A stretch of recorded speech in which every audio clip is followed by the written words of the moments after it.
Is this a free show I get to watch? Even the underworld plays matchmaker. Get out! Where are you groping? You're asking for it! Damn it. This isn't the underworld after all. This body's way too important now. Why act so aggrieved? My body's still pure as can be. Huh. It is not like I fell for some scheme. How could a cheapskate like you score? Not you. That is for sure. Have you ever seen such a fool as this dog of a man? Going all limp in the limbs himself. What do you think you're doing? No way. You're loaded with that blood chi sec dispersal drug.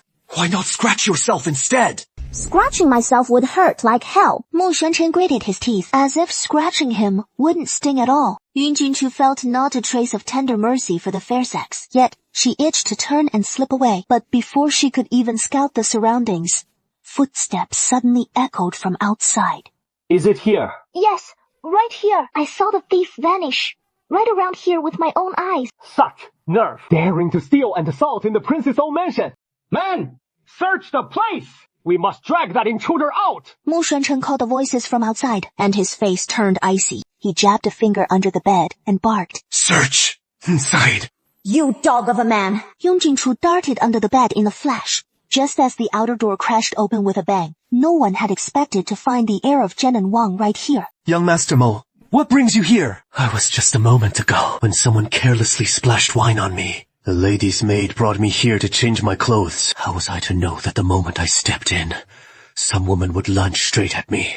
That woman was utterly shameless, lunging forward to tear at my clothes, then pinning me down on the couch, intent on committing that shameless act. Had I not fought her off with all my might, I might not have heard the commotion outside just now. Seeing her plan failing, she fled in a panic.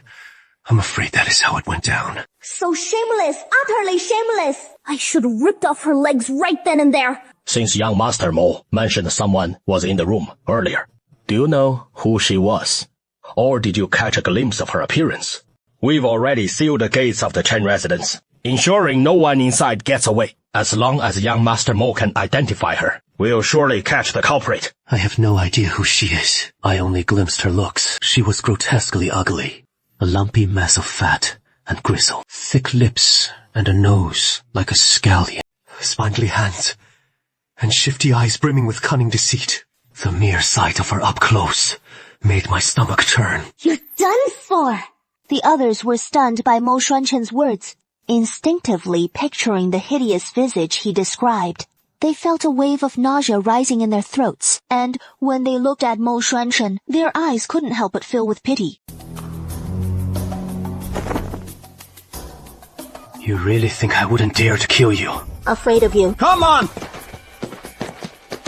After a few exchanges, they both came to a panting halt. You despicable, mad tiger. Are you even a woman? If you've got the guts, drop the knife! I have no intention of making trouble for you. What happened today? I was set up just like you. I'm a woman, and I won't let anyone tarnish my virtue. And you, young Master Mo, must feel the same as I do, not wanting a soul to know. That frail, sickly act of yours is all pretense. Let me go, and I swear on my life, I won't breathe a word of what I've seen today. Mo Xuanchen replied impassively. Like it or not, you've seen what you shouldn't have. Damn it. Your mother might be willing to spend the night, but this heir to the Prince of the South won't. Frailty and sickness for over a decade. On ordinary days, frail as a willow in the wind, needing others to prop him up. But that ferocious skill just now, hardly the mark of some invalid weakling. The ties between Zhen Prince's mansion and the imperial court are tangled indeed. So is this heir's feigned illness meant to fool the emperor, or his own father's mansion? Or perhaps he is deceiving them both. Who can say for sure? What the hell did you make me swallow? Don't worry. It won't kill you. As I've said, I never meant you any harm. But you kept coming at me. This is laughing half-step madness. It won't damage your body once ingested, but for the next 2 days. Should you try to channel your inner energy, you'll erupt in uncontrollable laughter, like a raving lunatic. Here, take this. Once you're out, Any old physician can brew the antidote. But until then, if you don't want to humiliate yourself, keep your distance from me. We're both victims in this mess. So when does this cycle of vengeance end? The medicinal power previously suppressed by his vital energy surges up once more within Mo Xuanshen's body, his entire body burning hot, his mind reeling with dizziness. If this entanglement drags on, he fears it will draw unwanted attention. No Yun Jinchu sees his concession and lets out a sigh of relief, lest further talk trap her here. She whirls and darts toward the window. Where have you been? Grandmother's been searching high and low for you. And, Jing too. Why isn't a Jing with you? I don't know. We went to the backyard to admire the flowers, but she suddenly said she had something to attend to and left. I have no idea where she went. Old Madam Song frowns, about to speak. The matter of the Crown Prince of Zhennan Wang's injury. I presume all the ladies are already aware. Oh, to Madame Song. Just now the third Miss of Xixia Noble Mansion suddenly sent someone to find me, claiming an important item of hers had been stolen, and that the thief had wounded her as well. Fearing true villains had slipped into the manor during grandmother's birthday feast to harm our kin, I rallied the noble guests and led them in pursuit. But who could have guessed? As we chased toward Island Courtyard, we stumbled upon Crown Prince Mo under assassination, nearly falling victim himself. Had Crown Prince Mo not fought for his life, he might already be disgraced and ruined by now. Old Madam Song had already heard whispers of the incident earlier, yet never imagined it would entangle her own household. Yang Yue, what is the matter? I don't know either. Earlier, I went with a Jing to the Marquise's mansion backyard to admire the flowers. A Jing suddenly left, so I wanted to go back to find my grandmother and second sister, but unexpectedly, on the way, I bumped into Wenyuan, a servant of the Marquise's mansion. He bumped into me and then turned and left, but I discovered that the Mandarin duck pendant Madame Xi gave me, which was hanging from my waist, was missing. It was a Ling who saw me and sent someone to help me chase after him, and incidentally summoned second young Master Chen here. I was truly just worried that the engagement jade pendant had fallen off and that Madame Xi would blame me. I had no idea I'd run into young Marquise Mo there. Marquis. The young Marquis has been humiliated. I am also extremely furious, but my third granddaughter was merely trying to retrieve the engagement jade pendant. That jade pendant is the token of her betrothal to the eldest son of the Xi family. Naturally, she was anxious about losing it. Who is this Ajin that third Miss Song mentioned? She is my cousin. Where is she? I wasn't aware that such a major incident had occurred in Madame Song's family. Yet, your family's young lady cousin is nowhere to be found. Marquis, what you're saying is truly laughable. Your Marquise's mansion is hosting a birthday banquet, and yet thieves have sneaked in. First, the jade pendant is stolen. Then, the young Marquis is framed. Who knows what other mischief they might have done. My cousin is delicate and frail. Just a young girl. I haven't even asked you, Marquis, where my cousin has gone. Could it be that you, Marquis, intend to claim that my cousin, all by herself, could cause such a catastrophic scandal in your mansion? The Marquis's face turned pitch black as he was scolded to his face by a little girl. Just as he was about to speak, a matron from the mansion supported a drenched young girl as they entered from outside. Jing, what happened to you? What is going on? To the Marquis, just after we passed by, when we were near the lake in the courtyard. We heard someone shouting for help, and when we rushed over, we saw Miss Yun struggling in the lake. After we handmaidens pulled her out, she kept crying and insisting on seeing old Madam Song. So we had no choice but to support Miss Yun and bring her here. What is going on? How did she end up falling into the lake? If we really investigate this thoroughly, there is no way to explain it. Moreover, the drug's effects inside her haven't fully worn off yet. It has only been temporarily suppressed by the soaking in the water just now. If she gets entangled with Wenyuan and Madame Hao any longer, once it flares up and someone investigates, everything will be ruined. My cousin and I went to the back garden to admire the flowers, and on the way, I needed to relieve myself, so we parted ways. When I returned, my cousin was nowhere to be seen. Who would have thought not long after? I saw two shadowy figures darting out suspiciously. They knocked me unconscious and threw me into the lake. So, the one who harmed my Ajin from the Song household is the same culprit behind the plot against young Master Mo. Surely, Marquis, you won't still insist that he stirred up all this chaos today. Old madam, this Marquis was merely making inquiries. I brought our household here to celebrate your esteemed mansion's birthday. Marquis. Yet, this is how your house repays the Song family. First, with theft. Then with assault. My Ajin is blessed with great fortune and a resilient fate, and barely clawed her way back from the brink of death. Yet you nearly framed her for scheming against young Master Mo, branding her for life. Old Madam Song, I truly meant no offense just now. I only sought to uncover the truth of today's events. Miss Yun is injured right now. Why not stay for the moment and let our household physician examine her? I wouldn't dare trouble the Marquis, for just now, you tried to pin young Master Mo's misfortune on my two nieces. How could I possibly accept a physician from your Marquis of Wenyuan's household? As for today's outrage, the Song family will not let it rest. Later, I'll summon my husband. He'll speak directly with the Marquis of Wenyuan. Qingya, Yingyue, help your cousin away. Zhu Qi, come here. Xiaoyu, you arrived too late, and let the young master endure this humiliation. Please, young master, let me examine you. See who tampered with you. Also, the man in the room today, his identity is the young master. Your subordinate will first check your condition to determine what poison this is, and prepare the antidote without delay. Xiaoyu hurriedly took it and examined it meticulously, with a hint of hesitation. Young master, this doesn't seem to be poison at all. It is just ordinary sugar pills. That shameless, scheming woman! Aji, are you feeling better now? I'm fine now. Jin, did you really see the one who tried to kill Moshizi? And they even injured you, then dumped you into the lake. What do you plan to do about it? Instead, I'd like to ask third cousin, what have you done? Earlier, we went to the Wenyuan Hao mansion, where third cousin said she was taking me to meet some friends. But once we reached the backyard, she suddenly left me there all alone. Then someone splashed wine all over me, soiling my clothes, and I was tricked into heading to the Anlin courtyard in the Wenyuan Hao mansion, where, upon entering, I encountered the Prince of Jenin, who had also been drugged. Moshizi and I had both fallen victim to the scheme. He pitied my dire situation and tried to find someone to escort me away safely. But who could have guessed? Third cousin showed up with people from the Wenyuan Hao mansion, catching us right in the act. I was under the drugs effect, afraid someone would notice something was off, and worried others might arrive first. Third cousin's tale of a thief stealing her jade pendant. It was all fabricated to drag the Song family into the plot against the Prince of Jenin. Wang Ye, you and eldest sister aren't second sister Wang! Don't listen to her nonsense! It was clearly her who got tangled up in this mess without knowing how. Zigan sneaking around in some lowly affair. That is why she nearly got caught red-handed. I had no idea what he was talking about.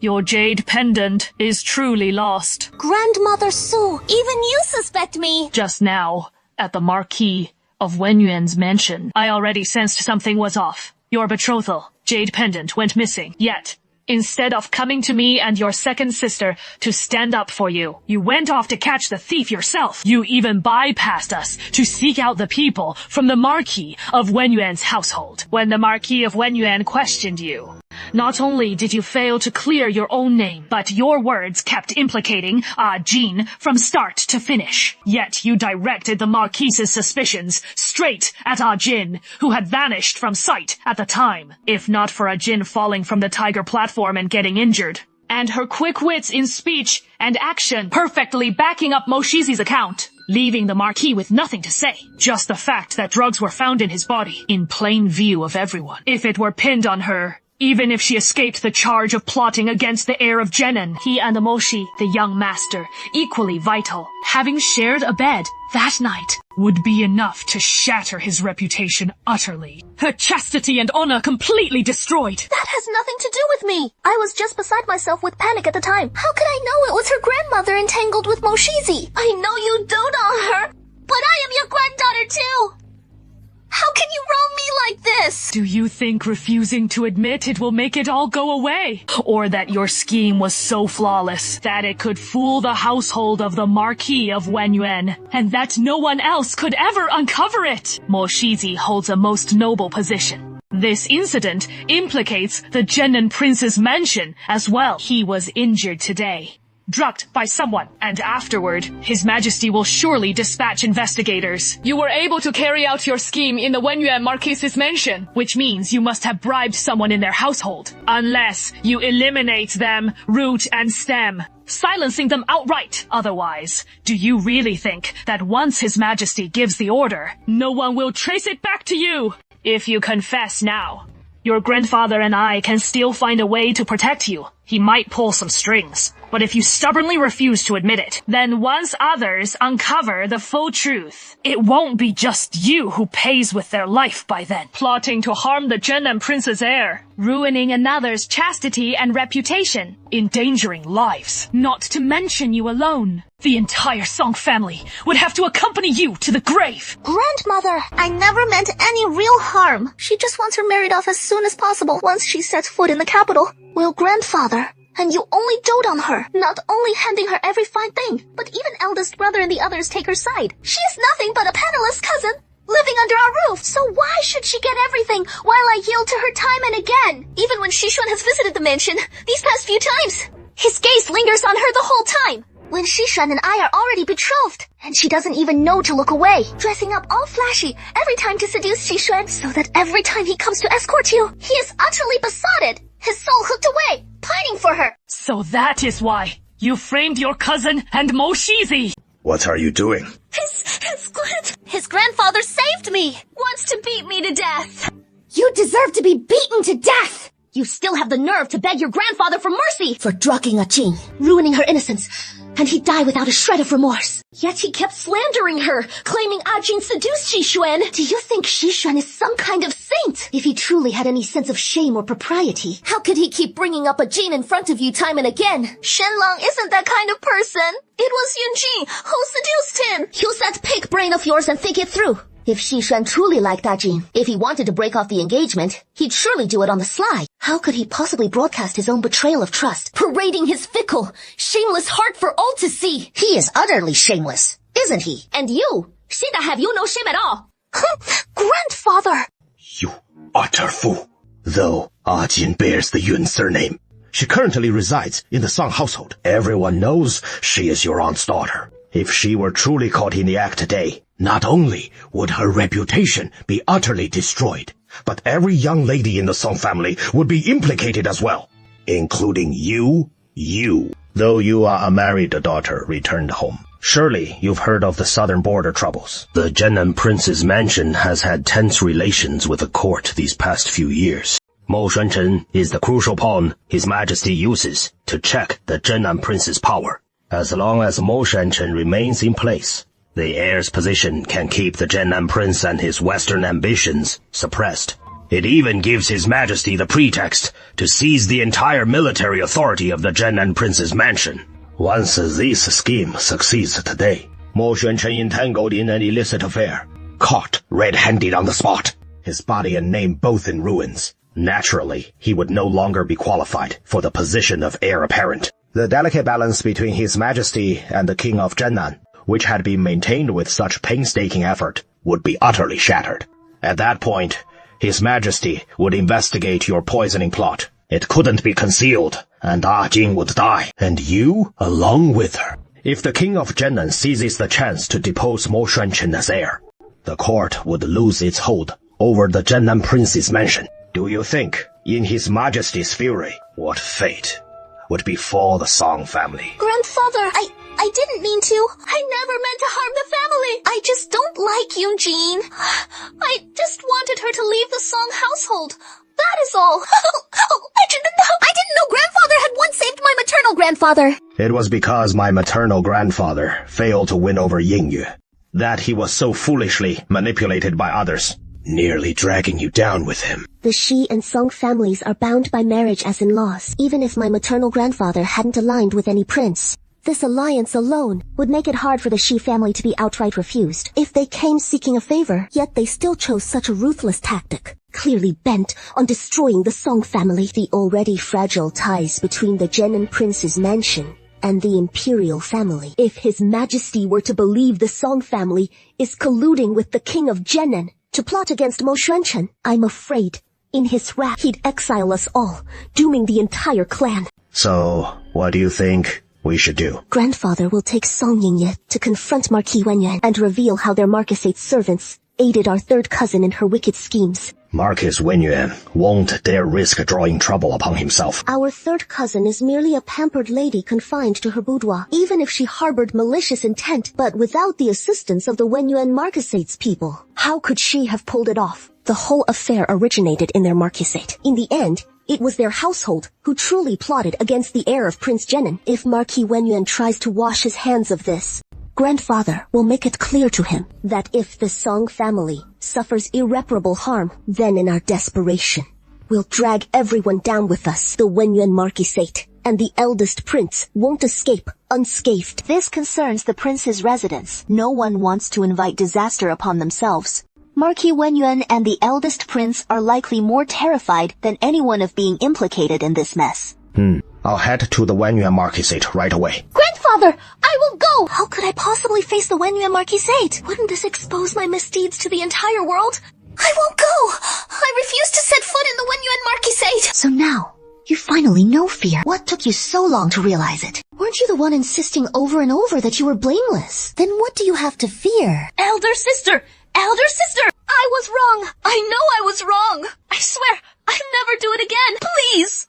Beg Grandfather for mercy on my behalf! Don't make me go to that Marquisate! If I show up there, it'll be the end of me! You know, I'm allergic to certain medicines. That aphrodisiac could actually kill me. If I hadn't managed to escape today, and you hadn't burst in with your people to catch me red-handed, entangled with that man in such a scandalous way, I'd be utterly ruined too. My maternal grandfather instructed me to say I was feeling a bit dizzy. Miss Sanya! Sangyi is the original owner's personal maidservant, whom the original owner rescued from a mulberry grove in Jiangnian. When the original owner found this little maidservant, she was covered in wounds, barely clinging to life. But once she regained consciousness, her mind was injured, and she forgot everything. Little Jin is hurt! Do you know? Eiji nearly lost her life today. Second, sister. Don't scare her. I'm not scaring her. Sangyi has trained in martial arts and possesses innate superhuman strength. Even I couldn't beat her. If only I'd known sooner that something like this would happen. You should have brought her along. No matter what demons or ghouls you face, she could beat them to a pulp. Sangyi, from now on, you must stay close by Ajin's side and not let anyone bully her again. Ajin, you rest for now.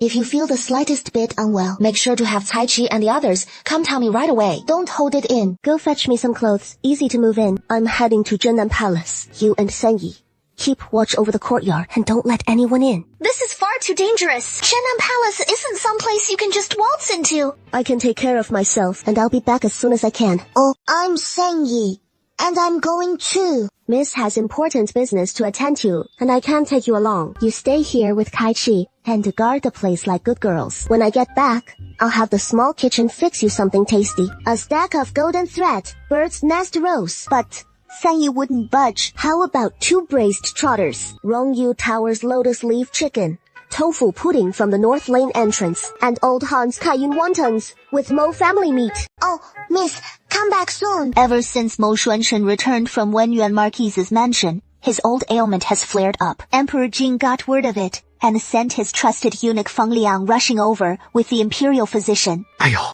Oh, my young master heir apparent. You're finally on the mend. You've truly suffered this time, young master. You have no idea how His Majesty flew into a panic upon hearing of your grave misfortune. He was beside himself with worry. It is my fault for causing His Majesty such distress. His Majesty dotes on no one more than you. Once this servant reports back to the palace, His Majesty will surely dispatch men to investigate today's incident. No matter who schemed this to harm you, His Majesty won't let them off lightly. After carefully inquiring into Mo Xuanchen's condition, though he'd fallen gravely ill from the tainted food, his life was out of danger. Only then did he breathe a sigh of relief and hurried back to the palace to report. The people in the room had just dispersed. Mo Xuanchen suddenly slapped his chest, spitting out a mouthful of black blood from the corner of his mouth. My lord, You can't use this blood spirit sand anymore. without this, how could we hide it from Emperor Jing? The ingredients from Wenyuan Hou Mansion had just arrived. When Feng Liang arrived with the imperial physician, who knows how many of Emperor Jing's spies are lurking in this residence. His patience with Zhennan Wang Mansion is wearing thin. If I don't feign severity and linger bedridden at death's door on this sickbed at any moment, I'm afraid he'll soon find a way to force me to my end. Have you looked into the matter at Wenyuanhou Mansion? My lord, the Song family was likely being used as pawns. And what of it? Just a leak word of what that Song girl did.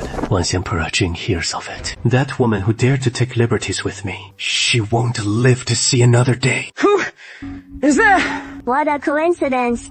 If I said I took a wrong turn, would you believe me? As if I'd fall for that. Zhu Qi, kill him! Hey, no, Prince Mo. I didn't mean to eavesdrop on your secrets. Hey, Brother Zhang, hold on. It is me, Mo Shanchen. There is still an imperial physician residing in your manor. If he hears the commotion here and senses something amiss, swallowing poison myself would all be for naught. If we keep fighting and get caught, it'll spell trouble for me. And exposure for you too. All those years of disguise, ruined in mutual destruction with the likes of me. What right do you have to drag this heir down with you?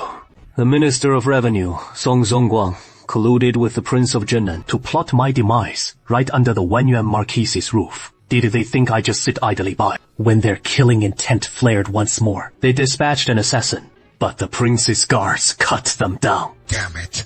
This venomous wretch, Yung Jinchu! Her skills rival Zhu Qi's, honed through years of ruthless slaughter. Every one of her 7 strikes a lethal blow. Her form darts like a swift spirit serpent. Each move, vicious and cunning. The techniques she employs, Zhu Qi's never encountered anything like them. Keep this up, and I'll scream for help! Or if anyone shows up, I'll tell them straight. Today in the Wenyuan Marquise's manor, he grabbed me, stabbing and groping away. He is nothing but a lecherous hypocrite, lusting after my beauty, feigning frailty, ambushing me on my way back to the estate, having his men seize and bind me by force, intent on defiling my virtue, to coerce the Song family into submission. Prince! No, please! Mo Shunchen's gaze darkened in an instant. He yearned to flay Yung Jinchu alive. Shut your mouth! Mo Shunchen! There is no blood feud between us. And what happened in the Wenyuan Marquise's manor was all a twist of fate. Since you've uncovered who was behind it, you should know I'm just an innocent victim in all this. Spare the Song family, and I'll keep my lips sealed, never breathing a word about you to anyone outside. How is that? Your so-called silence has been nothing but prying into my secrets over and over. If I hadn't shown up, the Song family would have ended up as ghosts under your command. You'd be dead, and the Song family wouldn't have to die. Fine. I've never met anyone more shameless than me before. Why should I be the one to go?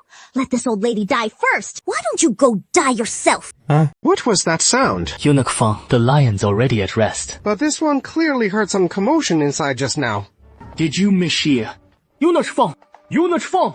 Ouch. Crown Prince. Lamenterfied. If you don't want to die, hurry up. Don't be afraid. It is all right. Someone sees me here, and my maternal grandfather finds out I snuck here to see you. He'll beat me to death. Don't be afraid. Eunuch Feng isn't an outsider. He won't gossip. If I hadn't witnessed these two stabbing each other with their own words, I'd almost believe it. That they could be a pair of lovers caught in the act, facing private punishment. Eunuch Feng, why have you come back? Crown Prince, this old servant had only gotten halfway when I suddenly remembered I'd forgotten something. I meant to return and ask you about it, but who knew the mansion guards would keep blocking my way? I ordered them to stop you. I feared Lady Yu might be spotted. It could tarnish her purity and invite scandal. Once my men learned Miss Yun had arrived, they stationed guards at the entrance to block anyone. But Eunuch Feng insisted on entering. We couldn't hold him back. You've caught us in quite the farce, Eunuch Feng. You, Crown Prince, and this young lady. Her name is Yun Jinchu. She is the cousin from the Song family. The Songs are kin to the Minister of Revenue, the very cousin who fell into the water at the Marquis of Wenyuan's estate. Perhaps today's events at the Marquise's mansion were kept from you, Eunuch Feng. Lady Yun and I have known each other for ages. She is forthright by nature and harbors deep affection for me. I know full well my frail health and chronic illnesses mean I shouldn't burden others. That is why I've repeatedly pushed her away, unwilling to entangle her deeply. I've even instructed the household staff to bar her visits, lest his love drive him to despair and suicide, sinking ever deeper for me. Today at Wenyuan Marquis Mansion, I happened to run into him. I feared it might spark a misunderstanding, making things awkward for him all over again. So to dodge him, I unwittingly fell into someone's trap, and Ah Jin recklessly followed after me. At the time, I was cornered by those thugs. If he hadn't raised a ruckus outside, scaring off the men inside, I'm afraid I truly would have been discovered, ruining my reputation forever. Ajin risked her life to save me, nearly dying in the process. I feared it would tarnish her honor. That is why I kept everything about him under wraps. That damn fool! Always stringing me along. And now he is digging another pit for me. I've admired him for so long, yet he keeps turning me away. Rest assured, once we're back, I'll cut my hair and become a nun. I won't cling to you anymore. I know how you feel about me, but my health is frail. I don't even know how many days I have left.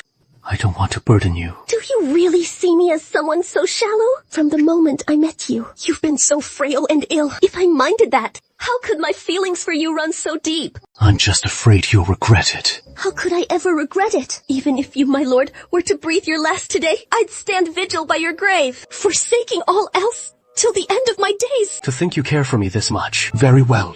Then, I'll marry you. You've shown me such unwavering devotion. I could never betray that. You've always thought of me first in everything. So once you're my wife, I'll cherish you with all my heart. Now the patrol officers are on the scene. This twist feels all wrong. I know the Crown Prince is a man of deep loyalty and righteousness and a true gentleman at heart. But there is no need for that. My own compromise shouldn't drag you into a lifetime of regret. I'm simply not worth it. Whether you're worth it is for me to decide. Now that you and I are entangled like this, and seen by Eunuch Feng no less, how could I not marry you? Where would my conscience be? Eunuch Feng, I've been frail since childhood, and never intended to wed so soon. But as you've witnessed, Ashin has shown me such profound sincerity, with a kiss so deeply intimate. Even though I know such exchanges between us defy propriety, I simply can't bear to let go. So, I beseech you, upon your return to the palace, please inform His Majesty of my desire to propose to the Song family, and take Miss Yun Jingchu as my wife. This is joyous news indeed. His Majesty has long fretted over the Crown Prince's marriage.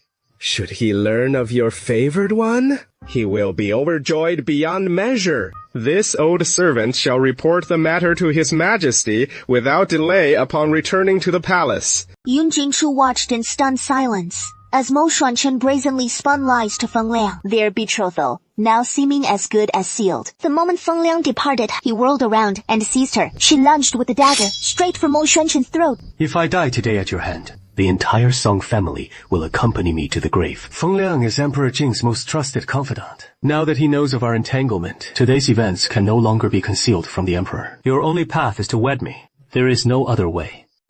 You wish to marry me? Aren't you afraid of meeting an early end?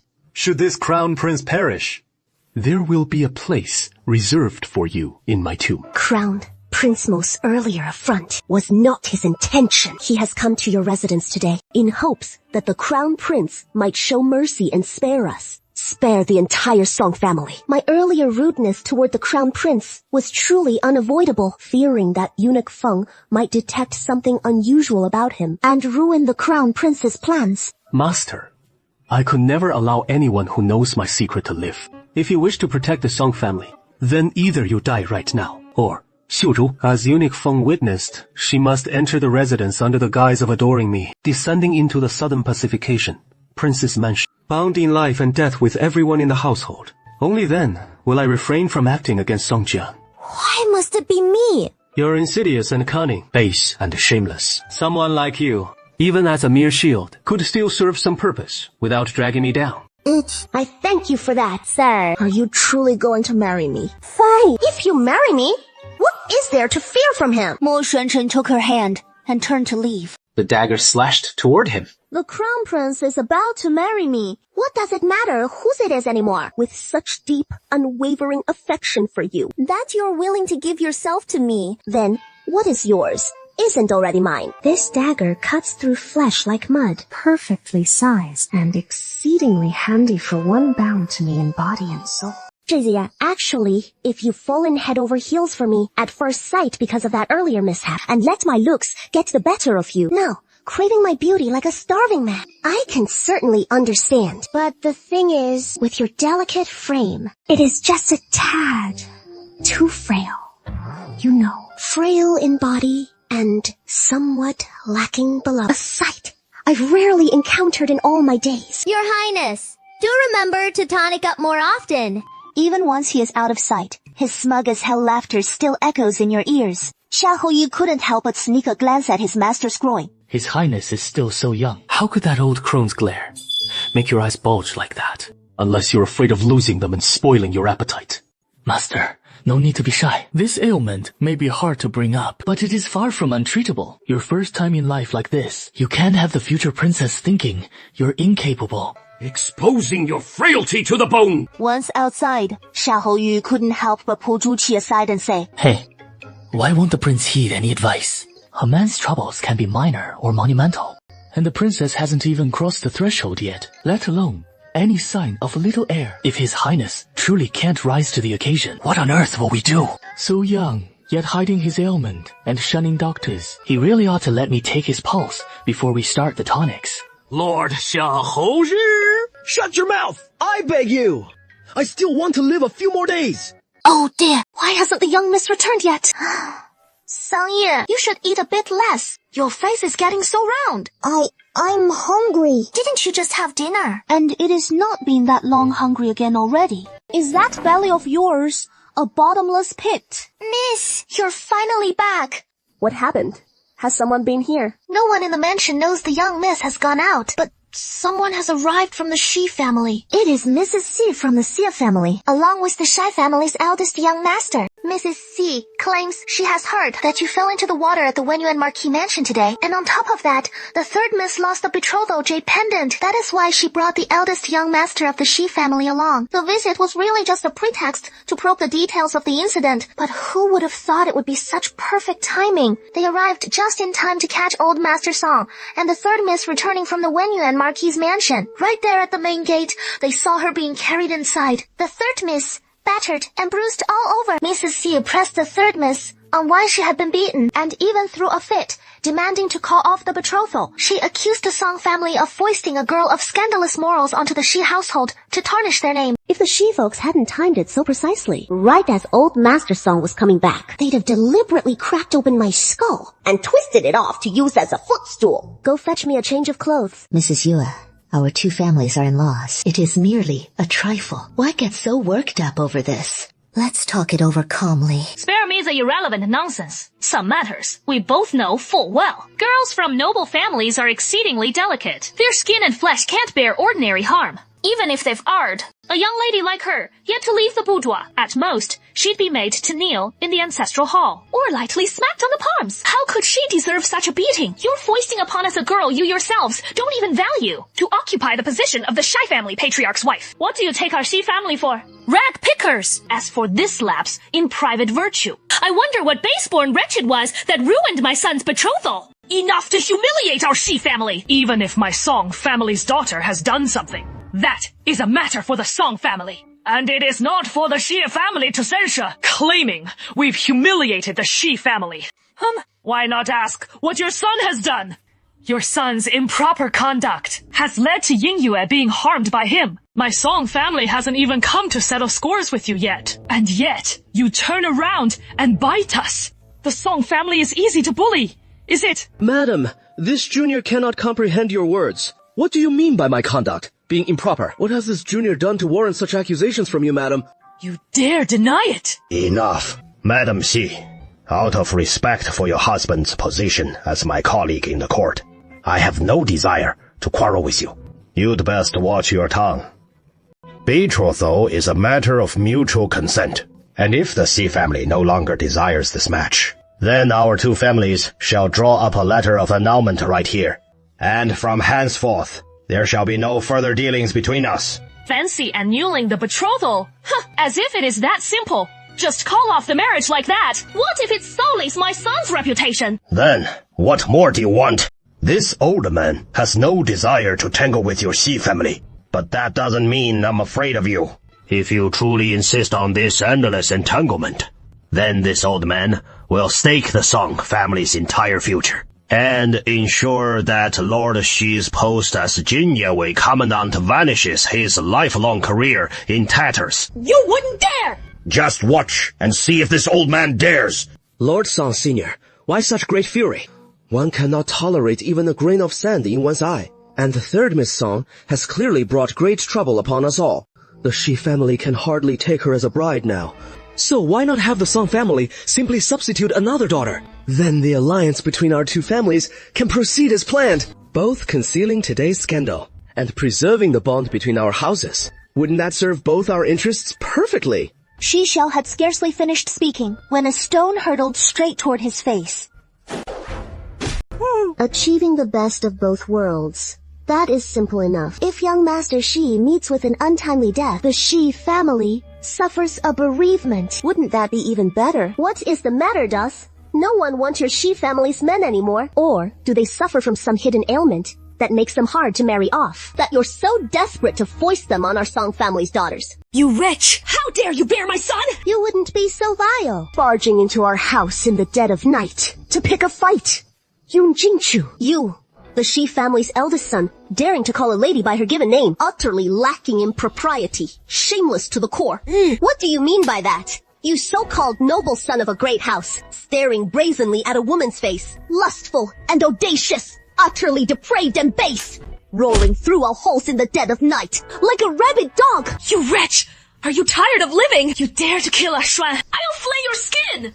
Song Songguang, when I came here with Xuan, all the servants knew it well. If anything happens to my son in the Song household, your entire Song clan will bury him with him. Who provoked you to address my great-uncle by name so disrespectfully? I have a short temper, and if you utter one more offensive word, I'll have my maid smash that foul mouth of yours. The elder Song declares, and you just watch as your household scoundrel runs rampant. No matter what a Jin has done, it was your Shi clan who struck first with evil deeds. The betrothal between Song and Shi was nothing but a sham from the start. A hypocritical match of convenience. And my Song family has never wronged your Shi clan in any way.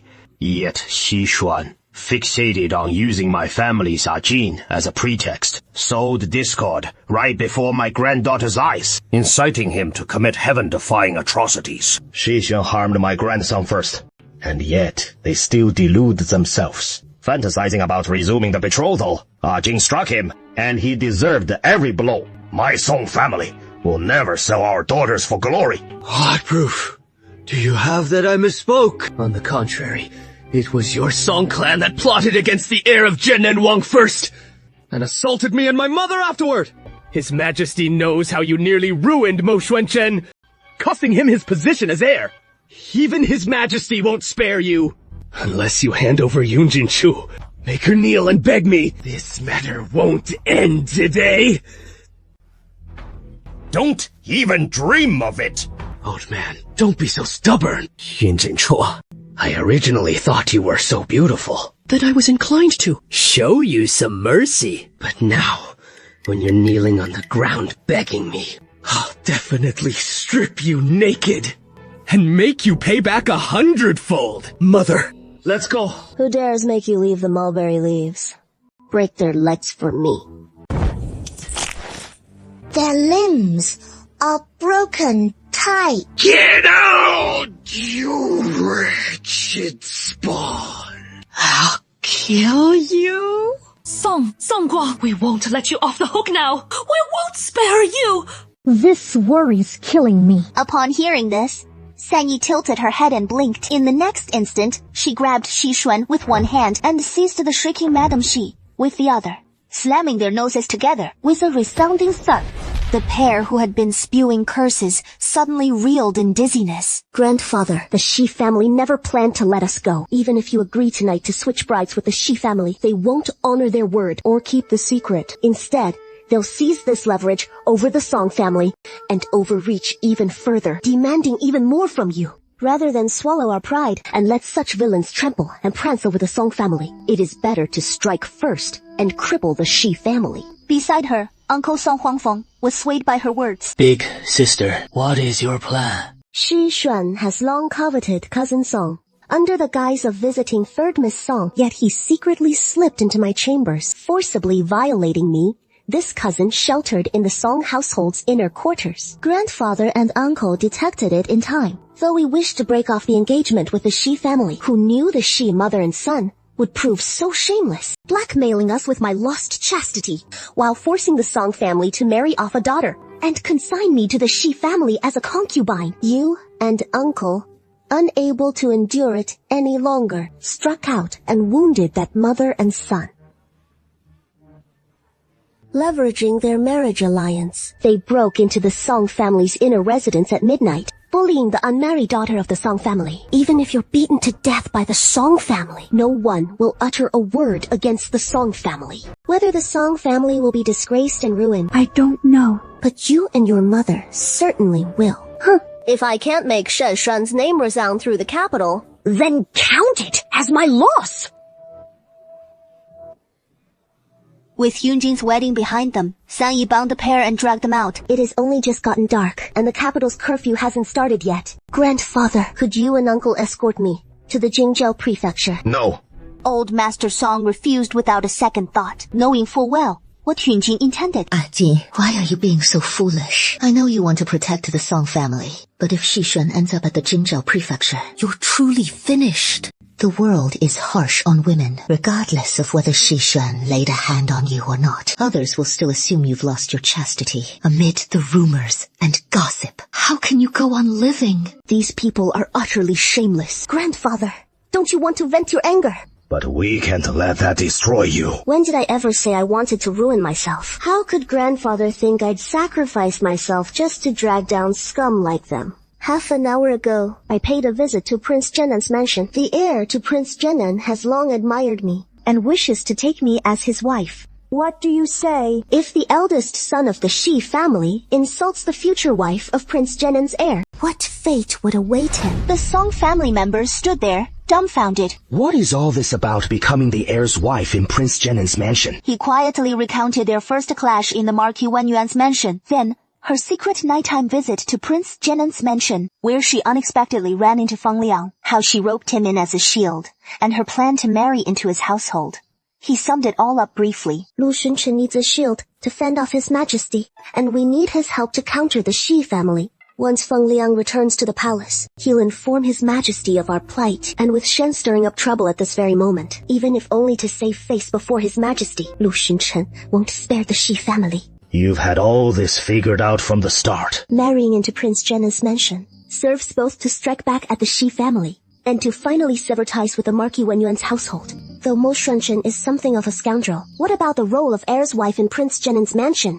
It is such a prestigious match, one others could only beg for in vain. Even if Yun Jinshu paints it in the rosiest terms, Yan smiles warmly, as if utterly unperturbed, yet deep down he knows Prince Zhenan's mansion is no safe haven, and that he'll consent to this union anyway, all for Song Jiang's sake in the end. Grandfather is truly sorry to burden you like this today. Old Master Song had someone seize the Shi mother and son, then ordered the household servants to hustle them through the streets in a public parade of shame, straight to the Jingzhou Prefecture Yamen. My lord, something terrible has happened. It is the heir's consort. She is in trouble. What? Is she dead? What are you blabbering about? The ravings of some lonely old bachelor. No, she is not dead. But the heir's consort has gone to the Jingzhou prefecture with the Song family. Word is, tonight Xishuan and his mother went to the Song residence under the pretext of matters concerning the Marquis of Wenyuan mansion, claiming it was to visit 3rd Miss Song and inquire about the missing betrothal jade pendant. But what happened after they arrived at the Song residence? Xishuan, coveting the heir's consort's beauty, sought to take advantage of her. The Song family called him red-handed. Yet Xishuan remained utterly shameless. He used the heir's consort's reputation to blackmail the Song family, demanding to force her into becoming his concubine. Xishuan, you who swore undying love to me with vows as deep as mountains and seas. Now, in the height of our passion, the heir's consort has been humiliated by another man. Naturally, this heir must go see for himself. And you claimed you didn't care. No man alive could stomach wearing a green hat like this. According to the Great Enterprise Code, for one who offends a woman of good family, even in a case of violation like that against Miss Yoon, though no actual sentence has been imposed, she has already suffered humiliation within her own home. For a man stepping into society, lightly his official merits are stripped away, with caning of 100 strokes, or severely. Exiled to the barren frontiers. 3,000 lie from the capital. It is hardly a grave matter, so why resort to caning? Yunji is merely a woman after all. At worst, let Xianer take her as his wife, and the matter is settled. What do you take your Shi family for?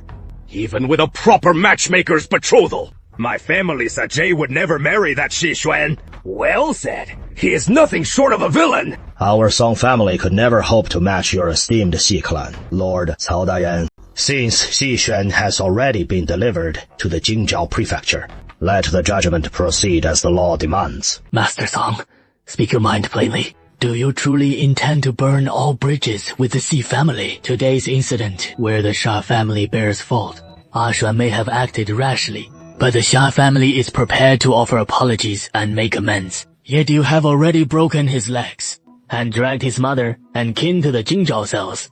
If this quarrel drags on further, it will end in mutual ruin, harming both our houses irreparably. I understand your fury, but certain matters cannot simply be aired in the open. Why not settle it thus? Miss Yun has already lost her chastity tonight. The Shi family offers to have Xuan wed her properly as his principal wife, restoring her honor. This would preserve the bond between Shai and Song, sparing the Song family from whispers and score. What say you? How could old Master Song fail to see through Shai Mengyang's faint humility, the venomous scheming lurking beneath his obsequious tone? No need for that. Shi Gongzi Lin Xiaopang, the young master's arrogance, knows no bounds in his youth. Even the daughters of our Song family cannot endure such an affront. Song Guang, don't mistake courtesy for weakness. I warn you, if my grandson comes to no good end, your Song family won't escape unscathed either. If you drive us from this Jingzhou prefecture yamen right now, by tomorrow, I'll have Yun Jinchu branded a fickle temptress, spreading word of her seducing my grandson far and wide across the capital, so all may know the virtuous deeds of your Song family's women. The Shi family will suffer, and the women of your Song clan will be utterly disgraced. As for that Yun Jinchu, I see her as a defiled harlot, stripped of her virtue, and fated to bring doom to any husband or mother-in-law who would dare take her as a wife hereafter. Just at that moment, from beyond the hall drifted a voice, crisp and chill as mist veiling a wintry peak. Who says no one wants her? I do. As Yuchi said, you were injured. How is the injury? What are you doing here? How could I not come when you're like this? Aji. Don't touch me. I'm not resigned to this. What nonsense are you spouting? Don't say you're okay. Even if something really did happen, I wouldn't care about any of that. But I do! That godmother and her scoundrel of a man want to watch the spectacle. Arriving so late. All I want is to be with you. Pure and innocent. But they say I'm a curse, a husband killer, a child slayer, that I've lost my chastity, a wilted flower, a broken willow seducing you. Shi Xuan doesn't deserve you. Who said that? In this world, besides you, who else could possibly be worthy? Your love for me runs deep, without a single regret, and we've long vowed to spend our lives together, even if you die. I'll dig up your grave and stay by your side forever. Don't cry, you mad fool. I'll stand up for you. These two are putting on quite the dramatic show. What a pity for Ermo. Xi Xun is your son. Yes, but... It was he who heard a jinn. And it was you who claimed a jinn seduced him. Hermo, this is all a misunderstanding. Wanner came to the Song residence just to visit third Miss Song, and accidentally offended Miss Yun. Just now, we were merely offering apologies to Miss Yun and Minister Song. Xi Mengyang never imagined that this cousin from the Song family was entangled with the heir to Prince Zhenna. County Princess Wenpian is the daughter of the Grand Princess of Rong County, of imperial lineage, arrogant from youth, due to her exalted status, and cousin to Emperor Jing. Yet, at an age fit for a grandmother, the county princess still speaks with utter arrogance. This Yunjin is but a tender young girl, disrespecting one's elders. Shameless to the core, spewing nothing but words of seduction. I'm merely teaching her a lesson on behalf of the Song family, aren't I? But what I just overheard was nothing like that. The county princess said, "Don't think for a moment that others are unaware of what Song Yingyue has done," declaring she would bring utter ruin upon the Song family's womenfolk and destroy a Jin's reputation completely. This Shizi is most eager to learn just what exactly the county princess was referring to. What misdeed has third Miss Song committed to give the county princess such leverage over her? With the mere status of a county princess, she dares to utter such brazen threats, as if she could casually destroy the womenfolk of the esteemed Minister of Revenue's household. Or perhaps the county princess is simply guilty of abusing her power, leaning on her distant imperial connections to humiliate the daughters of loyal courtiers. When have I ever abused my status like that? That incident at the gate, Courtyard Marquise's mansion, was all Song Yingyue's doing. If you don't believe me, ask the Song family yourself. The disturbance at Wenyuan Marquise's mansion occurred merely half a day ago, and the escaped thief hasn't been apprehended yet. Even His Majesty and I are in the dark about the true culprit. Yet, the county princess seems to possess uncanny insight. Xi Mengyang watched as Mo Xuanchen ensnared his own mother with just a few pointed words, and quickly blurted out in haste. Shizimo, my mother was simply distraught in the heat of the moment and let slip the wrong words. She merely regarded you, the elder sister and the third Miss Song, as juniors, and as their senior. She offered a few extra words of admonition. What right does she have to presume the role of Jin's elder? Besides, the Song family members are still here, even if they weren't. Jin is still the consort of the heir of our Zhenan Prince's mansion. Who is she, a county princess, with such diluted royal blood, to lecture us? Zhu Qi broke Xi Mengyang's arm on my behalf. This settles the debt. Surely, Minister Shi won't hold Mo Xuanchen accountable over this family matter. I am an official of the imperial court. Xi Mengyang never imagined Mo Xuanchen would act without hesitation upon saying so. Young Master Mo, you mustn't! Mo Xuanchen, have you lost your mind? My son is a key court official, personally appointed by His Majesty as commander. This is a family affair. You're nothing but a hostage, prince kept in the capital as a mere fig leaf. The wife His Majesty arranged to bind the Zhenan Prince's mansion. You really think you're the heir of the Zhenan mansion? If you dare harm Wanner, I will never forgive you. And neither will His Majesty! The heir apparent to keep the Zhenan Prince's mansion in check. Just then, Feng Liang, leading the imperial guards to the doorway, stumbles slightly and bellows into the room. Ouch! Young master, don't heed such nonsense from others. You've been in the capital for many years now. How His Majesty has treated you, the whole world knows. Though you're not His Majesty's own son, you're cherished even more than a trueborn son. No need to speak of distant matters. Just look at today. The moment His Majesty heard you dragged your ailing body to the Ministry of Revenue and learned Miss Yun was in trouble, he immediately sent this old servant with guards rushing from the palace, lest you suffer the slightest harm. County Princess, young Master Mo is the heir of the Zhenan Prince, personally appointed by His Majesty. He will one day be the master of the Zhenan Prince's mansion. How could he ever be some mere pawn? As a member of the imperial family, how dare you speculate on His Majesty's sacred intentions without cause? Aren't you afraid of His Majesty's punishment? He was the one who struck first. Even so, it was young Master Shi who broke into the Minister of Revenue's residence at night. She is the consort of the heir apparent of Prince Zhenan's household minister Shi. You have failed to discipline your son properly. What fault is there in the heir apparent Mo disciplining him? Princess Wimping's face drained of color in an instant. He fears neither heaven nor earth, but that doesn't mean he truly understands nothing. Feng Liang's words not only imply that Xi Mengyang's misdeed is already known in the palace, but the mere mention of consort of the heir, apparent of Prince Zhenan's household, further confirms that Emperor Jing has acknowledged Yin Jingchu's status. Mo Xuanchen has resided in the capital for many years, so why does His Majesty favor him so consistently, showering him with such care? Is it genuine affection, or merely treating him as a hostage prince, a pawn to keep Prince Zhenan's mansion in check? Such words must never be uttered openly.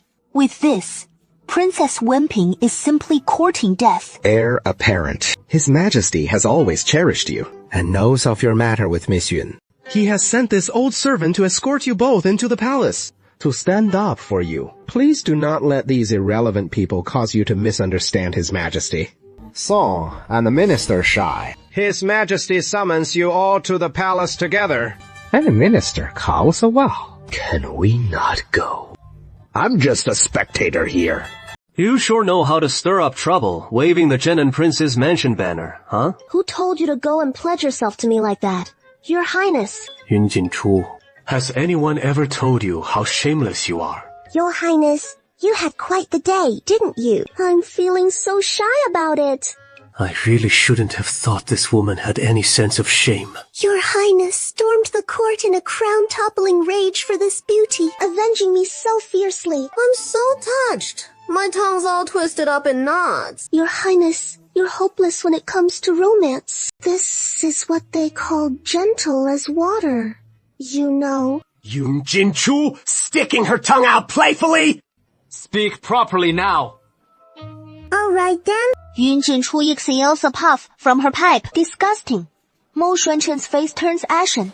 Your Highness, Mo, what are you so angry about? Since you wanted to use me as your shield, you shouldn't expect to gain everything without offering anything in return. I dragged the Shi family scandal right into the imperial court, giving you the perfect opening to sow discord between the imperial family and the Genin prince's mansion before Emperor Jing, and conveniently pinning the blame on your second uncle along the way. And most importantly, you seized the chance to root out the spies. The Genin prince planted right by your side. Your Highness, aren't you thrilled about it? How did you learn about the Genin prince's mansion secrets? That is not hard to figure out. You went to the lengths of poisoning yourself to feign illness, enduring all that torment. It couldn't possibly just be for self-preservation, could it?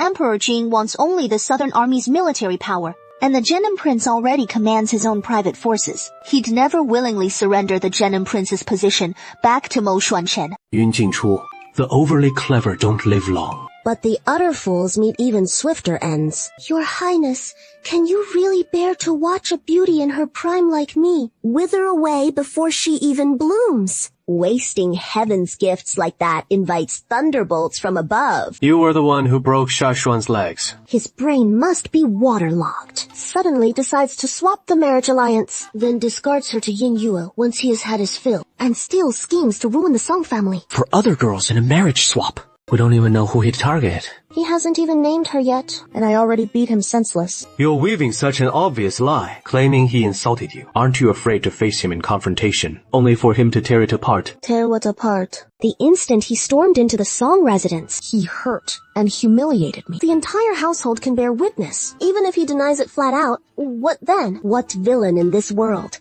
after committing such heaven-defying atrocities, would ever confess? Crown Prince, have you found out who tried to harm you yet? It was just a servant from the estate. But the Xie family was really targeting the Song family. I wasn't their intended mark. The Xie and Song families were once bound by marriage, yet they're willing to resort to such despicable tactics. And then they turn around and approach the Songs afterward. Without outright exposing their schemes against the Song family. When you get back, you'd best ask Song Zongguang whether the Songs unwittingly hold some leverage over those folks. Thank you, Crown Prince, for the insight. This guy's got a sharp tongue. Sure, but deep down, he is not a bad sort. No need for thanks. You owe me one, though. Has the Crown Prince never heard of giving a favor without expecting anything in return? This prince only knows of repaying a drop of kindness with a gushing spring. It is Uncle Li. Heavens, how could they stoop to acting so sleazy? I thought he was decent at first. The carriage rattled unsteadily up to the palace gates as Feng Liang went inside to announce them, leaving just the shameless Xie and Song, folks lingering outside. The county princess at least knows shame. So why, back in the day, did she chase Lord Shi all over the capital? Have you heard about the county princess back then? While drunk, she forced herself on Lord Shi and took his innocence. Then, pregnant with his child, demanded marriage. Why didn't the Shi family call you out for your shame back then? Lady Wenpia. The county princess's face flushed crimson in an instant, while Yun Jinchu let out a scandalized Hu Wei with wide-eyed gossip glee. One night of passion, pregnancy, fueled, shotgun, wedding. Talk about thrilling. Your Majesty, have Ning Yao speak up for my household. The Songs have gone too far this time. First, they targeted Xuaner, wronged him, then dragged Mo Xuancheng into the mess, and even went after Meng Yao. Now, they're humiliating me with utterly baseless accusations. I am your cousin. After all, where is the royal family in their eyes anymore? Have they ever shown the slightest respect for your Majesty? I never knew when the Shah family got to speak for the royals. You're twisting the truth upside down. When His Majesty and I are blood siblings, and I'm the elder here, you're not just insulting your senior, but trying to drive a wedge between His Majesty and Yuner. I beg your Majesty to punish this insolent upstart severely. What is Feng Liang doing? kneeling on the ground like that? Princess Wenpian wore a smug look on her face, gripping her skirt as she moved to rise.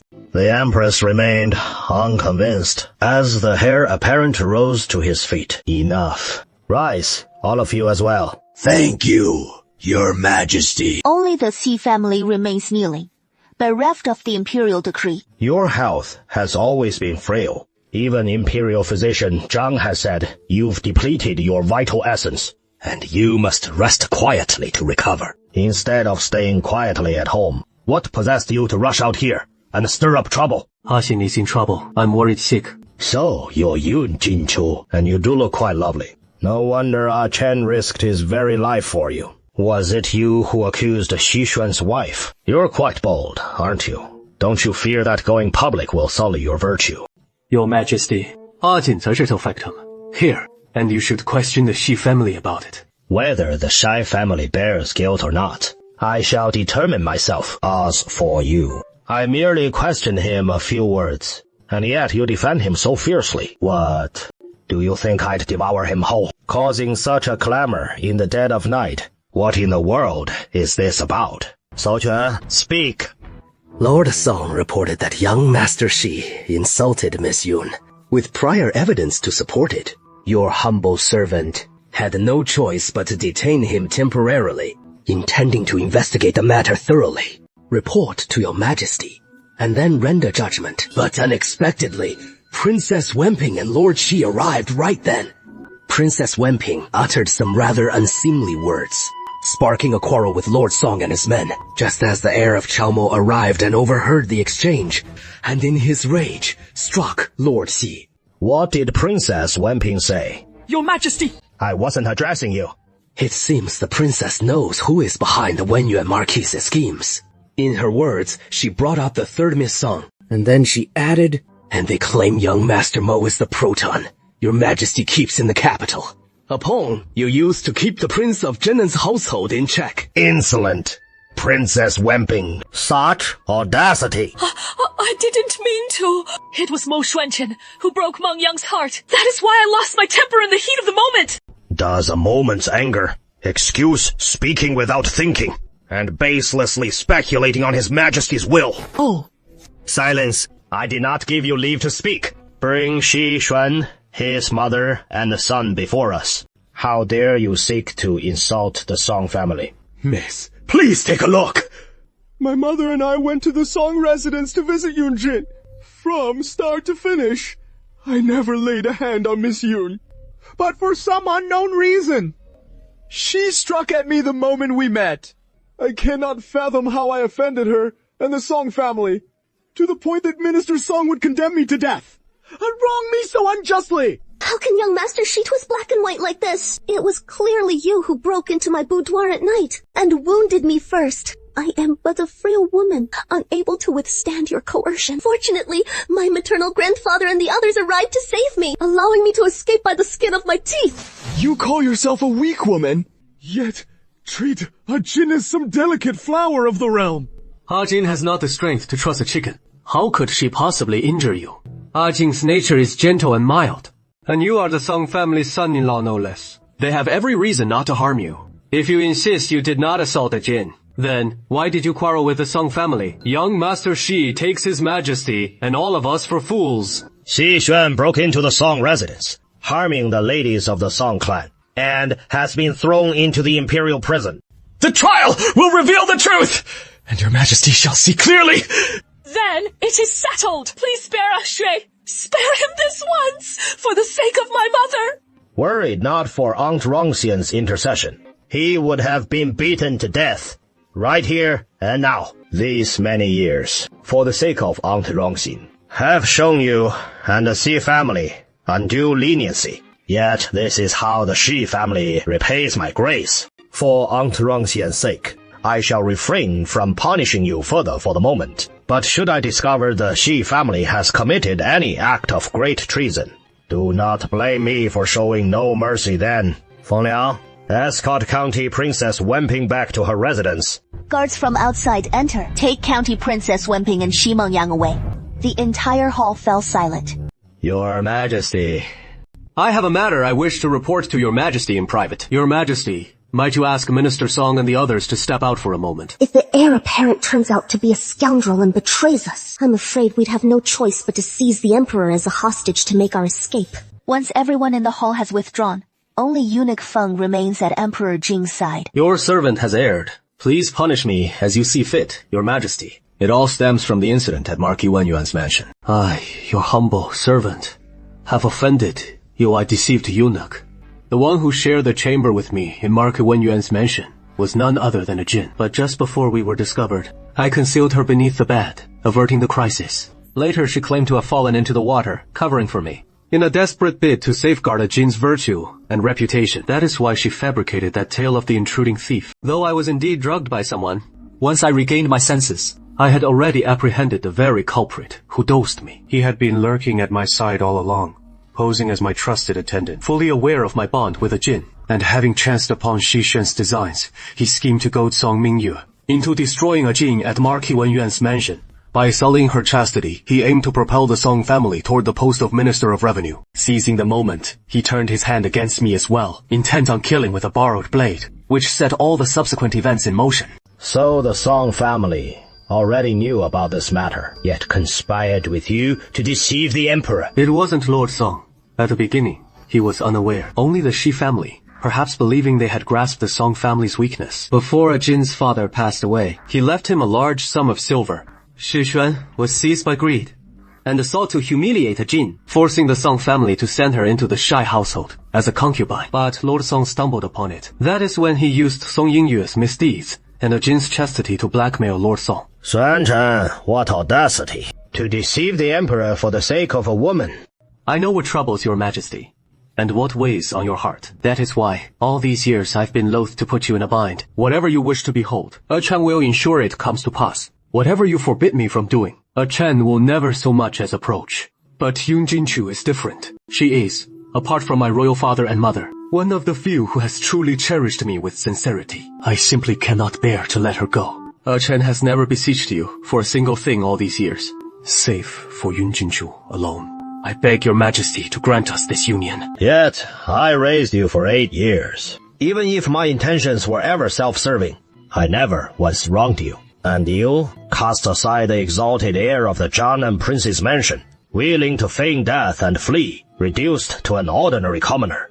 All to nest and roost with that Yun Jinchu. How utterly accomplished you are. Do you doubt that I could claim your heads this instant, yours and Yun Jinchu's? Your majesty cannot bear to lose him. While you still hesitate, drag him away for us. Nonsense! Your majesty! How is it that even I can no longer command you? Please spare Eunuch Feng the trouble. You summoned me to the capital, though it was for the Zhennan Prince's mansion. But all these years of care weren't fake. Moreover, I'm such a filial, obedient, sensible, and handsome young kinsman. The time I've spent with you surpasses even the time with my royal father. In a Chen's heart, you are like a second father to me. Just like how I'd rather feign illness than provoke the court officials and trouble you. Deep down, you surely care for me too. So how could you bear to truly execute me? Your illness wasn't entirely feigned. Was it? That old ailment from your youth still lingers, but it hasn't confined you to a lingering sickbed. These past few years, every few days, I've been sipping a bit of poison, just to put your mind at ease.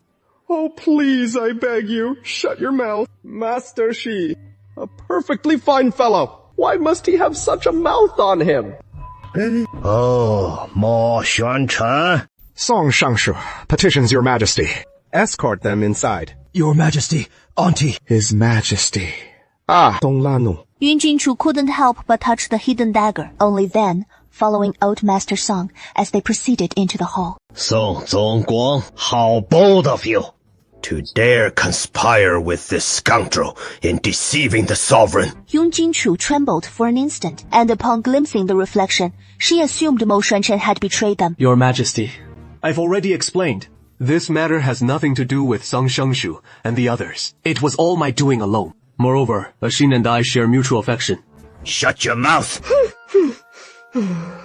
Oh, Xuanchen didn't curse at your majesty. My maternal grandfather and uncle were only protecting the crown prince and safeguarding my elder sister Ming, which left them no choice but to deceive you. The crown prince's health is poor, and he has only just suffered great harm. He had no intention of deceiving your majesty. He has always been unwilling to be with me. It was I who clung to the crown prince relentlessly. It was also I who stirred up today's calamity, thus implicating the crown prince, my maternal grandfather, and the rest.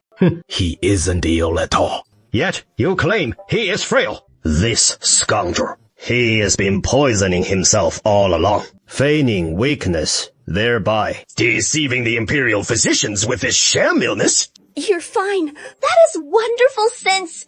You're fine, then why? What in the world is going on here? How did even the secret get exposed? So you've been deceiving me all this time. You told me you've been frail since childhood, doomed to an early death, unwilling to marry for fear of burdening others. I always believed it was because of your poor health that you refused to be with me. And yet, you lied to me. You just don't want to be with me. Sister, listen to me. I won't listen! You don't like me at all! Let me explain. I don't dislike you at all. I just have a secret I can't reveal. Your Majesty, care to explain it for me? You've deceived the sovereign already, then misled the poor girl.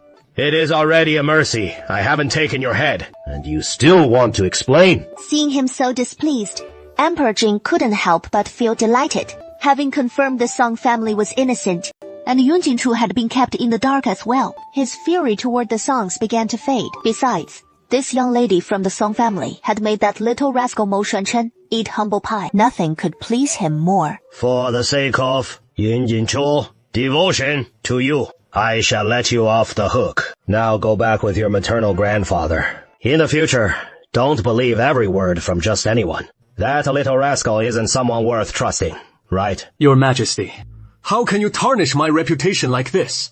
You promised to decree a marriage for me. You've deceived the sovereign, and now you expect me to grant you a wedding? Get out. Your Majesty, is this any way to be fair? I am the emperor. What I say is the law. You utter scoundrel. You still think you can defy me? The Ling clan's affairs. Thank you, Your Highness, the heir apparent, for coming to the Song family's aid. Otherwise, the Song family would likely not have escaped this calamity. I thought Minister Song would question me as to why I betrayed you all to Emperor Jing. How could the Song family possibly? When have I, this old minister, ever been so ungrateful? So what was Miss Yun planning to do with that dagger? The air froze in an instant once more. It is all just a misunderstanding. Nothing more. Don't think he hasn't figured out what this woman's scheming. Just now at the Jade Dragon Terrace, he feared the heir apparent would believe he had betrayed them, and so he swung the dagger straight at Emperor Jing. Old Master Song was left utterly flustered by Yun Jinyu's bold maneuver. Your Highness the heir apparent, please don't misunderstand. Jing is just timid.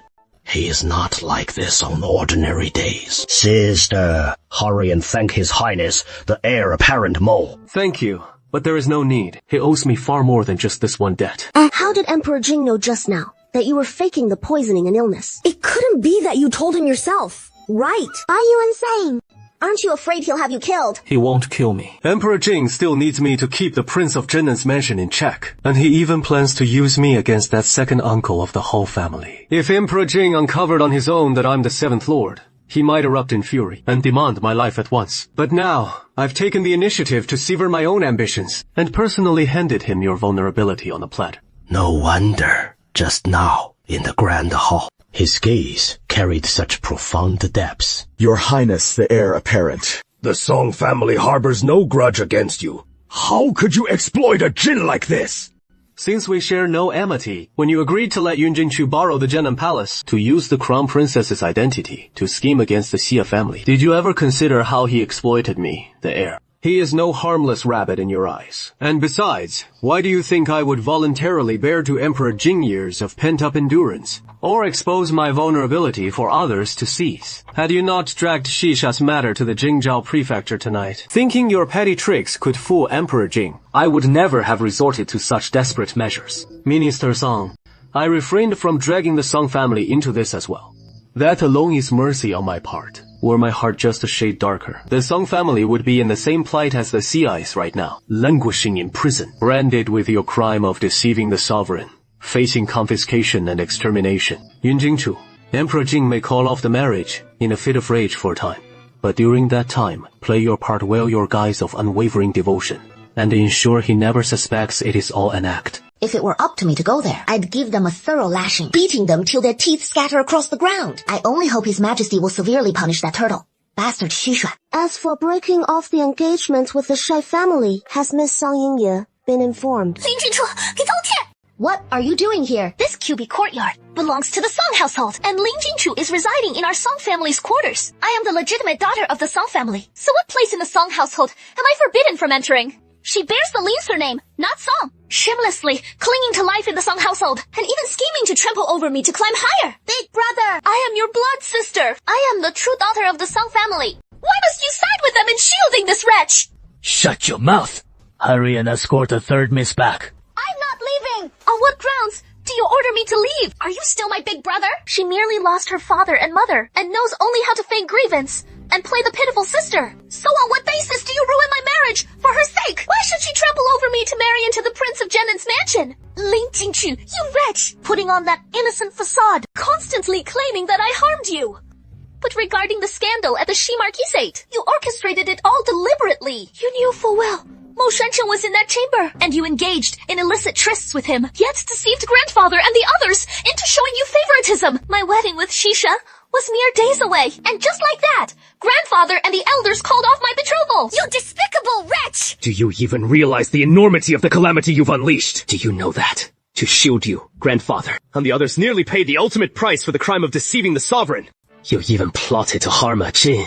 If it weren't for her willingness to ruin her own reputation, after blowing the whole affair wide open, racking her brains to persuade the Crown Prince of Jinnen not to pursue the matter, do you think you'd still be standing here yelling at her? Song Yingye, do you have even a shred of sense left? It is clearly you who lack any sense at all. She is the one who deceived you all. She is the one entangled in that improper affair with Mo Shuanchen. She is the one who deliberately escalated the scandal, just to marry into the Zhen'an Wangfu. She didn't want me marrying into the Shi family.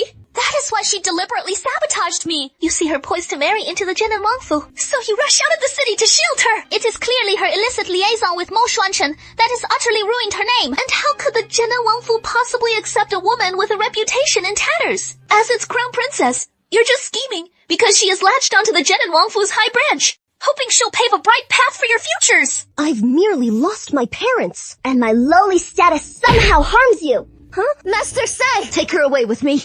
Isn't she courting death? I'll grant her that wish. Nana. As soon as you step into the carriage, you pull this stunt! I'll cling off for dear life! As soon as you get in the carriage! You're a real killer when you lash out! Song Yingye was thrust entirely into the water. Her stream of curses silenced in an instant. She began thrashing wildly. Choking water filled her mouth and nose, leaving her gasping for air as oxygen deprivation made her mind reel in dizziness. Her flailing limbs slowed to a feeble flutter. Help! When Yun Jinshu finally hauled the barely breathing Song Yingyue from the water, the girl who had been so arrogant moments ago now wore a face full of terror. Having fun yet? You know what I despise most. When someone points right in my face and unleashes their fury on me, it makes me want to hack off their hand. As for me, I'm always so understanding. If you've grown weary of life, just say the word. There are 1,001 ways to meet your end in this world. However you'd like to go, I can make it happen for you. If I were you, after taking this lesson, you ought to start behaving properly. Since you know my family name is Yun, and that I'm not one of your Song clan, then you should realize I won't handle it like Big Cousin and the others, who merely slap your face twice when you've erred. You must remember this clearly. In the Marquis of Wenyuan's residence, you owe me your life, and I can claim it back from you anytime I please. This time, for the sake of grandfather and the elders, I'll let you off. So in the future, stay meek and keep out of my sight, or I won't hesitate to snap your neck and drag you off to the tight confinement chamber. What are you still dawdling for? Hurry and help the third miss back. Shit! The young lady turned her head, wringing the water from her sleeves, and approached Sang Yuxiu and the other two. It wasn't me who started provoking her. He knew what happened just now, that the fault lay with Song Yingyue. Naturally, he wouldn't blame Yun Jinshu for laying hands on her. But this little cousin's temperament is entirely different from what he had imagined. Just now, He was standing by the pool when he saw her coldly pressing Song Yingyue under the water, and for a fleeting moment, he truly believed she meant to kill the elder sister with murderous intent in her heart. Yingyue was the one who started it.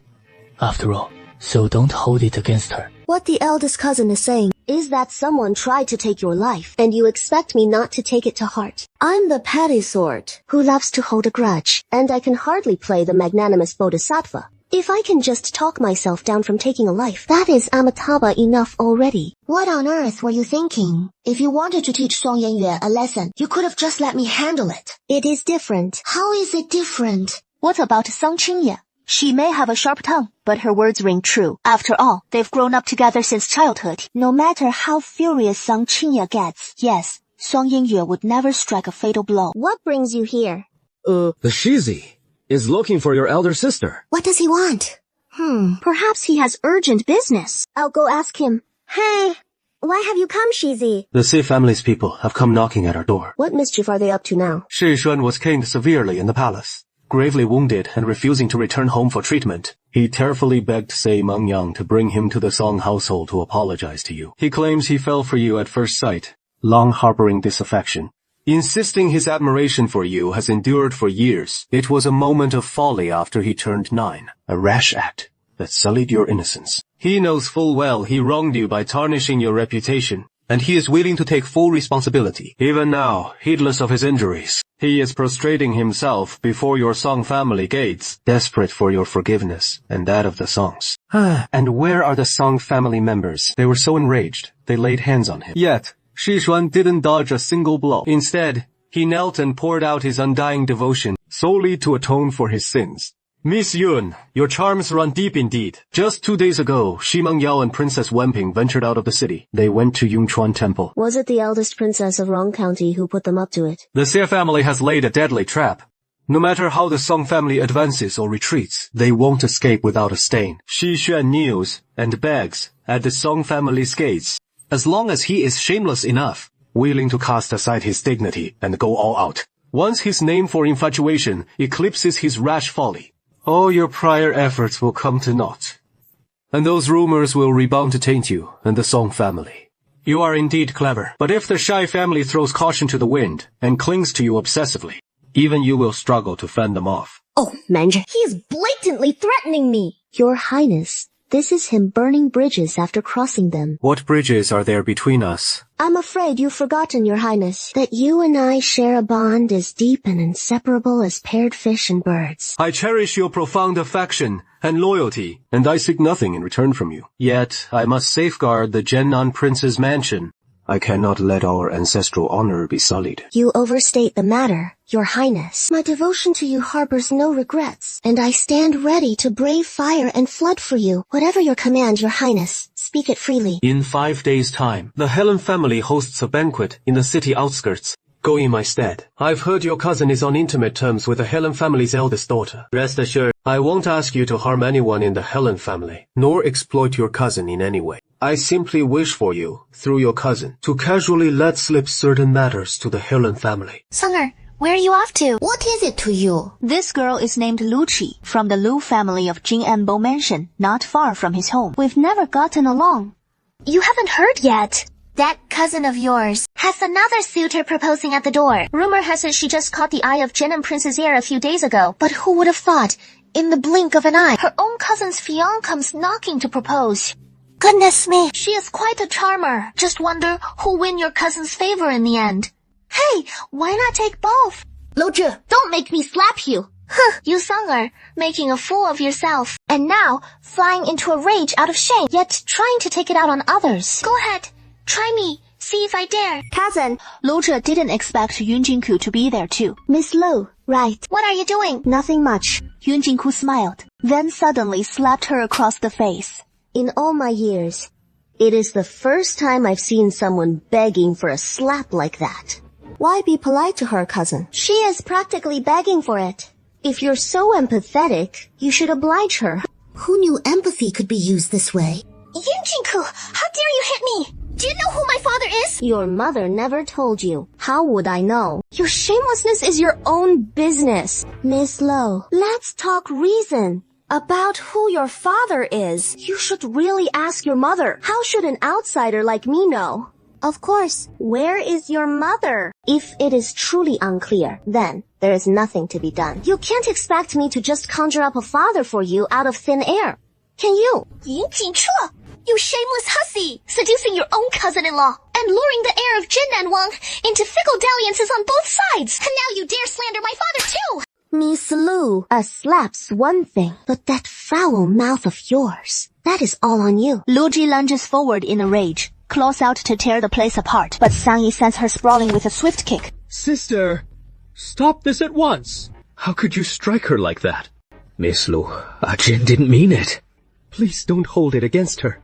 Let me apologize to you on her behalf. Who exactly are you trying to sicken here? What gives you the right? You, of all people, to apologize for her. I know you're all blaming me.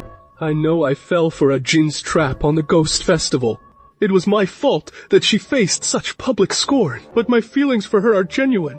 I wish to take her as my wife and bring her home, to make amends to her properly. I beg you, grant me this chance. You claim to like me, but I haven't seen a shred of it. And I recall that night at the Song residence, you didn't say anything like that. You only spoke of marrying my cousin and forcing me to become your concubine. When I refused, you even hurled those vicious threats, saying you'd strip me bare and make me kneel at your feet, begging for your favor. Young Master Shi's notion of affection is truly unique. I was drunk and out of my mind then, and at the Song residence, she wouldn't yield to me. It was just a fit of rage. Believe me, I've never meant to harm you. I would never use concubinage to humiliate you, sister. If you'll just agree to marry me, henceforth, the Shi household's inner quarters will be yours to command. I'll cherish no one but you for the rest of my days. The lady of the Shi manor. That role will always be yours alone. Miss Yuan, should you forgive Xuan, the Queen Mother entrusts the household affairs to you, you'll have the final say in all matters. Should this unfilial wretch ever mistreat you, I'll beat him to death myself to avenge you. With words like these from you, if I were to refuse, I'd seem utterly ungrateful. Then I'll prepare the formal betrothal at once. No need for formalities. I'll honor young Master Shi's devotion right now. Sangye, 给我北陵 for me. Sangye, her face stern and unyielding, lands a fierce kick squarely in Shi Xuan's gut. Shi Xuan, caught off guard, is sent flying. Missy. Didn't you, Lord Shi, say it yourself, as long as I agree to forgive Shen Xuan. But since there is something to ask for, the Shi family will surely grant it. Young Master Shi is so devoted to me, how could I let him down? So, I've decided to wait until he descends to the underworld, then add his name to the marriage contract, so he can be buried as the son-in-law of the Yun family, to truly honor his devotion. The title of devoted lover. Sangye, beat him to death for me! Sangye grabs Xu Xuan. She swings at him barehanded, landing a fist on his arm. Xu Xuan screams in agony. His entire arm twists out of shape. Jian! Jian! Save me! Get lost! Stop it! He swung his hand straight at Yun Jingchu with a force that could have killed her outright. Zhuji countered on the spot, lunging forward from the side in an instant, his long sword gleaming with icy light, thrusting directly towards Xi Mengyang. Who goes there? You dare strike from the shadows! I told you long ago, the Shi family is utterly shameless. That night, they let County Princess Wenping bully you under the guise of royalty. So how could they possibly apologize sincerely today? You just didn't want to escalate things, but now look. The Shi family shows not a shred of regard for you. You should never have shown them mercy. How was I to know the Shi family was so vile? They're all vermin in the same nest. Shi Mengyang, His Majesty summoned you here by decree, yet you haven't learned your lesson. Bullying Aji time and again. Do you take the Jen and Prince's manor for a corpse? We only wish to atone for my son's past wrongs. After he sullied Yuner's chastity, if she were to wed the heir, it would only bring shame upon the Jen and Prince's manor. The Shi family merely seeks to take responsibility. Besides, her virtue is already lost. Would my heir truly wish to marry a woman of tarnished reputation? Shi Xuan and I shared no illicit affair. Though he did not take my chastity, he did indeed invade my boudoir and humiliated me alongside the others. If your highness truly minds such things, then let us part ways forevermore. I'll never show my face before you again. What nonsense about a dog bite. The fault lies with the dog, not you. I've already made it clear to His Majesty. It is you I shall marry, none other. It was the Shi family's mad dog that struck. Kill it, and the blame falls on you. But I didn't humiliate him. I didn't ruin his chastity. I merely entered her boudoir. I didn't do anything to her at all. Then why have you come today to seek Miss Yun's hand? I don't want to tarnish my reputation. I want to marry her. To silence the rumors. It is because I coveted Miss Yun's beauty. Wanting to exploit the gossip and force her into marriage with me. Thank you. I have no idea who fed you this vile scheme, one that makes your Shi family abandon all shame. Do you truly plan to trample over my corpse and the Song family's honor just to whitewash your sins? Today, I declare this plainly. I, Yuan Jingchu, am like the moon, untouched by worldly dust. In this life, he is the only one for me. Even if fate denies us a life together, I'd sooner hang myself with a single rope than ever set foot in your Shi household. Tell him to drop these repulsive notions at once, and cease using me to coerce the Song family, let alone dream of pressuring me with your filthy lies. The Shi family values reputation above all else. Shi Xuan has been cornered time and again, and now this fiasco today. I'm afraid he is ruined for good. Are you saying Shi Mengyang will abandon him? Yes. But isn't he the Shi family's only disciple? The Shai family does have only one disciple in him, but he is far from their only son. Shi Xuan's prospects are severed, his official career and future gone, and today he shamed himself before everyone, tarnishing the Xia name. The painstaking plan they devised to salvage his honor. Not to mention that face-obsessed scholar at the helm of the academy, even Shi Mengyang himself, could never, for Shi Xuan's sake alone, drag the entire Xi clan and half its young heirs down to the grave with him. Shi Xuan is no real threat. That said, Shi Mengyang has likely seared his hatred for you into his bones, along with the abbess of Yungchuan Temple. From here on, you'll be a thorn in his side. Let him make his noise, if he must. Better a public uproar than the Shai family stirring trouble. At least, he won't hold a Jin over us later. As for the Grand Princess of Rong County, we'll meet force with force and stem floods with dikes. He can't very well harass the Song family out in the open. I am the heir apparent, and the Xi family wouldn't dare tarnish Ah Jing's virtue to force her into a humiliating marriage. It is exactly because your marriage remains unsettled that you and Ah Jin caused such a scandal today. I'm afraid it'll push your wedding forward without delay. Later, I'll head to the palace to petition for an imperial marriage decree. Once His Majesty grants his approval, I'll have the Dowager Princess of Rong'an come to formally propose. All the rites and customs will follow the Song family's traditions. The Song family has no such rigid protocols. I know your union with Jin, Heir apparent, is born of necessity. But once she weds into the Zhenan Prince's mansion, I trust you'll cherish and protect her. If the heir apparent has any requests in the future, the Song family will spare no effort to assist. Yun Jinchu is taken aback as well, never expecting old Master Song to speak such words. My grandfather. No matter where you may be, never forget that the Song family is your pillar of strength. As long as I draw breath, I will shield you. Even after I'm gone, your uncle and cousin will remain your steadfast support. We all will stand by you. These words of his serve both to assure Yun Jingqu and to caution Lord Mo Xuanchen. Rest assured, as long as she upholds her role as the heir's consort, break up. I won't yield an inch. Don't get too close to me. Are you daft, or what? Remember what I told you before we came. You've forgotten it all, haven't you? I've made it clear. No matter what the Song family schemes, you must hold fast and not waver. You harbor feelings for Yunjin and refuse to back down. But you, what on earth did you just say? Sis, that lot wants me dead. But how dare they lay a hand on you?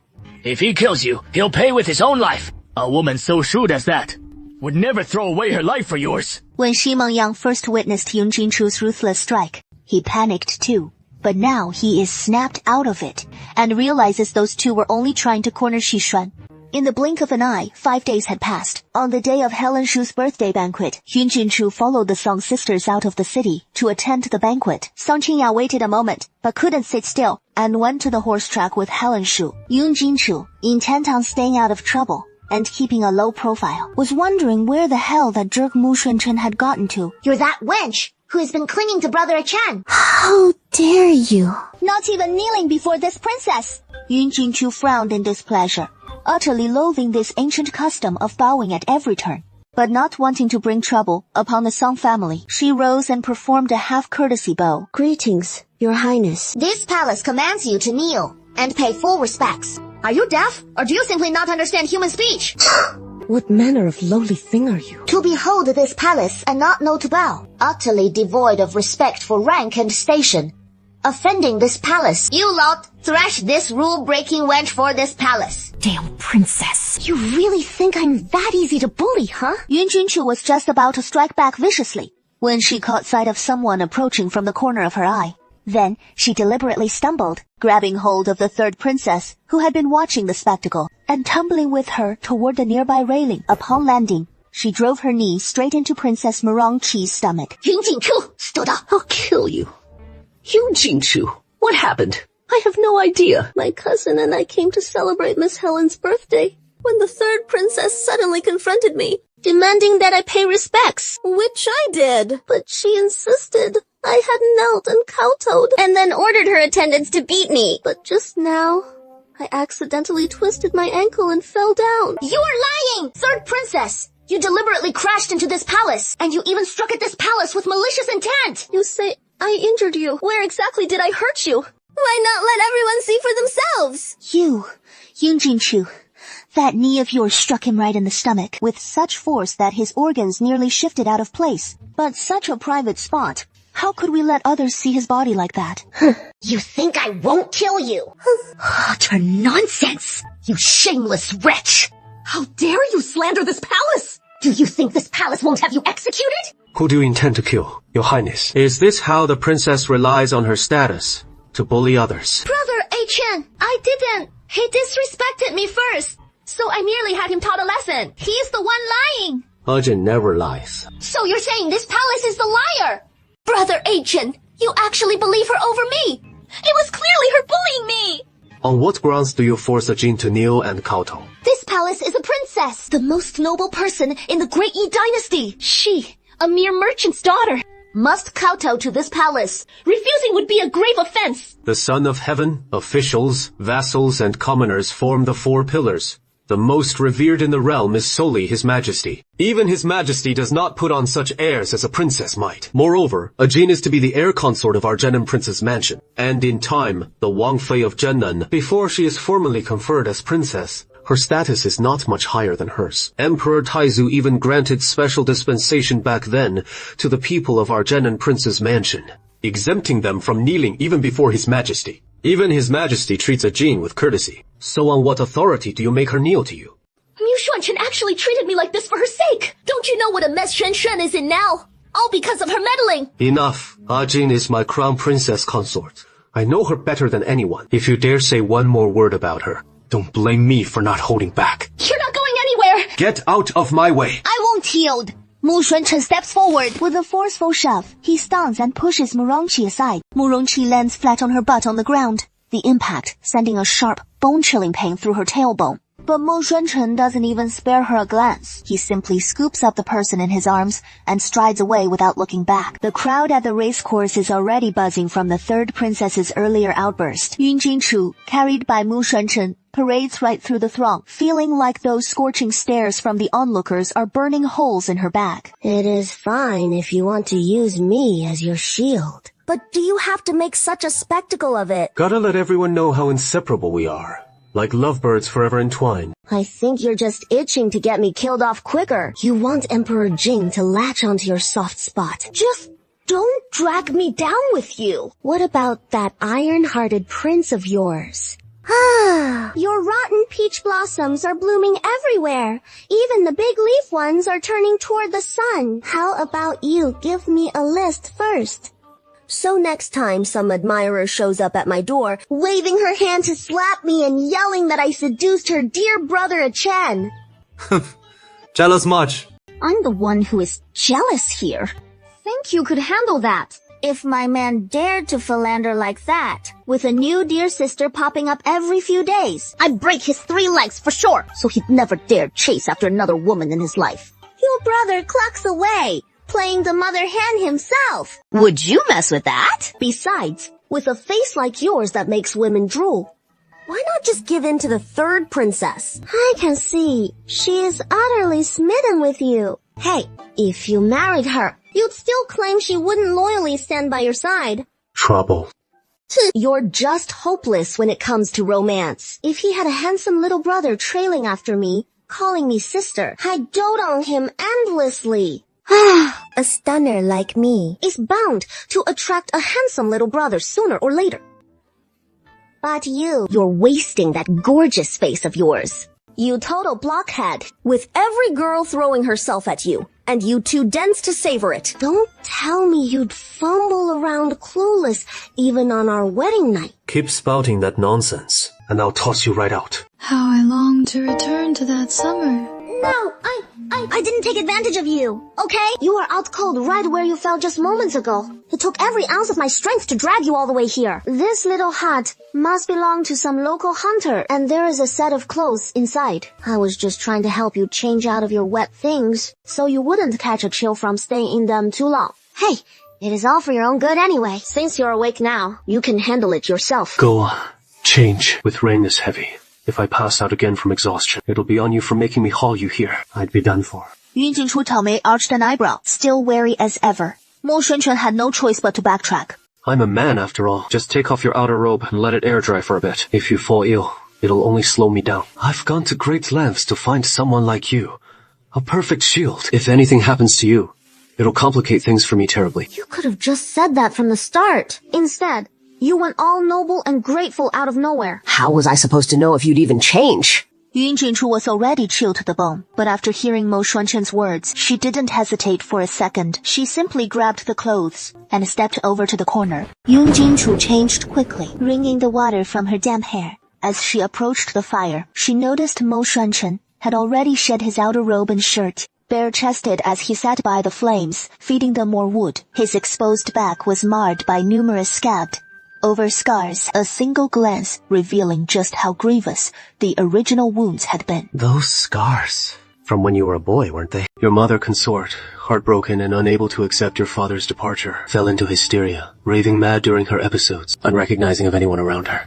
So, it was your mother consort who wounded you? I know she didn't mean it. Mother consort would often lose her mind, and once the hysteria took hold, she wouldn't recognize anyone. She'd even unleash the agony of losing father upon me. But once she regained her senses, she'd break down in remorseful tears, sobbing, "I'm so sorry. I know Mother Consort never meant to. She was just gripped by her illness." It was the first time Yun Jichu had ever seen such a tender expression soften Mo Xuanquan's features. After my father passed, grandfather placed the legacy of Zhenan Manor squarely on my shoulders.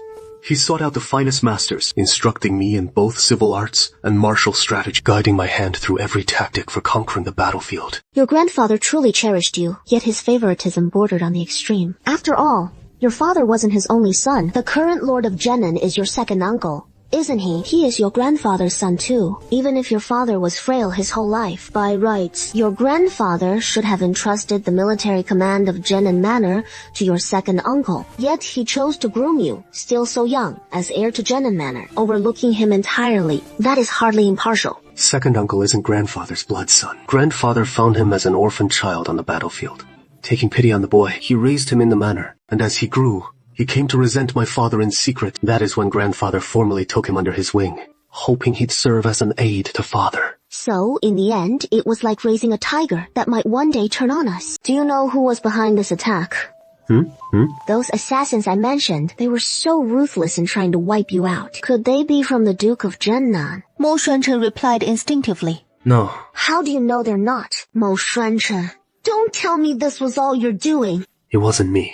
It was the fourth prince. When Xixia returned last time after saving Yunchuan Temple, that nanny who had been attending the eldest princess of Rong County went back to the capital with Xi Mengyang as well. Xixia's sudden marriage proposal to you must be connected to him. After the Shai family suffered a setback because of you, Xi Mengyang exiled Xi Xuan to the Shi family estate, effectively abandoning that disciple. Later, that nanny entered the palace and met with the empress. Not long after, the fourth prince secretly went to see Xuan. With the Shi family abandoning Xi Xuan, the eldest princess surely won't let you off lightly. So these assassins were really after me? Not entirely. The fourth prince is in league with Mo Jingyu, and he likely wanted to take the chance to eliminate me too, just as Mo Jingyu was trying to curry favor.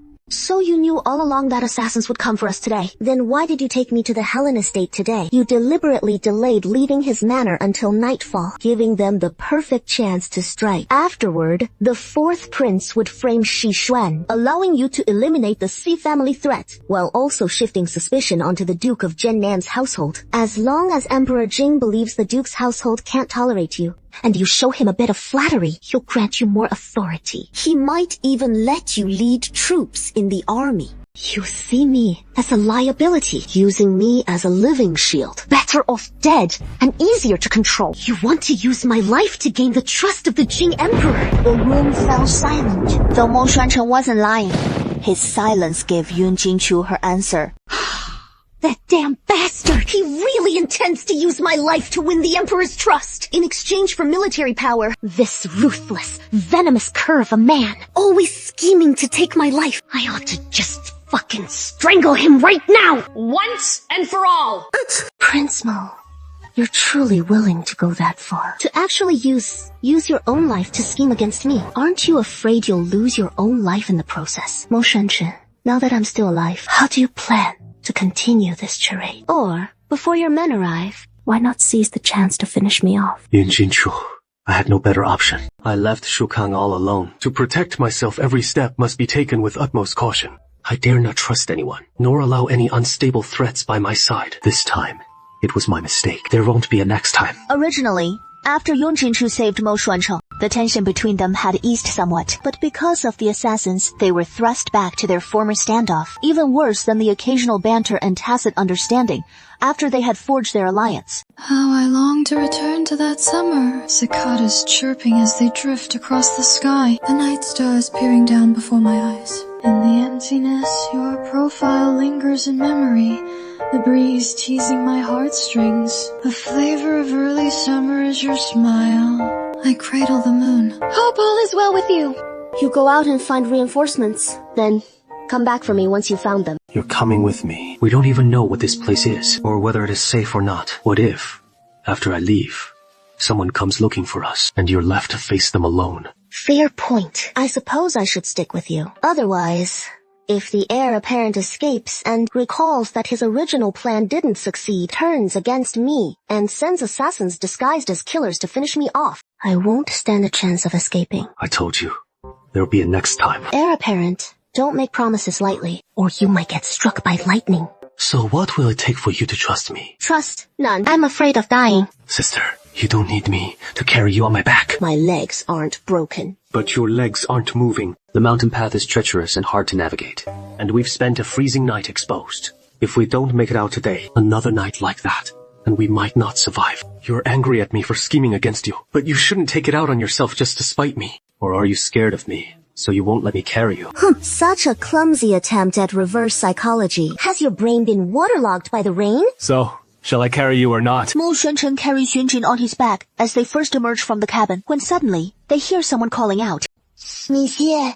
Lights out! Your Highness! What is the situation outside? The news of you and Miss Yun being ambushed and gone missing has already reached His Majesty. She couldn't help but glance over at Yun Jinchu, recalling their plan from earlier that morning. She lowered her voice. No need to hide it from him. Speak freely. Ajin and I narrowly escaped with our lives, and upon our return His Majesty will surely be relieved. Yet we've also captured Xu Xuan and the fourth prince's men.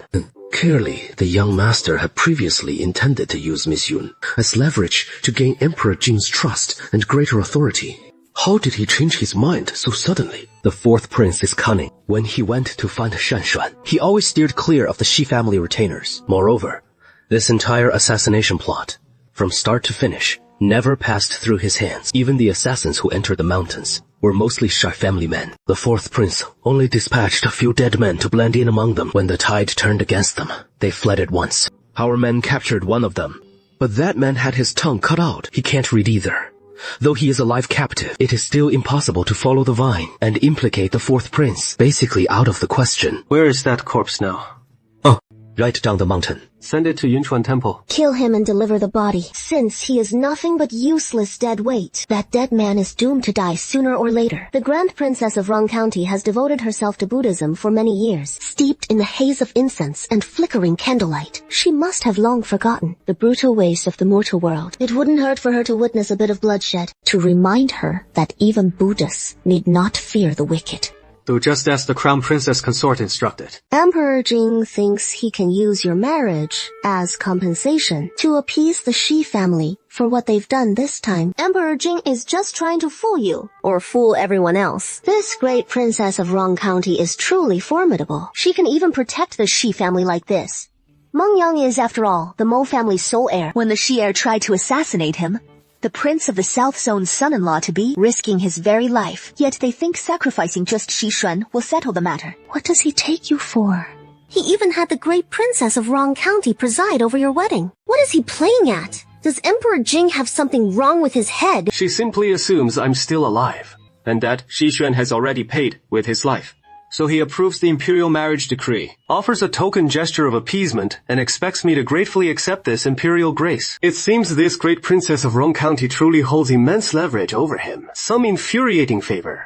Do you really think Emperor Jing would risk everything for some old favor, ignoring all public scrutiny? You mean, the great princess of Rong County has a hold over Emperor Jing. Even if it is not outright leverage, that so-called favor must hide some deeper secret. I'll have someone investigate the great princess. And why she suddenly secluded herself at Yunchuan Temple for Buddhist practice back then. A royal princess of her stature isn't the type to compassionately pray for the realm. So I refuse to believe the great princess of Rong County truly withdrew to Yunchuan Temple just to endure the hardships of meditation for the good of the nation. With Emperor Jing's decree for the marriage, when do you want to set the wedding date? You pick whatever date you like. Since it is all pretend anyway, just going through the motions. But it is still a grand wedding after all. What is wrong with a grand wedding? It is all for show to the outside world, as long as it saves face. Right? What is with that look on your face? No one else knows the truth about us, but we ourselves always do, don't we? Does the heir really expect me to embroider a wedding dress and play the blushing bride with genuine anticipation? You can just find someone to serve as a witness, and after the wedding, I'll simply move into the prince's mansion. Just remember to prepare a place for me, and it doesn't have to be too grand, as long as it is close to the entrance of your mansion. That way, I won't have to scale the walls later on. As for the other daily necessities, you don't need to worry about them. I'll have Keiichi buy them in advance and send them to your mansion. And once you reclaim the Zhenan Prince's mansion, when we go through our divorce, it'll spare us any entanglements over these trifles. As for dividing the property, we should settle that up front. Mo Xuanchen listened to him casually tossing around the word divorce, and his once smiling eyes suddenly grew cold and somber. If you're so eager to separate, why bother with the marriage at all? If you hadn't dug this pit for me, do you think I'd be willing? You're the one who provoked me first. That is only because you wanted to wipe out the newcomers first. So, why did we end up fighting? Heir apparent. Monsieur, Miss Helen has arrived. 既然 Miss Helen has arrived, have a good chat with her. I'll go see my maternal grandfather first. In a few days, I'll come to propose. Wait for me to come and marry you. What the hell is wrong with this damn man? After the wedding date was set, Mo Xuanchen proceeded just 3 days later. The dowager of Prince Hui's mansion personally came to set the betrothal and deliver the gifts, along with the betrothal gifts from the Song family, filling nearly half of Tonghua Alley. About you and Xuanchen, I've heard a bit about it. The rumors swirling outside, no need to heed them. As long as you have a clear conscience, that is enough. Xuanchen may seem cold on the surface, but warm at heart. He is truly an exceptional young man. After marriage, don't dwell too much on others' opinions. As long as you two live in harmony and bliss, husband and wife, united as one, no one will be able to trouble you. Rest assured, Dowager. We will. I know you have a strong-willed nature, and you dislike bearing your emotions to others. But since you're set to marry this young lady, you must cherish and care for her from here on out. All right. You and Prince Hui's mansion are kin, aren't you? It is just that Dowager Zheng was dear friends with my grandmother in their maiden days. Back then, when I suddenly fell gravely ill, my grandfather and Father King offered some words of solace, yet they couldn't truly shield me. Nanjing was already in turmoil, and Mo Jingyu, who had surrendered to the invading Nanchu forces, seamlessly seized the military command. But my mother consort stood resolute in her principles, fully aware that remaining in Nanjing meant a path to death. So she ventured to write a letter to Dowager Zheng. At that time, Emperor Jing was vexed by how, after my father's death, Mo Jingyue's ambitions ran rampant, and the lack of an heir for Zhennan Prince's mansion plagued him with headaches. It just so happens that South Cha is invading. King Hui then proposed that Mo Jingyu take over the Zhennan Wang mansion, to first fend off the enemy, and involve me as the heir apparent. Furthermore, Emperor Jing would summon my mother consort and me back to the capital for care, thereby curbing Mo Jingyu's military power in the Zhennan Wang mansion. Unfortunately, at that time, Emperor Jing only took me away, while Mo Jingyu forcibly kept my mother consort in the southern lands. So, back then, you yourself schemed against Emperor Jing to get him to bring you to the capital. After he finished asking, without waiting for Mo Shuanshen's response, he regretted his loose tongue. This matter, for Mo Shuan, was almost like a secret. You didn't even mention his feigned illness back then. Oh, big deal. You wouldn't be scheming against me again, would you? Keep this hairpin for yourself. If you lose something so precious, I can't compensate for it. This hairpin is part of the principal wife's rights, the 3 bestowals of betrothal gifts, and it signifies your transition from fiancée to wedded wife. Let me tell you, the matter of the Huiwang mansion has no other implications. I just want to let you know that if in the future, while in the capital, you run into any trouble, and I'm not around, you can seek out Consort Zheng.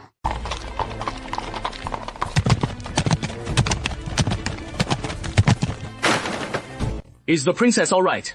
What audacity! How dare you crash into the princess's carriage? Yun Jinchu rammed right into mine. Guards, seize her for me. Upon hearing that Yun Jinchu's carriage had been struck, the usually composed Mo Xuanshen could scarcely remain seated. He thought to himself, and hastily departed the estate, with King Hui following close behind. Was it you who galloped recklessly through the streets and injured someone? Uncle Huiwang and I didn't gallop and harm anyone. I was just heading out of the city with Lu Xiaoliu to have some fun. Yun Jinchu's driver was going too fast and crashed into my carriage. I nearly got injured myself. Was it Yun Jinchu's fault? Do you take this king for a blind man? Or do you think everyone else is blind, allowing you to twist the black into white? Even if he was indeed going too fast for a moment, the carriages would collide. How could only his own carriage be the one damaged? Do you think being a princess lets you silence every mouth? Or that you can slaughter everyone who witnessed your reckless galloping and assault today? Take the 3rd princess away and detain her. I am the princess! I am my imperial father's only legitimate daughter! Uncle Huiwang, you cannot treat me like this! I merely wanted to frighten her a little. She didn't die, after all. You should be grateful that Jing survived. Otherwise, I'd take your life right now. Brother Clan, how can you treat me like this? We've known each for 8 years. Does that not outweigh his mere 2 months? What exactly does he have that is so appealing? He has long been entangled illicitly with Xuan, and is no longer a woman of unblemished virtue. Brother Chen, even if you truly wish to wed, it should not be with her. Do you know how many in the capital are mocking you? Mocking how you stooped to pick up Shen Junnu, that silly cast-off! As an unmarried princess, she hurls fickle temptress at every turn, trampling her as a broken shoe. Those unaware might think the princess had endured such scandals herself, to speak so knowingly of dalliances from the seclusion of her chambers. Does the princess even know shame? I cannot say, but in my heart, Jing is the finest soul this world has to offer. I adore Jing with all my heart. This life is hers alone, no matter what guise she assumes, be it virtue or vice, beauty or blemish. In my eyes, she alone will ever live through every breath. I will cherish her until our final days. Even beyond, in the silence of my grave, I will share it first and foremost with her. No other soul. These words, they capture but half the fervor I mustered in my charade of devotion. That is the gaze of a man unwavering, devoted without regret. It rings utterly true. What is the matter? What grievance has our Achi suffered? Where is Great Aunt? There. Stop crying. Tell Great Aunt what wrongs you. I merely had a slight altercation with someone else, yet Prince Hui struck me without a care. Mu Rongqi. So, what exactly did you do? And do you know what he did? The coachman knows it is my fault. I had arranged to meet someone, planning to leave the city, but who knew they would take it upon themselves to drive so recklessly? And once we return, I will surely punish them severely. He clearly saw Miss Yun's carriage emerging earlier. So who was it that deliberately ordered the collision just now? It was this slave's fault in driving the carriage. This slave feared being late for the princess's appointment with someone and facing punishment afterward. So he drove a bit too fast by accident and collided with Miss Yun.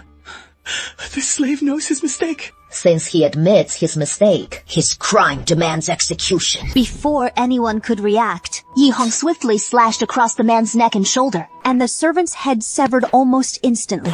The ringleader has been punished. Are you satisfied now? Since the eldest princess has already taken a life in recompense, how could I dare to remain unsatisfied? The Grand Princess has practiced Buddhism for many years, yet she wields such ruthless decisiveness. I must visit Yungquan Temple one day to ask about what is enshrined there. Is it the Bodhisattva who ferries across suffering? Or a Buddha ordained for slaughter? Or perhaps Zhenneng Wang Mansion cannot rival the imperial family's nobility, nor the princess's exalted status, which twists black and white. And both she and Ajin are merely those who cherish their lives. So for the wedding to come, there is no need for the Grand Princess to officiate. I'm afraid your murderous aura might alarm the matchmaker god. It has jeopardized my marriage with the Jin. When everyone was caught completely off guard, he spun around and swiftly drew the long sword from behind him, slashing straight toward the Grand Princess of Rong County. Certain dust! Such audacity! How dare he lay a hand on you! Your master is already bold enough to bring men crawling onto the Zhenneng Wang Mansion's roof to shit. And you truly believe that little Yung family girl has no one backing her? Or that the esteemed Zhenneng Wang Mansion, which guards the border, and the son of a century-old loyal minister, in your eyes, can be humiliated and trampled upon at will? Aunt, your years of Buddhist cultivation have indeed made you all the more deserving of a closer look. Grandmother. Brother A. Cheng, Mo Shuanchen was merely acting out of a moment's anger. It'll pass soon enough. But Brother Cheng seemed utterly furious just moments ago. This palace did so to shield you from King Hui's pursuit, and to spare you the infamous charge of galloping through the streets in assault, which inevitably bruised the prestige of their Zhenin prince's manor as well. How could he not be enraged? Yet your conduct today was utterly reckless. How could you so impulsively clash with that Yung Jinchu right there in the street? Had you truly run him down and killed him, you could have dismissed it as mere accident, pulled in someone to take the fall, and swept the whole affair under the rug. A dead man could never harm you. Heavens, you didn't even injure him, yet you've kicked up such an enormous scandal. Had this palace not arrived in the nick of time, King Hui would have had you seized outright with the censors bringing impeachment charges. By that point, not even your imperial father could have saved you. I was tempted to run him down myself, but who could have guessed he was so blessed with fortune? It is not that his fate was so grand, but that your actions lacked thoroughness. You claim you sealed off all his escape routes. How then did he slip away? So heedlessly, you cut the grass, yet spare the roots, failing to uproot the very foe you sought to eliminate, and instead inviting a torrent of troubles upon yourself. No, Grandmother. H.E. already knows his mistake. But it was seeing Yun Jinchu together with Brother Achang that made me lose my temper like that. You promised to help me earlier. This palace would never deceive you, of course, so long as you heed my words. Don't be angry anymore.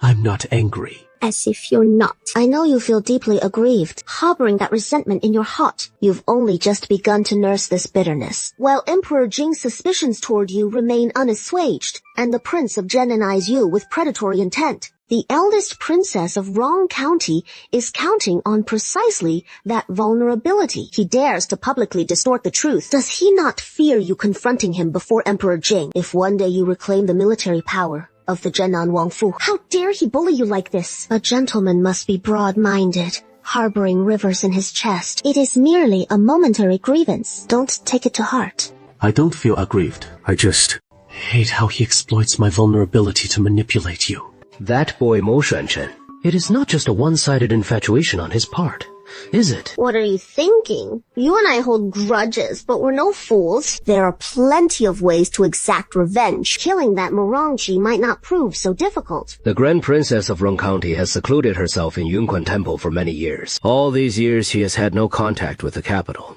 This time, she has returned for the sake of Shi Xuan and the Shi family. And inexplicably, she has grown close to Mirongqi. This king's niece, alas, she only chases after youth, but lacks any brains. No, I'm afraid she is being wielded as a blade by the Grand Princess of Rong County.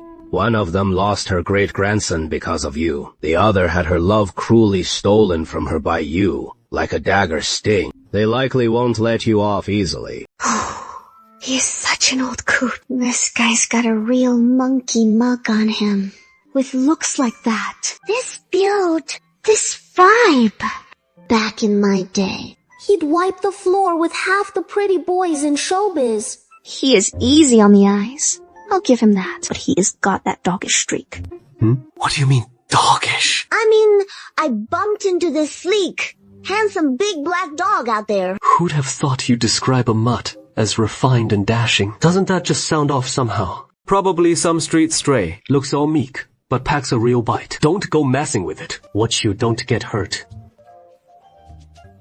No, it is nothing. I get the fierce part now. I understand. I really ought to keep my distance from Mo Xuanzhe. Seeing him smirking like that, I can't help knitting my brows. That grin of his always strikes me as downright creepy. Well, it is getting late. I should head back. Quit staring. She has vanished into thin air.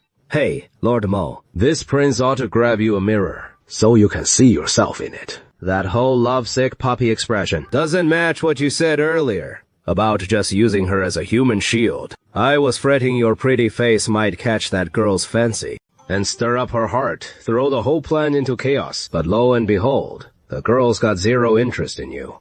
While you've gone and tumbled head over heels yourself. So tell me, you, the stony-faced celestial beauty, who is now gone all soft with springtime stirrings. You got nothing better to do.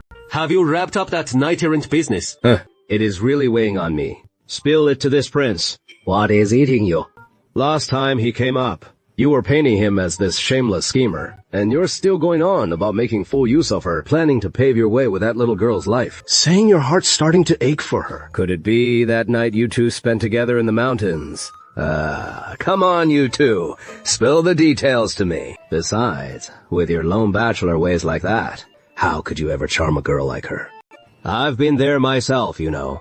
Wanted me to pass on a few tips to temper that arrogant streak of yours. If you've got nothing better to do, then get lost and head back to your manor. I'm just looking out for your happiness, aren't I? Just look at yourself. You're about to tie the knot, and you're still mooning over unrequited love.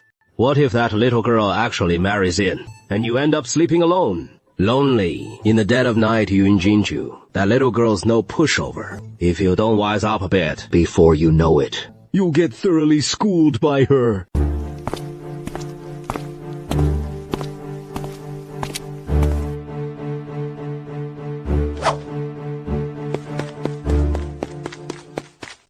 Mo Xuanzhe, how did you end up here? What are you doing at the Shy residence? In the dead of night. I couldn't sleep, so I came out for a stroll. So on a night like this, pouring rain and all, I ended up wandering into the Shi family's backyard, right into Madame Shi's courtyard. That fire, you said it, didn't you? Mo Xuanzhe, didn't you just tell me a gentleman bears no grudges against petty slights, and not to take momentary grievances to heart? Back then, you spoke so loftily about Uncle enduring it all for the greater good, saying restraint was the wisest course. But in the blink of an eye, here you are in the dead of night, setting the Shi'ai inner quarters ablaze. And you swore to me you weren't angry. You're always so petty, a vengeful fox at heart. Why bother playing the innocent little rabbit? What have you done at the Shy residence? I burned the Xi Ancestral Hall. That hall doesn't just enshrine the Shy ancestors. It also holds the spirit tablet of Rong County's late son, so his spirit can watch over the Sha family's lineage. You're really vicious, you know that. Desecrating a spirit tablet. You'll be struck down by thunder. Aren't you afraid the Shi ancestors will crawl out of their graves and come for you at night? The ancestors ought to go after Shimeng Yang too, since the Zais went and enshrined Rong Sun's tablet there. Now the Shy forebears are dragged into the mess as well. So what brings you here in the dead of night? You didn't come just to torch the ancestral hall, did you? I was planning to swing by and burn down Madame Shi's courtyard too. But you beat me to it. I just saw Madame Shi scrambling out in such a pitiful state, the fear on her face overshadowed only by her seething resentment. So who did she think the one she meant to unleash hell on was? You guess. A spark of amusement danced in Mo Xuanzhe's eyes, even without him saying a word. They both knew it clear as day. So, where do you plan to lead Rong County's men? You've led them straight to the Jiannan Prince's mansion. So you've already set things in motion at the Song Estate. They exchanged a glance. Yun Jinchu rolled her eyes at him dramatically, cursing under her breath. That damn dog of a man. The must be sent back. Let's go. Young master, Miss Yun, will lure them to the Zhenan Prince's mansion as well. But I'm worried. It might backfire.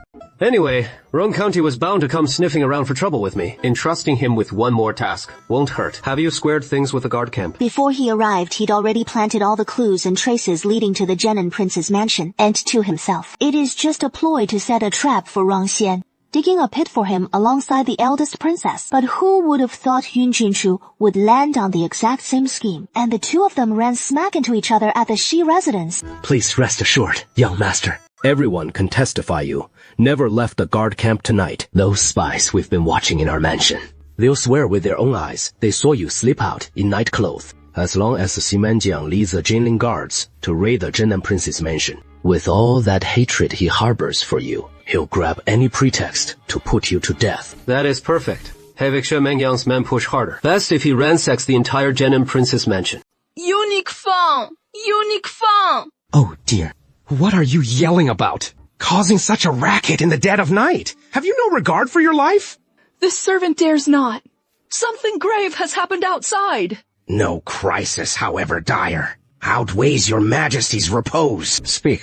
What has transpired outside? Why the panic? It is Prince Mo. Summon him in to report. What has occurred? Disturbing the night like this, refusing to cease. Your Majesty, just past the midnight hour, Lord Shi led Northern Bureau agents to storm the Prince of Zhenan's mansion. When Prince Mo rushed back from the elite guard battalion upon hearing the news, he witnessed Imperial guardsmen slaying members of his household. He flew into a rage on the spot, clashing directly with Lord Shi and severing the Lord's arm. Lord Shi was captured by Prince Mo and taken straight to the eldest princess's residence, where he blockaded the gates with elite guard troops. Outrageous. Does he seek rebellion? Decree to General Gan He. Take his marching troops to the eldest princess's residence, and bring every soul before us, Prince Mo included. The minister as well. You're courting death. Prior to this, you'd best settle down and witness Prince Mo's folly this night. Though I know not the full circumstances, trespassing upon the eldest princess's domain constitutes a grave crime. Withdraw at once, lest His Majesty learn of it and mete out severe punishment. Whatever grudge you bear Lord Xi can be settled in due course. Should it involve the eldest princess in any way, it can be discussed civilly. I have nothing to say to them. They have repeatedly bullied my Zhenan Prince's mansion. But if every soul in my Mo family is wiped out, then if I let them off today, how can I show my face to the Mo family ancestors? Lord Xuan, this matter has nothing to do with you.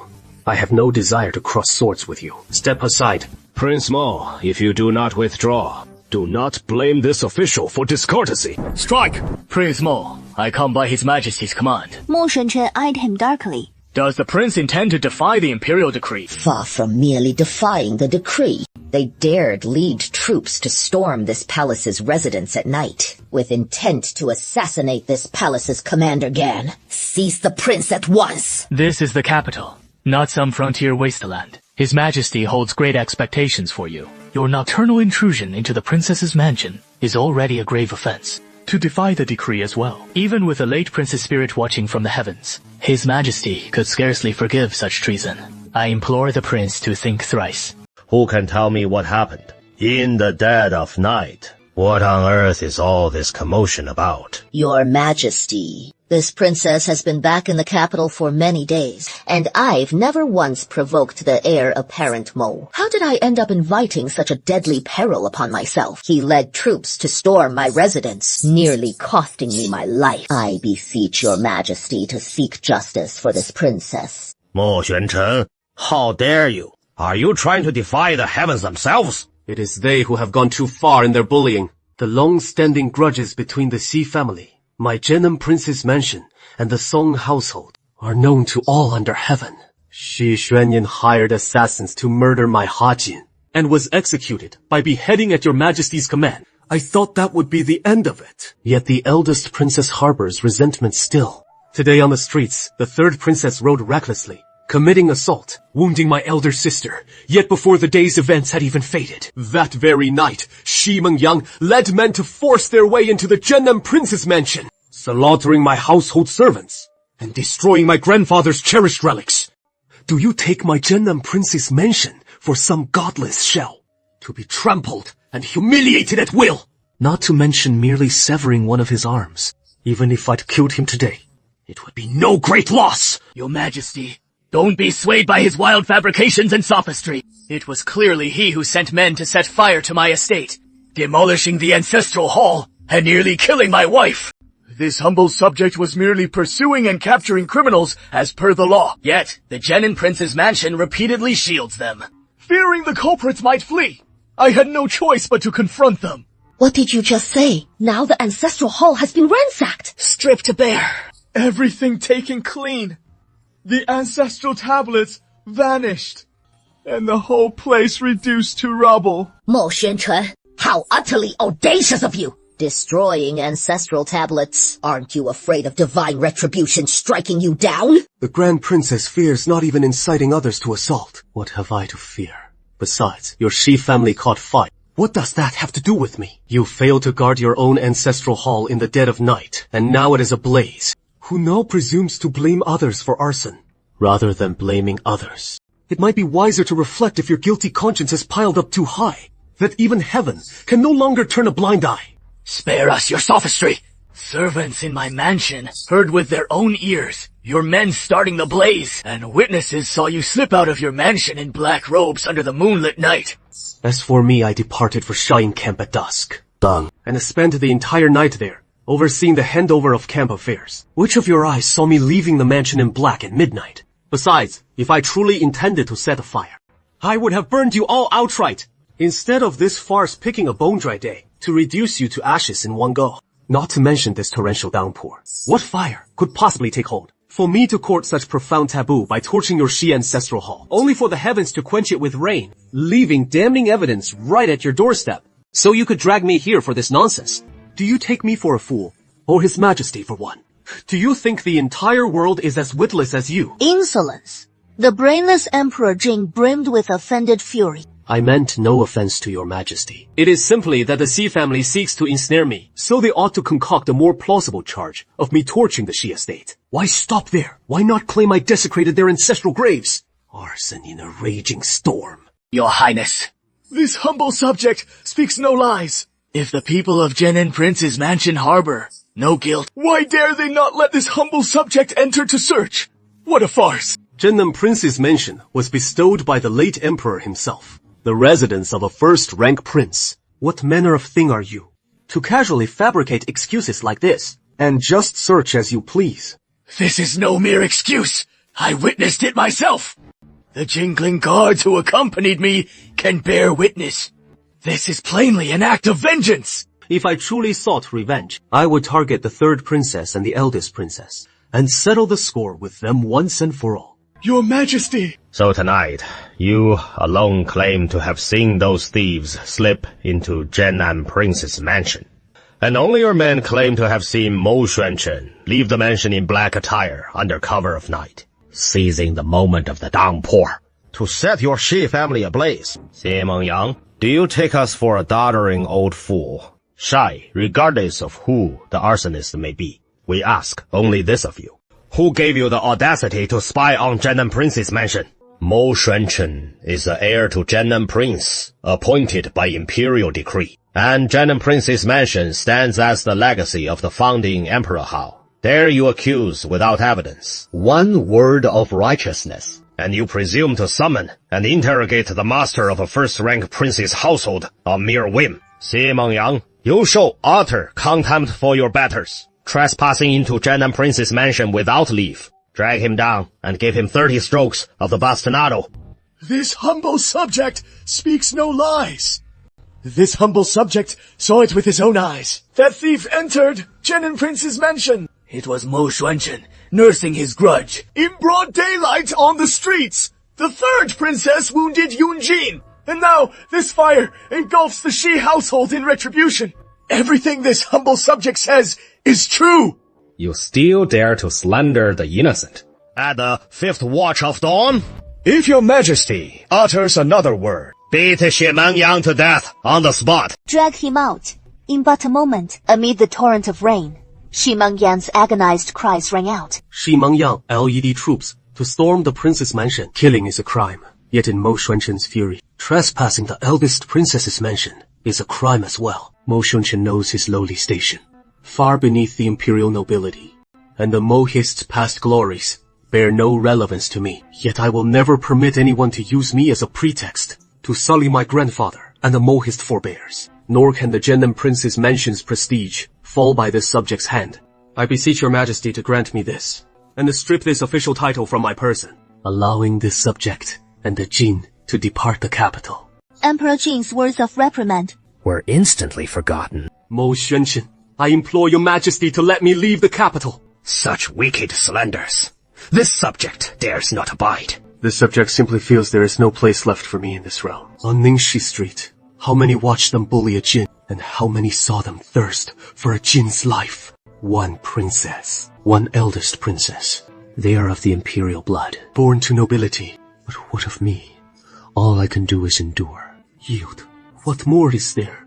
I beg your majesty to revoke this office, for it is but a useless bauble anyway. What did your majesty say at the outset? You said to let me temper myself for a time, then grant me the chance to inherit my grandfather's renown and revive the Mohists. What glory the Mohists once commanded. My grandfather dwelt in the capital.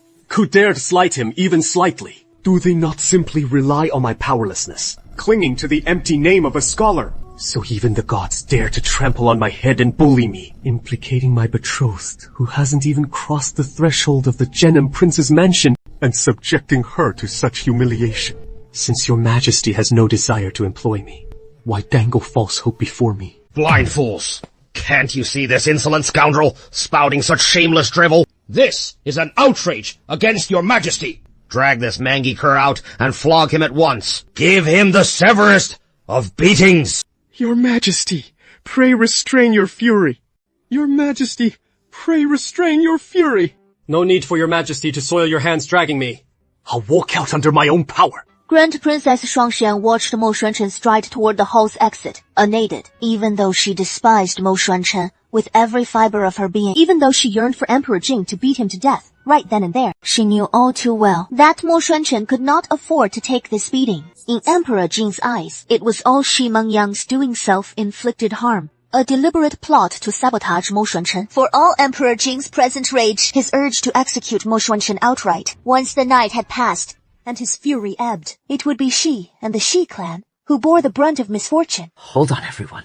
Wait! Your Majesty, pray restrain your fury. Young Master Mo acted in the heat of youthful folly. He meant no willful affront to your sacred decree. What transpired today stems truly from my own failings. My unworthy grandson's momentary lapse in judgment. A fire sparked by lax oversight among my household servants, which blazed fiercely, and, in a twisted scheme, sought to frame young Master Mo for the blaze, driving him to rash fury, misled into seizing military authority from these very officials, storming my residence by night and wounding my kin. Is Grand Princess Shuangxian truly suggesting something so laughable? I dares today to use arson as a pretext, claiming a nighttime raid on the Yamen prison, an intrusion into my Genom Prince's manor, to pin the blame on me. Then tomorrow, if given half a chance, might he not lead men straight into the palace itself, jeopardizing your majesty's very safety, all in the name of avenging his son? Your Majesty,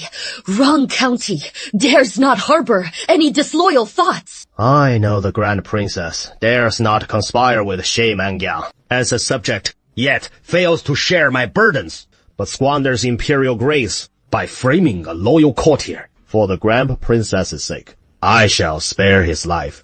Though the death penalty may be waived, the lesser crimes cannot be escaped. Proclaim the decree, Shi Mengyang for flouting the law and discipline. The heir apparent of the King of Zhenan in Gao County is stripped of his post as deputy envoy of the Northern Zhenfu Division, and henceforth barred from court. Thank you, Your Majesty, for your mercy. With everyone else in the hall departed, only Mo Xuanchen remains. Gone are the outsiders. The Mo Xuanchen who moments ago clamored for caning and faced death without flinching now shows not a shred of his former arrogance, meek as a lamb. Just now, I was making a fuss about dying. That was all for show to the outsiders. Your majesty isn't one of them. Damn it. I just want to beat you to death. Where the devil did this gallbrat crawl out from? He lacks old Prince Mo's steadiness, And his father's refinement, too. He's elevated roguery to an art form. You little bastard. Do you have any idea the catastrophe you've unleashed today? Wrong County is an imperial elder, the eldest princess personally involved by the late emperor. Yet no imperial clansman at court outranks her in status. You dare to lead troops to storm her residence at night. And if the imperial clan presses the matter, even the Jiannan Palace and your Mo family's merits won't save you. This incident today happens only once. If there's a next time for me, I will punish you severely. But what if they bully me? You severed Simon Gangzam, stormed into the Grand Princess's residence. You've nearly turned the capital upside down. Who would dare provoke you? Then how would anyone know that as the heir am merely a facade, anyone could trample over me. Otherwise, your majesty, grant me an army of 100,000 or 80,000, and send me out to battle. See who dares to bully me then. 100,000 or 80,000. Why don't you just ascend to the heavens? Get out of my sight. Go receive your 20 strokes, and reflect behind closed doors. If you stir up trouble again, I'll flay your skin myself. Where is Mo Xuanchen?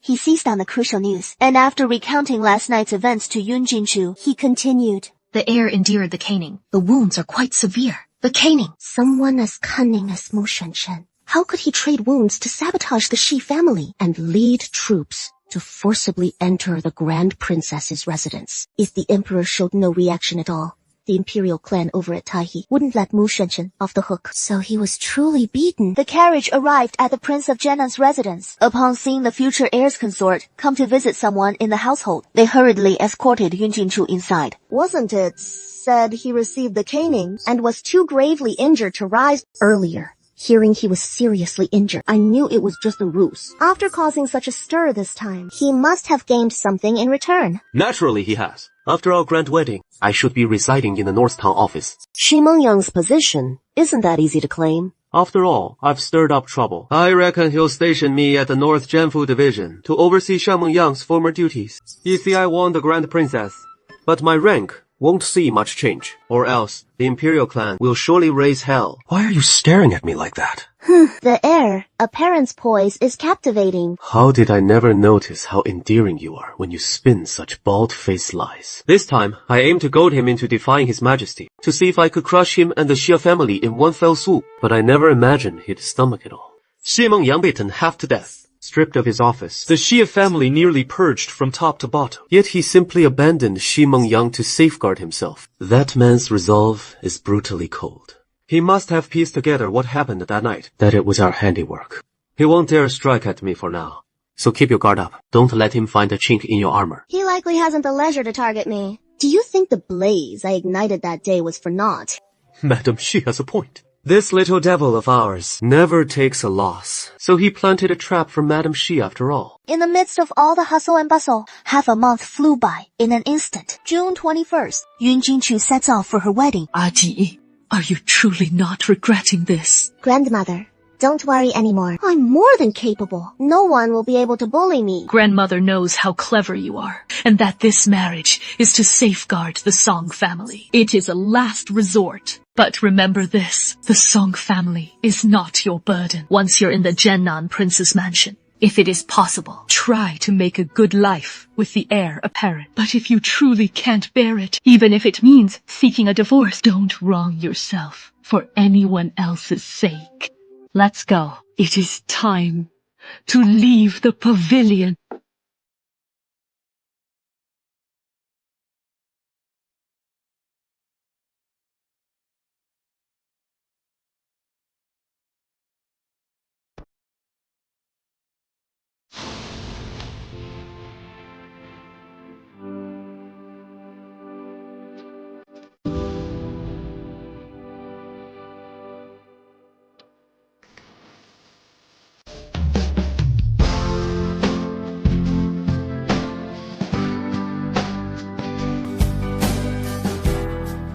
This thing's crushing me. Miss, the heir apparent hasn't arrived yet. How can you lift the veil already? Wait for him to come. Your young lady's neck is about to snap. But enough with the buts. It is just going through the motions. You don't actually expect the groom to come lift it himself, do you? Hurry and help me take this off my head. My scalp's Stretched so tight, it is unbearable. It is late at night. Huang Ye should head back. I still have something to ask you. We can talk later. I'm off to the bridal chamber. Does His Highness fancy joining the wedding night fun too? As if anyone doesn't know how this marriage came about. Putting on such a straight face. Yun Jinchu's no pushover. Who knows? That rascal might get kicked out before long. I thought you weren't coming back. What took you so long? Why didn't you rest first? I had to wait for you to return. Didn't you say earlier you'd prepared a place for me? But when I asked Yihen, he said he had no idea where it was. So I wanted to find Zhu Qi and Xia Houyu. They're nowhere to be seen. The servants in your mansion. I don't know who I can trust. And I have no idea if your mansion hides any dirty little secrets. What if I wander in somewhere by mistake and catch a glimpse of something I shouldn't? Then you'll pin it all on me later and decide to silence me for good. That was ages ago. You're still holding a grudge. Besides, I didn't even know you back then. You just popped up out of nowhere. So how was I to know if you were a spy from some rival house? As if you forget. There is no way in hell. Besides, the root of all this mess stems entirely from you. You sly dog, scheming to silence me. That is why I'm stuck tangled up with the likes of you. If I hadn't caught you faking that illness, peeling back that fake layer of gentle charm, I'd never have stepped straight into the steaming pile of dung, dragging myself right in after you. Sign feels damn good in the heat of the moment, but chasing back what you've wrecked, straight to the crematorium. You dug your own grave, now lie in the ashes. I didn't arrange separate quarters for you, even though I'd planned your own courtyard all to yourself. But this estate's crawling with eyes and ears everywhere. His Majesty has never trusted me one bit. If we're wed and split up on night one, living apart like that, word'll be back in his ear by dawn. Even your own manor isn't safe from prying eyes. It is not unsafe, per se. I know exactly who is spying for them, and who is feeding intel straight to Emperor Jing. But I can't touch them. Not yet. I need them to pipe back the scraps he wants to hear, and to keep him lulled into thinking all's well with me. When that eunuch came to deliver the decree earlier, he dragged along a handful of palace lackeys, claiming they were His Majesty's gifts to wait on us. They're likely staking out the perimeter right now. As for us, if we're playing the loving couple, we share a chamber tonight. If you're dead set against it, I'll slip out on some pretext. That old bastard looks all straight-laced and proper, but sends spies to eavesdrop on our bedroom banter. With those two eunuchs posted right outside the door, forget letting Mo Xuanchen sneak out or US bunking separately if the bridal suite stays dead silent tonight without a whisper of passion. By morning, Emperor Jing sniff out the rot in our happy union. Hold on. I'll go wash up to avoid stirring up trouble out there. You rest first. And I'm the noble consort's guys. Never mind. Come over after washing, or they'll catch on. This whole charade will be for nothing. But you're okay with that? It is just sharing a bed. We won't do anything. Once they're gone, we can part ways again. Aren't you afraid I might try something? Go ahead. Try it if you dare. Of course not. I'm scared you'll pinch my kidneys off in the dead of night. Then bear the inconvenience for a few days. I'll figure out how to send them packing. Then we'll add another bed in the room. This guy's a dog through and through. With that fair skin, pretty face, and stud dog waist. Calling him a once-in-a-lifetime gem is an overkill.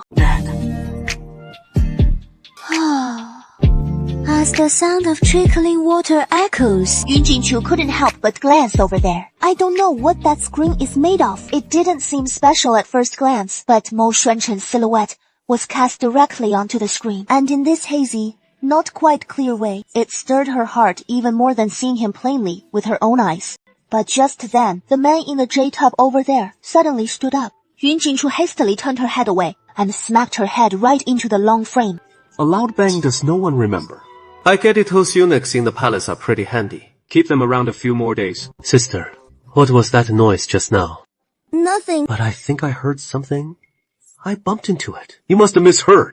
Mo Xuanchen saw her rare moment of embarrassment and smiled to himself without a word, choosing not to call her out on it. It is getting late. Time to sleep. My little darling's not hard to soothe, after all. The next morning, Yun Jinchu woke up nestled in Mo Xuanchen's arms, her whole body pressed close against him. How did I end up treating him like a human body pillow? Sister, it is really no big deal. Just a little hug, that is all. I don't mind it at all. Especially since we're already married, even if we weren't wed yet. Didn't you, Jin, say my scent was pretty nice back then? You were all over me the moment we left the bath. practically dying to claim my innocence. Between us sharing a bed like this, with all this temptation around, it is only natural if you can't resist and want to get a little handsy. Food and lust are human nature. Shut up! What the hell kind of sleazy old pervert lines are these? Don't be shy, Ajin. You don't know shit! We're married now. What is wrong with me giving you a little touch? Don't you get what license to operate means? This is totally legit. Of course, no big deal. You said it yourself. We're married now. I know Ajin's got a weakness for handsome men. Still drooling over me. Are we? You've got your wish. You're the princess consort now. My rightful wife, fair and square. If you want to touch me, you can do it anytime. It is just that our bed's a bit small. No more piling quilts between us before bed at night. Anyway, it'll be gone by morning. Mo Xuanchen could see she was already fuming with embarrassment. And that quilt from last night. He was the one who sneakily moved it aside. If this little firecracker ever found out, it was him who'd pulled her close while she slept. She might just straight up murder him. Better to keep an escape route for himself. I'm sorry. That time outside the Helen family's racetrack. I shouldn't have forced you to apologize using Moshizi's name. It is truly rare for you. I've wanted to say this for so long, but I never knew how to broach it. I've been living here for nearly 8 years, step by step, hiding my true self, only to reach this point. Your sudden arrival by my side shattered all my hard-won obliviousness. It left me a bit frightened, afraid you might have some ulterior motive in showing up like this. Lest after, I let myself believe in you. I plunged myself into irredeemable ruin, just like before. After grandfather Buddha passed away, father followed soon after, succumbing to illness. Life in the manor grew unbearably harsh for me. And when I realized Mo Jingye could never tolerate me, I schemed relentlessly until Emperor Jing took me into the capital as a hostage. Mother consort had already lost her mind by then, so I couldn't bring her along. But the nursemaid who'd raised me from infancy came with us, as if to watch over me. Yet the one who'd cared for her all those years afterward, treating her like her own cherished grandson, Met a sudden, tragic end one night. He'd accompanied us into the capital, tending to her with unwavering devotion. But on our very first night there, he drove a knife straight into his own heart. I was only 10 years old that year, and that wound kept me bedridden for over half a year. Emperor Jing feared my death would weigh on his conscience, giving Mo Jingye a pretext for rebellion. So he sent attendants to watch over me day and night, sparing no rare elixir or heavenly treasure to preserve my life. And from then on, I vowed never to trust anyone around me again. So why didn't you finish the job later? That day we fell off the cliff. I woke up before you did. That is why, when I carried you out later, you've been awake this whole time. Back then, I wanted to finish you off right away. But in the end, I just couldn't bring myself to do it. I wanted to kill you, because I could sense that you're just like me, someone far too dangerous to keep close. But then I realized it is rare to find a kindred spirit in this lifetime. And with a giant being so soft-hearted, even knowing that ending you would resolve all my troubles, I still couldn't bring myself to strike. Such a wonderful Ajin. Suddenly, I just couldn't bear to let you go. You haven't even heard my confession yet, have you? What on earth? I was planning to wait a little longer, until things settled down, before confessing to Ajin. But Ajin, the way you gaze at my body every time, it is so scorching, it is impossible to hold back. What nonsense is this? Hasn't Ajin wrapped herself around my body? When I was bathing, peeking at me, and in the dressing room, you could hardly wait to run your hands all over me, even when we slept. Ajin was clinging to me every moment. Ajin, you like my body so much. Shall we give it a try? Is that how it feels? Like this. Do you like it? Lin Jingchang's face flushed with a rosy glow, his eyelashes quivering softly. Just as she was about to say, she didn't. She caught sight of the man's slightly parted collar, revealing a vast expanse of pale skin. Sister. Want to try? Don't say a word. Even if he looks like a beguiling demon, that is one thing. But that voice of his is so irresistibly seductive. Even if her mind was addled and dizzy from his allure, she instinctively felt she couldn't touch him. Perhaps we should just forget it. If we stop halfway, are you trying to kill me? I was just drunk a moment ago. So, are you still drunk now? The corners of Yun Jingchu's eyes were tinged with crimson, teased to the point of unbearable suspense, utterly tormented. He didn't speak first, so that must mean you're still drunk. Perhaps we should just forget it.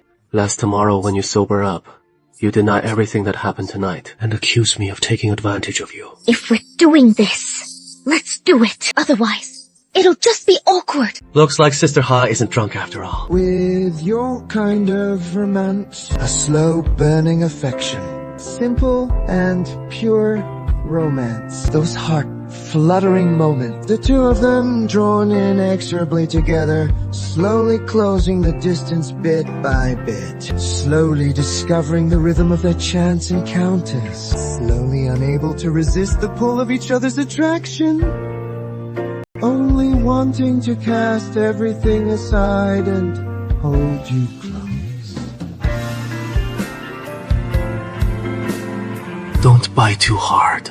Otherwise tomorrow at the Zhenfu Division on duty, within half a day, all of the capital will know just how much the hereditary princess adores me. One night of wild abandon. How did things end up like this? It is no bluff. I saw it with my own eyes. You mistook me for someone else and led me on. You seduced me. Did I? Nothing's wrong. I still remember how passionate Jian was, caressing my body and tearing my clothes to shreds. Then, urging me to hurry. Shut your mouth. I used to think Jian was just clinging to my body, but I never realized how much I crave you. If you told me sooner, I'd have been waiting for you, ropes undone and ready, instead of you being so desperately impatient. A nip at the corner of my mouth, and seeing him truly vexed. But don't bite here. The neck can still be hidden with a collar, but not here. The young master's skills are impressive. You serve quite comfortably. I do indeed covet your body, just as you fancy my striking looks. But we're both grown man and woman, so indulging in desire isn't so strange. Our bond with the young master was always a contract. After all, though without true affection, there are always those moments when needs arise. Mu Shenqun's heart, once warmed by last night's passion, began to chill bit by bit. You see what we have as just a transaction. Heir consort, are you awake yet? I'm awake. I figured after all that wild romping last night, I'd be achy and limp all over today. But to my surprise, I feel utterly refreshed, even in the most intimate spots, with barely any soreness. Gathering yang to supplement yin. It even stirred up those lewd, fragmented fantasies in his mind. Heir consort, what was wrong with the heir just now? I saw his face. It was so dark and stormy. He was in high spirits. When he rose early, even smiling as he spoke to the servants, he bathed you himself last night. And in the small hours, he rose twice to apply salve for you. Then this morning, he specially ordered bird's nest porridge from the kitchen just for you. He seemed perfectly fine when he came in earlier. So where did these crabs come from? The heir sent for them, delivered from the estate, on the capital's outskirts, last month. Didn't you mention how delicious crabs are in autumn? The heir made arrangements right away, having some caught and raised for you. The messenger who brought the crabs said, they're not quite at their plumpest yet.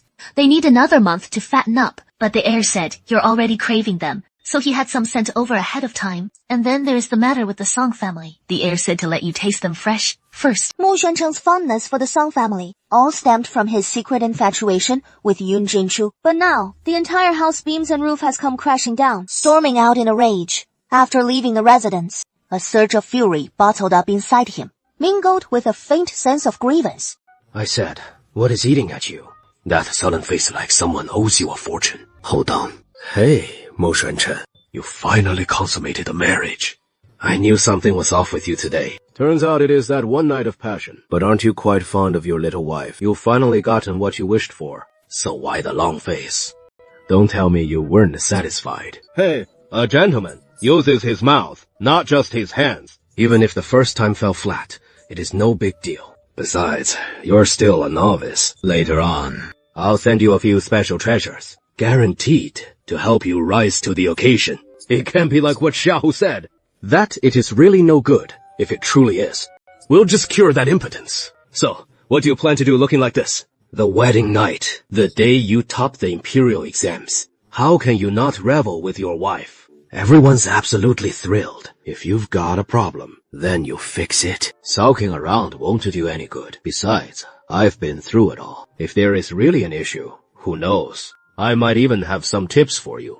Don't brush it off. If things don't mesh in the bedroom, that is a serious matter. I told you, it is not that I couldn't. So what is really going on? Is it that your wife didn't enjoy it? Back then, she only craved my body. Hey, don't go yet. Stay right there. I've been a poor brother. What is really going on? Spill the details. This is your first marriage, and you've never fallen for anyone before. Who knows? You just don't know how to handle her. You know how devoted my princess is to me. These matters of the heart between man and woman, I know a thing or two more than you. Mo Xuanchen hesitated, but couldn't hold back the grudge brewing inside. In a hushed tone, he confessed how he'd sensed Yun Jinchu wrapping herself around him, how she'd taken the lead in seducing him. Once he'd finished, he admitted his delight from the night before, only for her to turn cold and distant come morning. Laugh at me, and I'll end you. Heir, look at you, stubbornly fixating on it already. No, you two aren't some love-struck pair in a real marriage. That wedding was under those circumstances, let alone her having feelings for you. You were out to wipe out her entire family, and she didn't slip a knife between your ribs at midnight. That is mercy enough. Her wrapping around you like that at least shows she has got a soft spot for you somewhere. Why else would she tangle with you and no one else? That little lady of yours isn't like the others. She doesn't strike me as the marrying type, scared off by that birds with birds, dogs with dogs notion. And anyway, your betrothal was just a smokescreen. Under these conditions, for her to entwine herself with you, it means you've still got something that draws her in. If I were you, I'd make a habit of prancing around in her line of sight all day, until she is so smitten she can't think or see straight beyond you. When she comes wrapping around you, just let her have it. Whatever it is she craves from you, give it freely to keep her hooked and happy. In this whole capital, there is no one more appealing than you. Matters between men and women are all much the same. If you can truly reel her in, once she has grown accustomed to such lavish delicacies, how could she still fancy plain fare like that outsider Mo Xuanchen? Recalling Yun Jinchu lost in passion, draped over him, his gaze flickered with a spark. You, my friend, don't think it is beneath you. She is your wife, after all, not some stranger, right? Whose elders don't need a little sweet talking now and then. Just trust me on this lust at first. Sight is a real force. One taste leads to another. You know that. Addictive flavor, don't you? Peddling your charms like this, even a man like you can pull it off. Ease up on the stubbornness a bit. Thicken that skin of yours. Lure her in with what she craves. Then play the wounded card to tug at her heartstrings. And when the time comes, whatever you desire, how could she refuse you? Mo Xuanchen pondered King Hui's words, lost in thought. For a moment, he'd never felt this way about anyone before, and as for dealing with women, he was at a loss. If the roles were reversed, someone scheming to take his life, then, turning around to stir his affections, he'd probably just strike them down with a single blow. But he could tell, she felt something different toward him. Why are you so intense? Jing sits on the swing hanging in the courtyard. Mo Xuanchen hasn't returned to the estate in 3 days now. After he stormed off in anger that day, I figured Mo Xuanchen and I had just had a falling out at worst. But who would have thought, after he left, he'd vanish without a trace. Heir consort. Where's your husband? The heir apparent. This servant doesn't know. Perhaps this servant should go inquire about it. You go about your duties first. What a mess this has turned into. If only I hadn't let the wine and passion cloud my judgment that night and devour my senses. Now it seems like he is the heartless one, taking advantage and then turning cold, refusing to acknowledge it. Why has the heir consort come over? How did you make so many longevity buns? Someone in the household has a birthday today. Doesn't the heir consort know? Today is the heir apparent's birthday. Because the heir apparent refuses to celebrate it every year, I've made some longevity bonds to send to the blessing hall for the people there, considering it a way to celebrate and pray for blessings on his behalf. Mo Xuanchen is so inscrutable. Why does he refuse? Does the heir consort know about the consort's condition? You mean her affliction with hysteria? After the prince passed away, the consort, she wasn't herself anymore. When her hysterical episodes struck, she would often harm the heir apparent. Back when we elders were still in the estate, we could look after him somewhat. But after the second master took over, he dismissed all of us, leaving the heir apparent without anyone to care for him. The consort kept him confined by her side, not allowing him to go anywhere. His Majesty sent men to escort the heir apparent to the capital. That year, it just so happened to fall on the heir apparent's birthday. For some reason, the consort had a severe episode and locked the heir apparent in a small ancestral shrine. I heard that when the palace servants went to find the heir, he had been chained to the Buddha statue. His hands and feet slashed open with bowls, howled to catch the blood, claiming it was a bloodletting ritual to pray for blessings for the prince and the old prince. After the palace servants rescued him, the heir barely clung to life. From then on, The heir never celebrated his birthday again. It was the princess consort who did it. During her hysterical episodes, the princess consort couldn't recognize anyone, and many of the scars on the heir's body date back to those days. During that time, the heir was so deeply traumatized that his room had to stay lit day and night, lest he fall asleep each night. He'd dream of that tiny child, crying until his throat was raw, calling out again and again. Mother, you have no idea how much suffering the heir endured back then. When the old prince was still alive, he was always full of smiles, with a heart as tender as could be. But later, his entire personality transformed utterly, with everyone scheming to take his life. It is no small miracle the heir has survived to this day. Yun Jinchu had long known Mo Xuanquan's childhood was one of hardship. Yet hearing O Zhao recount these details still twisted her heart in agony. How about that? Has he left? He has come out, hasn't he? It is me, Suoxia, you sly one. You think it is helpful, making me spill all this to the crown princess? Of course it is. Didn't you catch the look on the crown princess's face just now? She must be feeling sorry for the crown prince.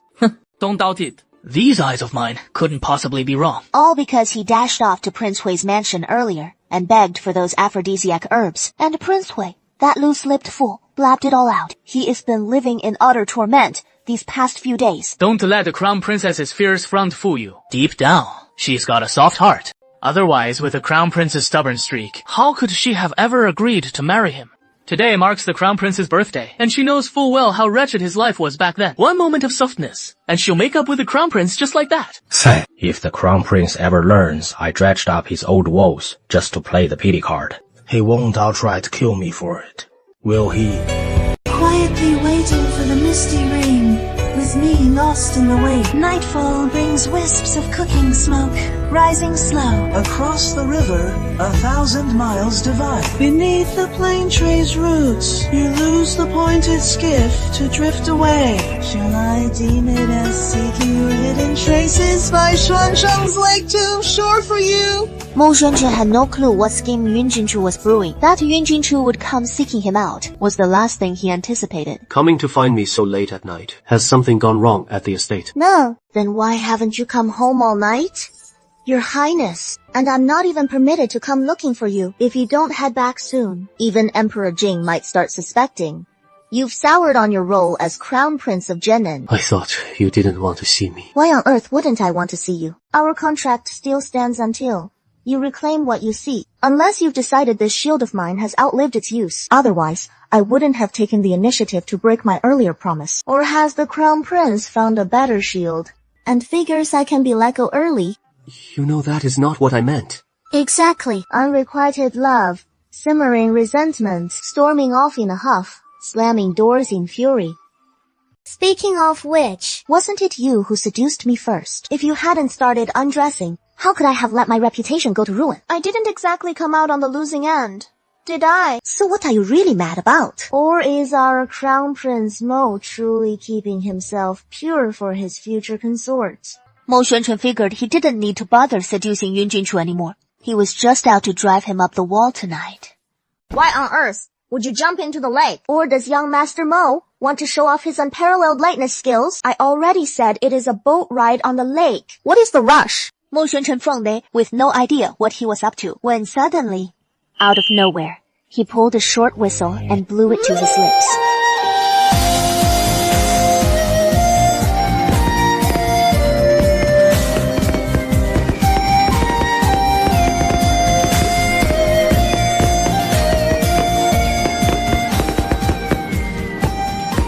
Happy birthday, Mo Xuanquan. Though that night, I shouldn't have clung to your body. But how could I resist when you look so captivating? Oh, look, I splurged a fortune on Master Tai from the capital's famed Love Fills the City troupe to stage this grand fireworks display for your birthday. So how about we make peace? Mo Xuanquan, may all your days ahead be filled with fortune, and every year bring the joy of this very moment. Mo Xuanquan's throat tightened with emotion as the fireworks bloomed across the night sky, igniting and dissolving every lingering grievance in his heart, every flicker of resentment and anger bursting into oblivion. Uncle Zhao's longevity noodles aren't easy to transport. I worried they'd turn to mush on the way, so he opted for a paper-thin cake instead. Little did he know Yun Jinchu had gone to such elaborate lengths to celebrate his birthday. But this rare olive branch of goodwill, this earnest bid for reconciliation, he simply couldn't let such a perfect chance slip away. Suddenly, the words King Hui had once shared with him echoed in his mind. I know you didn't mean it. After all, Jin despises me. No need for explanations between us. I know. And I know full well I'm not the easiest to love. With this contract month still binding you, you're likely dying to flee the prince's mansion at the earliest chance. That night was my mistake. I knew you found me suffocating, that my presence choked you. Yet I foolishly convinced myself you craved my touch, hoping to tangle you in my web that way. Truth be told, all these years, I've grown numb to grasping at shadows, unable to hold on to a single soul. Just as they've always whispered, a wretch like me, born under a cursed star, is doomed to solitude. Who would ever want to be with someone like me? This isn't the first time. Even in Dongxi, it doesn't matter. It is all my fault. I shouldn't have pushed so hard. Thank you, Axion, for treating me like family. I'm truly happy. I remember you saying, birthdays are for making wishes. Right. So I wish for a kin that everything goes smoothly from here on, full of joy and free from worry. Never crossing paths with someone as loathsome to you as I was. You can't just wish like that. That Tianshou without heart nonsense. It is all just superstition to fool people. Besides, where in this world is there a Tianshang Long Star as handsome as you? But Xin doesn't like it. Who said I don't like it? I don't even know what liking someone feels like, and I've never liked anyone before. But at least right now, this version of you, it is what I like most, and I haven't met anyone more striking than you yet. So Jin still likes me. After all, right. After nightfall by River Moon Lake, word of the dazzling fire trees and silver flowers quickly spread, stirring up quite a stir among the crowds. As Mo Shenchen entered the palace, he sensed the courtiers' gazes upon him, laced with an odd curiosity. Well, you sly fox. Not bad at all. Right now, the whole capital is buzzing about how your wife went all out for your birthday, staging a magnificent display of fire trees and silver flowers by River Moon Lake. They say it was a sight to behold, echoing across half the city. Out there everyone's saying your crown princess is utterly devoted to you, holding her husband right on the tip of her heart. You've got some moves, kid.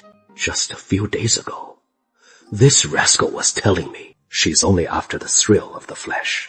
And yet in no time at all, you've charmed her into pulling off such a grand gesture, just to celebrate your birthday. Upon hearing this, Mo Xuanchen recalled the playful chaos between them in the Emerald Silk Pavilion last night. Her laughter had been so intoxicating. So, how'd you finally win her over? Last night, with the birthday excuse, Jing's heart softened. All that good looks of yours went to waste. What a perfect chance yesterday was.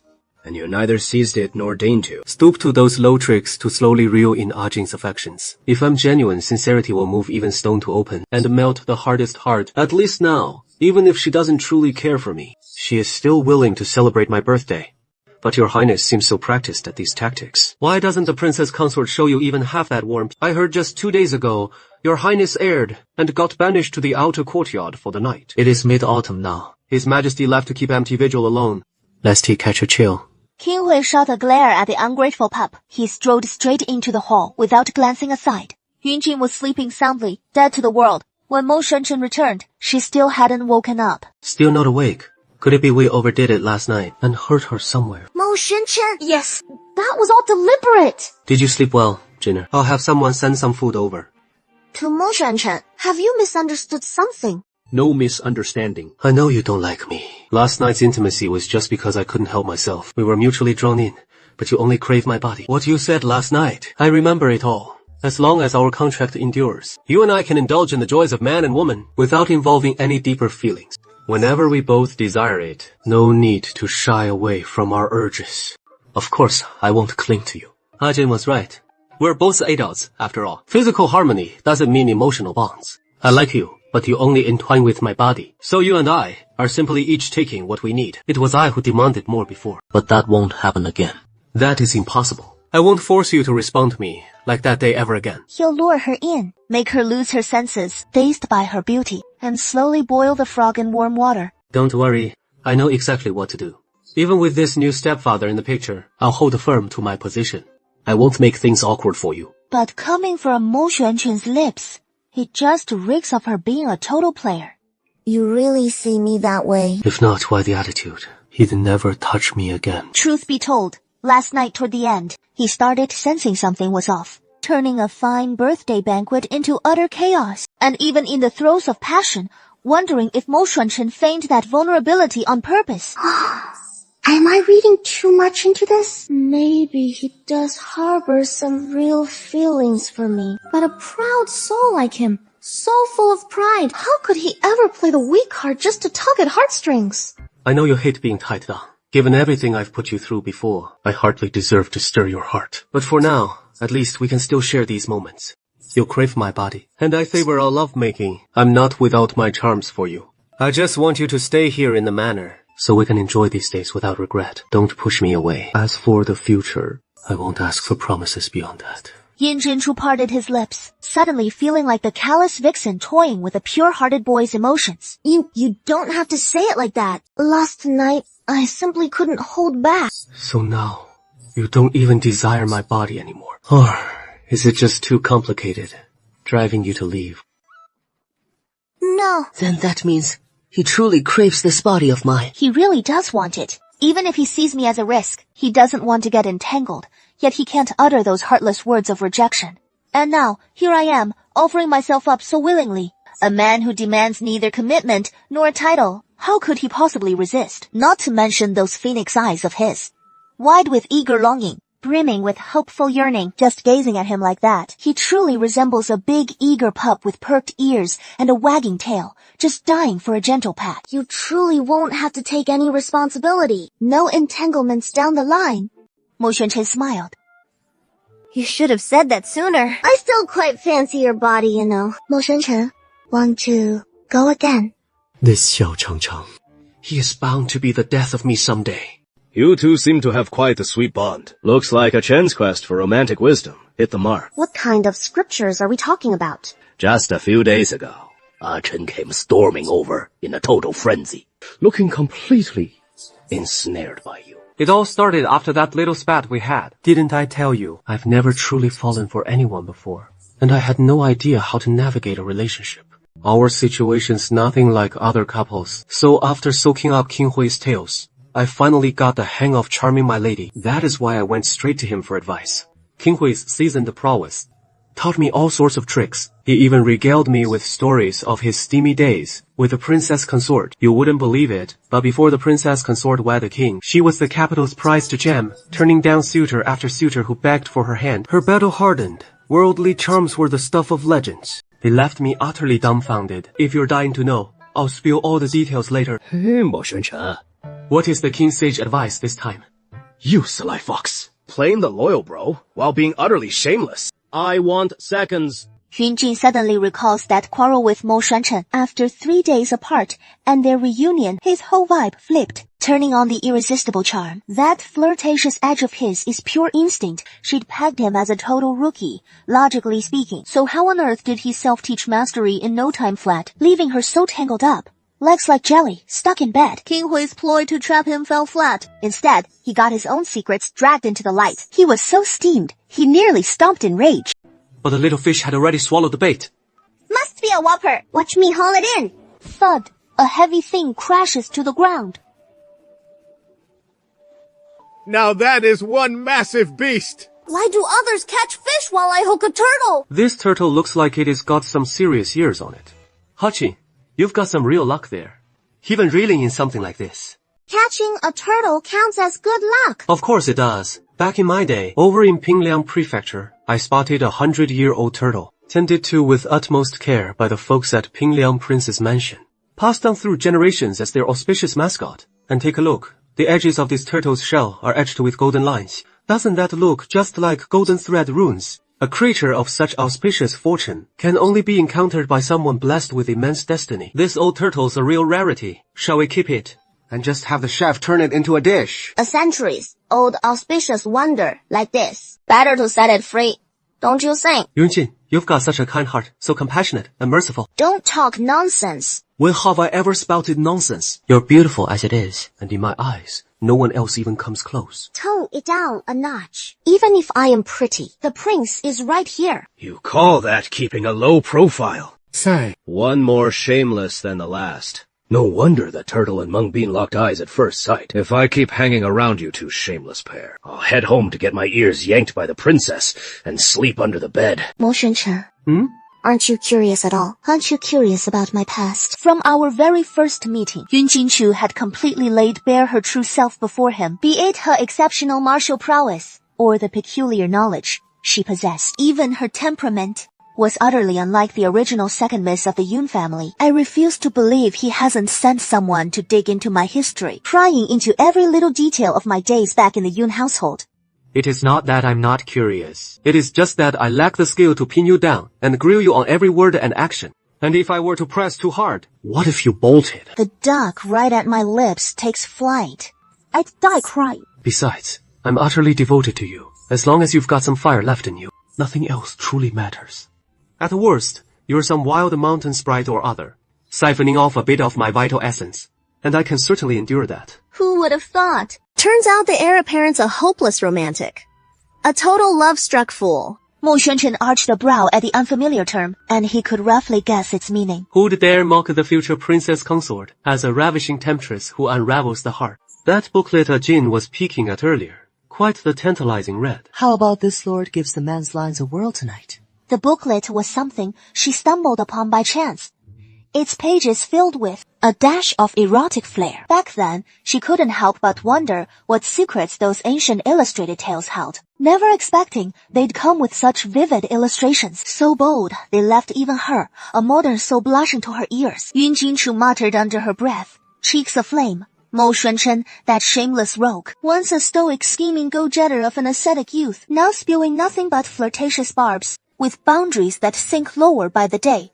What utter nonsense! Let me tell you, don't even think about getting me to play that with you. If you dare act out of line, I'll beat you to death. How could I possibly be thinking about all that nonsense? It was just me teasing you for fun. Of course, if Jin likes it, I wouldn't mind at all. I figured you'd be so into that naughty little book, but who would have thought you weren't interested? Then there is no point keeping it around. I will toss it once we're back. Don't do that. Actually, you don't have to throw it away. But what if Jin doesn't like it? I don't want to annoy you. It is not that I dislike you like this. I could come to like him. I'm not all that into it myself. Master, madam, the young miss has returned. Paying respects to grandfather and grandmother.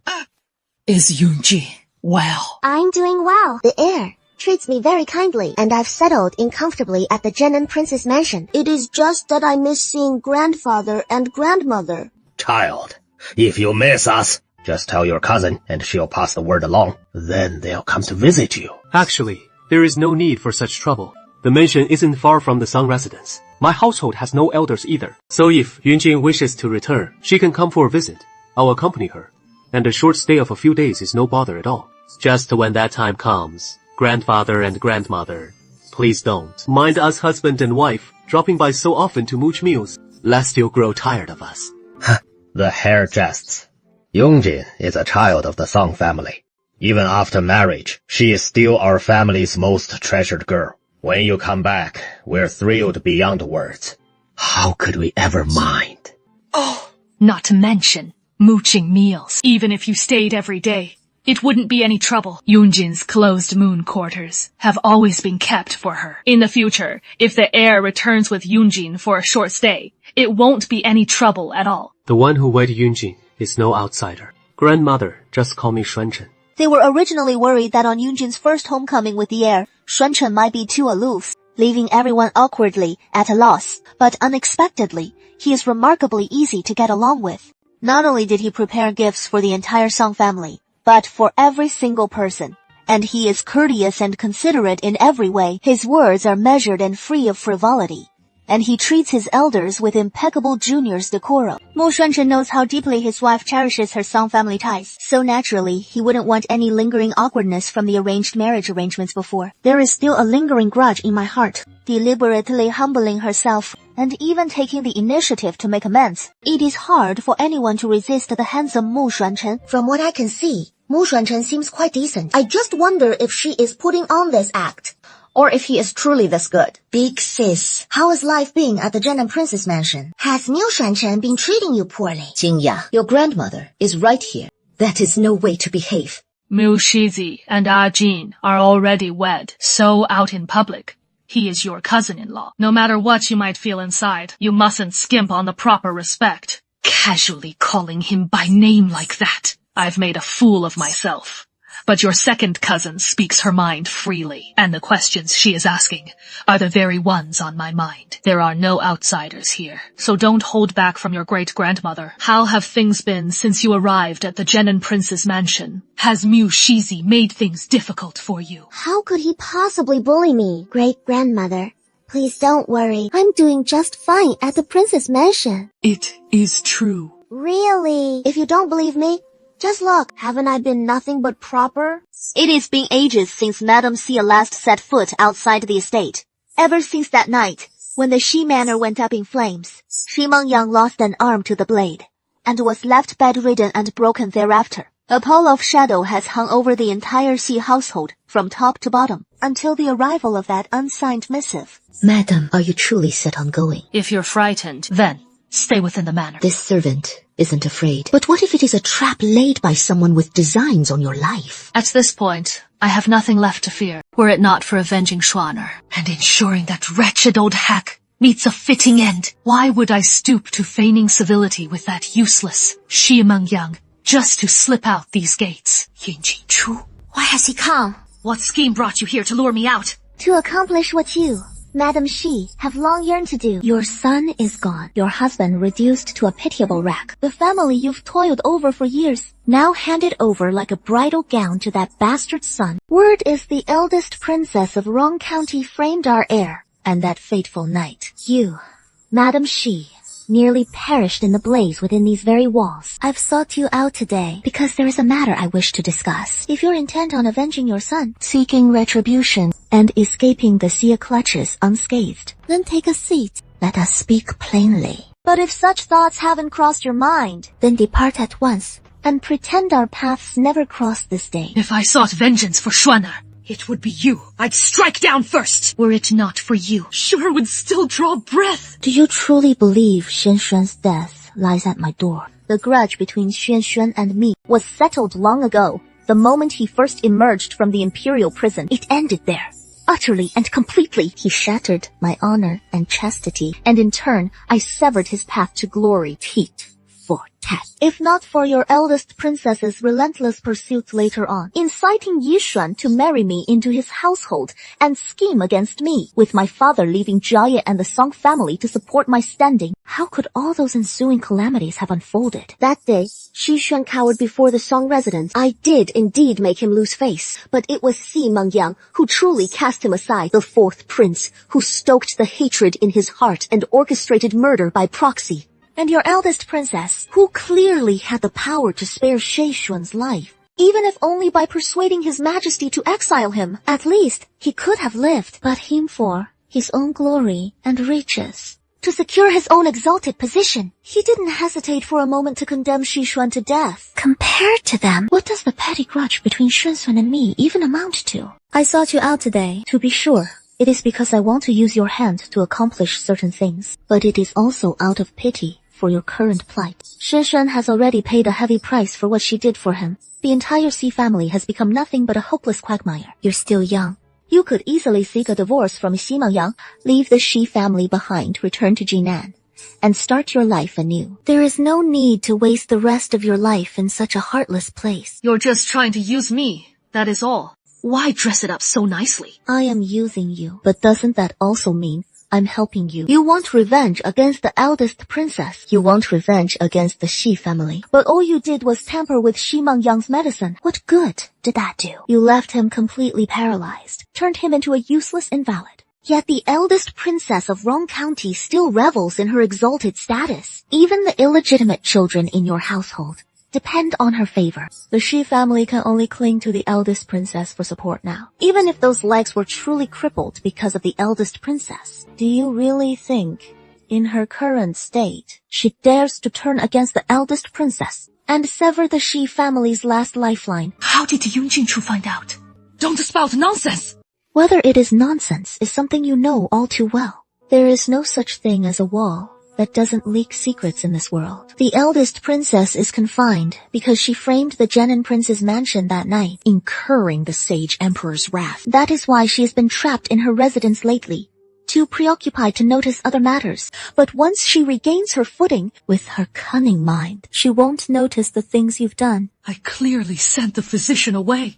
But he came back in secret. That physician's entire family and business are in the capital. How could he possibly abandon his wife, children, and elderly for your mere 1,000 taels of silver? Moreover, do you really think the Grand Princess is completely oblivious? Then she'll know. If she finds out, could you even stay alive? Rest assured, I've already covered your tracks long ago. That doctor's wife and daughter, I've got people looking after them well, so he won't breathe a word. He shouldn't. You just said you could help me leave the Shi family. Not only will I help you leave, but free you from the Shi family's grasp, and let you return to Jinan without a stain, and even exact vengeance for Shi Xuan.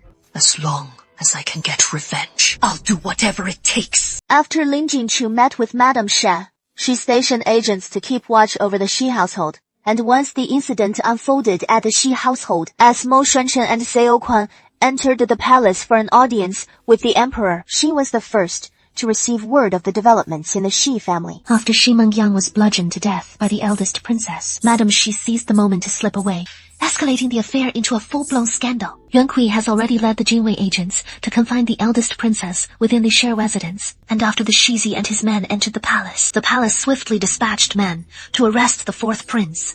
Who would have thought she would actually end up killing Xiao Mengyang? Her original plan with Madame Shi was for the eldest princess of Rong County to visit the Shi household, provoking a quarrel between her and the Shi Mengyang, then creating an opening for Madame Shi to poison herself, framing the eldest princess for it, claiming it was because she had overheard something she shouldn't have. The eldest princess of Rong County must have long harbored resentment toward Shi Mengyang, and with Madame Shi's added provocation, it led her to kill in a moment of uncontrolled fury.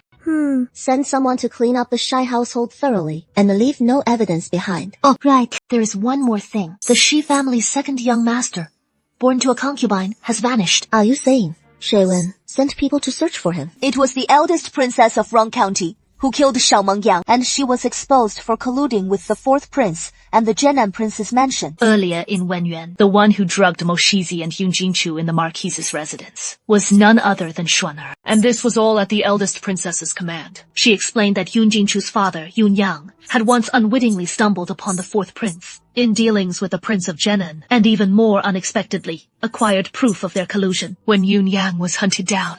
He met his end in Guaning Prefecture, but the evidence in his possession had vanished without a trace. The fourth prince accidentally learned that the cousin from the Song family was actually the daughter of that Yunxing merchant who was hunted down back then, suspecting that the evidence had fallen into Yun Jingqiu's hands. The Grand Princess had long supported the fourth prince's ascension to the throne, fearing that the ledger would destroy years of meticulous scheming. So he instructed Xuan'e to ruin Yun Jingqiu's reputation, seizing the chance to curry favor with the Jinan prince's mansion, while undermining Mo Shizi's prospects, making it difficult for him to succeed to the title, pleasing the Jinan prince's mansion, and killing two birds with one stone. You're talking nonsense, Father Emperor!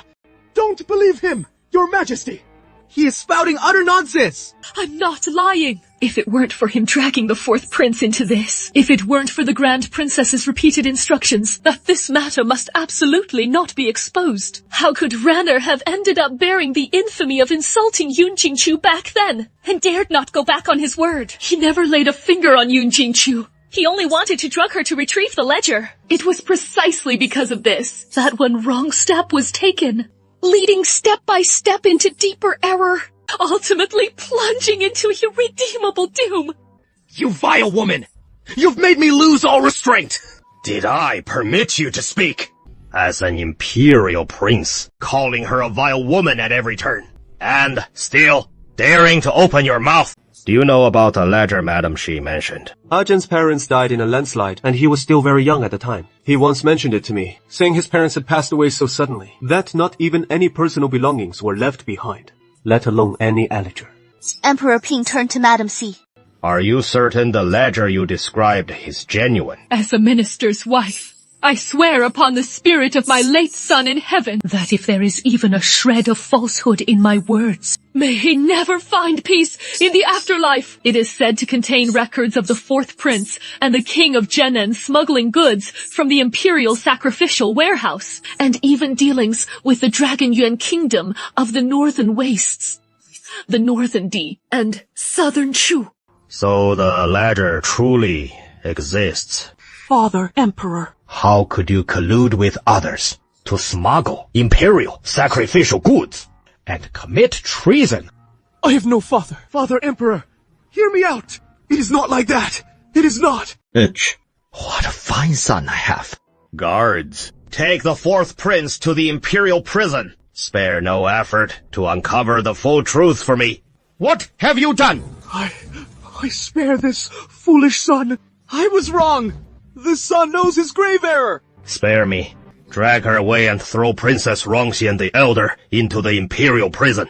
She'll be questioned after the fourth prince. Without my decree, no one may visit. Violators will be beheaded. Since this concerns the Zhenan Prince's mansion, there can be no leniency. I cannot believe my second uncle truly colluded with the fourth prince to smuggle sacred, martial artifacts from the court, even conspiring with foreign powers, betraying the great dynasty. The Mo family will never tolerate such traitors. I shall surely purge the clan for my grandfather and the Mo family. Though my grandfather has passed, the Mo family bloodline endures. Be it me or the warriors of Nanjing, none shall tolerate the tarnishing of the Mo family's century of honor. In years past, the Momo family guarded the southern frontier, though after transforming Shukang into a fiefdom, it achieved self-sufficiency. Yet, since Mo Jingyue claimed the title of King Zhenan, the imperial supervisor under Emperor Jing met an untimely end. Mo Jingyue nearly became the local emperor of Shukang, even once defying the imperial court outright, severing Nanjing from the Great Yi dynasty, standing apart,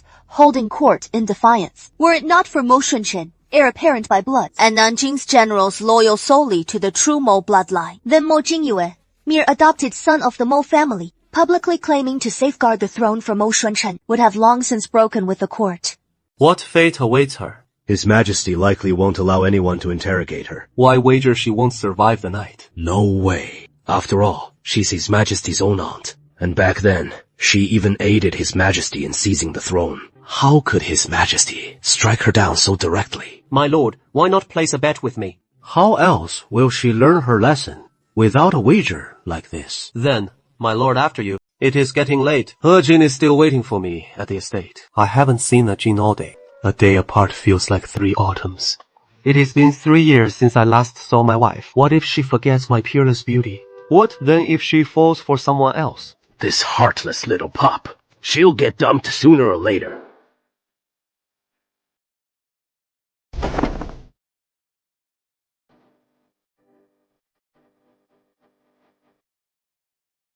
Keep your hands to yourself. Whoever's soft and fragrant will face the consequences. How did you get back here? And come running to this place? I've finished the palace affairs, knowing you'd be anxious about the outcome, so I hurried back to you. Everything went smoothly at the palace. His Majesty has decreed the deposition of the Rong County eldest princess, throwing her and the fourth prince both into prison. Emperor Yong has truly deposed Rong County. This incident has spiraled far too far out of control. Rongsun publicly murdered Cao Mengyang, dragging in the collusion between princes and ministers in treasonous conspiracy. Then, there is the leverage she holds in her grasp. Then he personally escorted her straight into the imperial prison, without letting a single soul contact even her closest entourage from start to finish. So you think Emperor Jing plans to silence her outright? Her actions have already crossed Emperor Jing's bottom line. And if Emperor Jing spares her this time, then I'm afraid Rong Yuan won't breathe a word. The outside world will know what Emperor Jing fears. Under these circumstances, only Princess Rongxian truly grasps the depth of her crimes, so taking her own life out of fear of punishment is the most fitting end. The hearts of the imperial family are all filthy. I'm planning to visit the imperial prison tonight. You mean to rescue Princess Rongxian? The Emperor has never been one for mercy or leniency, yet he has tolerated Princess Rongxian time and again. I'm deeply curious about what leverage she holds over him, and there is something I must ask her in person. I've looked into the timing of her pilgrimage to the temple, which was just after grandfather fell in battle. Are you suspecting that her trip to Yunzhen Temple is linked to old Prince Mo's death in battle? Not just Princess Rongxian. It might involve Emperor Jing too. I'll come with you later. Why shouldn't I go? Though you can slip into the imperial prison, we can't be sure Emperor Jing won't panic and fear her spilling his secrets, posting guards ahead of time. And if it truly concerns your grandfather, he might be on guard against you as well. If something goes wrong for you, someone needs to be outside to pull you out. So, I'm dead after all. Eldest princess, are you savoring the taste of death? Long time no see. 云锦车，冒玄尘, you dare show your face before me? If I hadn't come to see you, you'd be rotting in that heavenly prison by now, after a raging fire had been extinguished, leaving only a charred, unrecognizable skeleton. Eldest Princess Rong's fury faltered for a moment. She recalled the poisoned wine Feng Liang had forced down her throat, and Emperor Jing's order to silence her forever. Actually, I've always wondered why you harbor such deep resentment toward me and Mo Shunshen.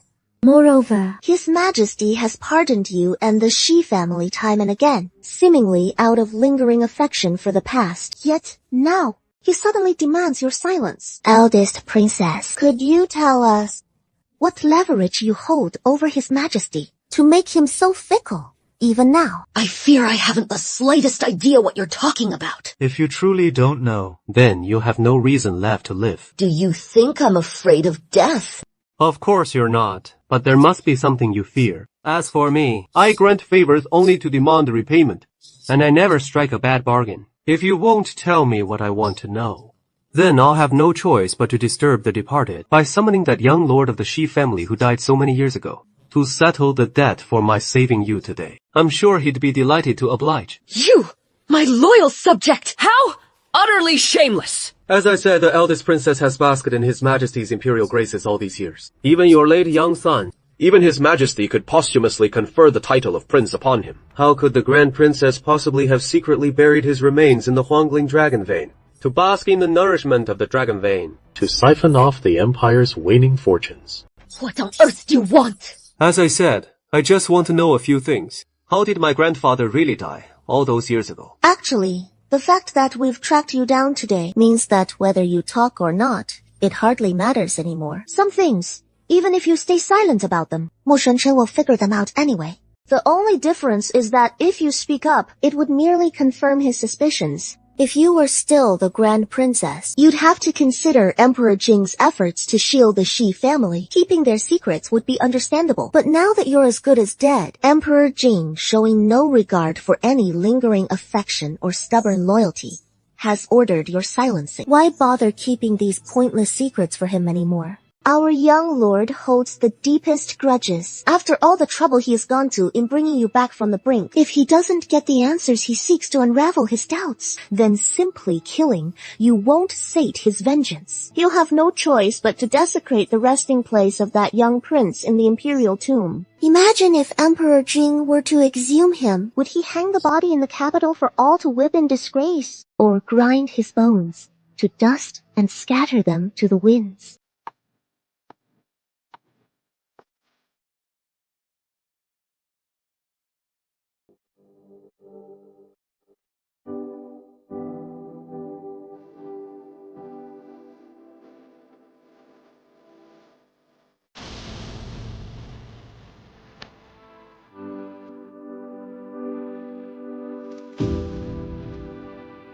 Mo Shunshen, how long have we known each other? About half a year. Actually, 4 months. To be precise, 4 months and 17 days. He hadn't set out to mark the days of their acquaintance, but upon his arrival in this world, he crossed paths with Mo Shunshen on day 1. That day's trials, impossible for him to erase from memory. I've known you all this time, save for that one time you dangled me as bait off a cliff, sparking disaster. And throughout it all, you've always moved with unwavering purpose. I figured that before facing Rong County, you'd have steeled yourself, no matter how shattering the truth. You're the sort who'd snap necks without flinching, yet never turn the blade on yourself. Since the day we met, it is you who is forever outmaneuvering foes, leaving even the slyest schemers riddled like sieves. So how could young Master Mo appear so frail? I'm just a little heartbroken. You never dreamed grandfather's end would be this absurd. Against grandfather's life of ceaseless campaigns, the Mo ancestors' devotion runs marrow deep. He declared that safeguarding the dynasty is the Mo clan's sacred charge. Even amid hatred for the late emperor's suffocating ineptitude, he never once pondered forsaking the throne. be it envy over command of the troops, or the Mo clan's merits so towering they shook the sovereign seat, or even if Emperor Jing simply couldn't abide grandfather, and plotted his downfall through deceit. Better that than his fall in this farce of a monarch-minister gambit. He'd sooner believe Emperor Jing lusted for grandfather's blood outright, vile and without honor, springing a snare from the very beginning to draw him in, than to think the emperor yielded to the court's relentless pressure, coaxed grandfather with the guise of a benevolent sovereign, then, after he had blazed the trail through thorns and brambles for him, abandoned him on such a ludicrous pretext, dooming him to perish in the lands of southern Chu. A team wants to hold you forever. I surely don't want to go, but alas, I must deal with Mo Jingyue first. What are you doing? There are people around. Zhu Qi and Xia Houyu both turned their backs at once. You go wash up and rest first. I'll pay a visit to Prince Hui. As for the others, I'll first find a way to gauge their intentions, and only meet them once. I'm certain it is safe. Rest assured, you're far more precious to me than my own life. When you're by my side, I won't put you in harm's way. Who cares about you? You're my wife. If you won't look after me, who will? I'm heading to the Zhenan Prince's mansion. A day at the shortest, or 2 or 3 at most before I return. Once things are settled there, I'll bring you to see Mo Jingyue and the rest. If you get bored over these next 2 days, have Xiahou take you strolling around the city. Shukang has plenty of delights and amusements. Remember to miss me. Who says I won't miss you? If I don't, then I don't. At least I'll be the one missing you. I adore you, my crown princess, beyond measure. Not wanting to part for even a moment. Wishing I could bind you to me, entwined forever. Mo Shenchen. I'm off, my lord. Don't forget, when I return, I'll warm your bed. Scram! Little charmer. Honey trap. Shameless. I saw nothing just now. Heard not a thing. I'll take my leave of the crown princess first. And we'll meet again in the suburbs. Don't pretend father's at the door. Oh, why are you dressed so thinly? Are you cold? Not cold. I've been following father's lead these past few days. I've been staying at the manor all this time, keeping Aunt Yao Miao company, and I even made chrysanthemum wine with her, saving it for next Mid-Autumn Festival to share with father. She even praised my handiwork. The prince is here, but without sending word ahead to let us know. If only I'd known you were coming, I would have had them prepare a proper feast. Hearing this, Mozia rubbed his eyes wearily. I'm all right.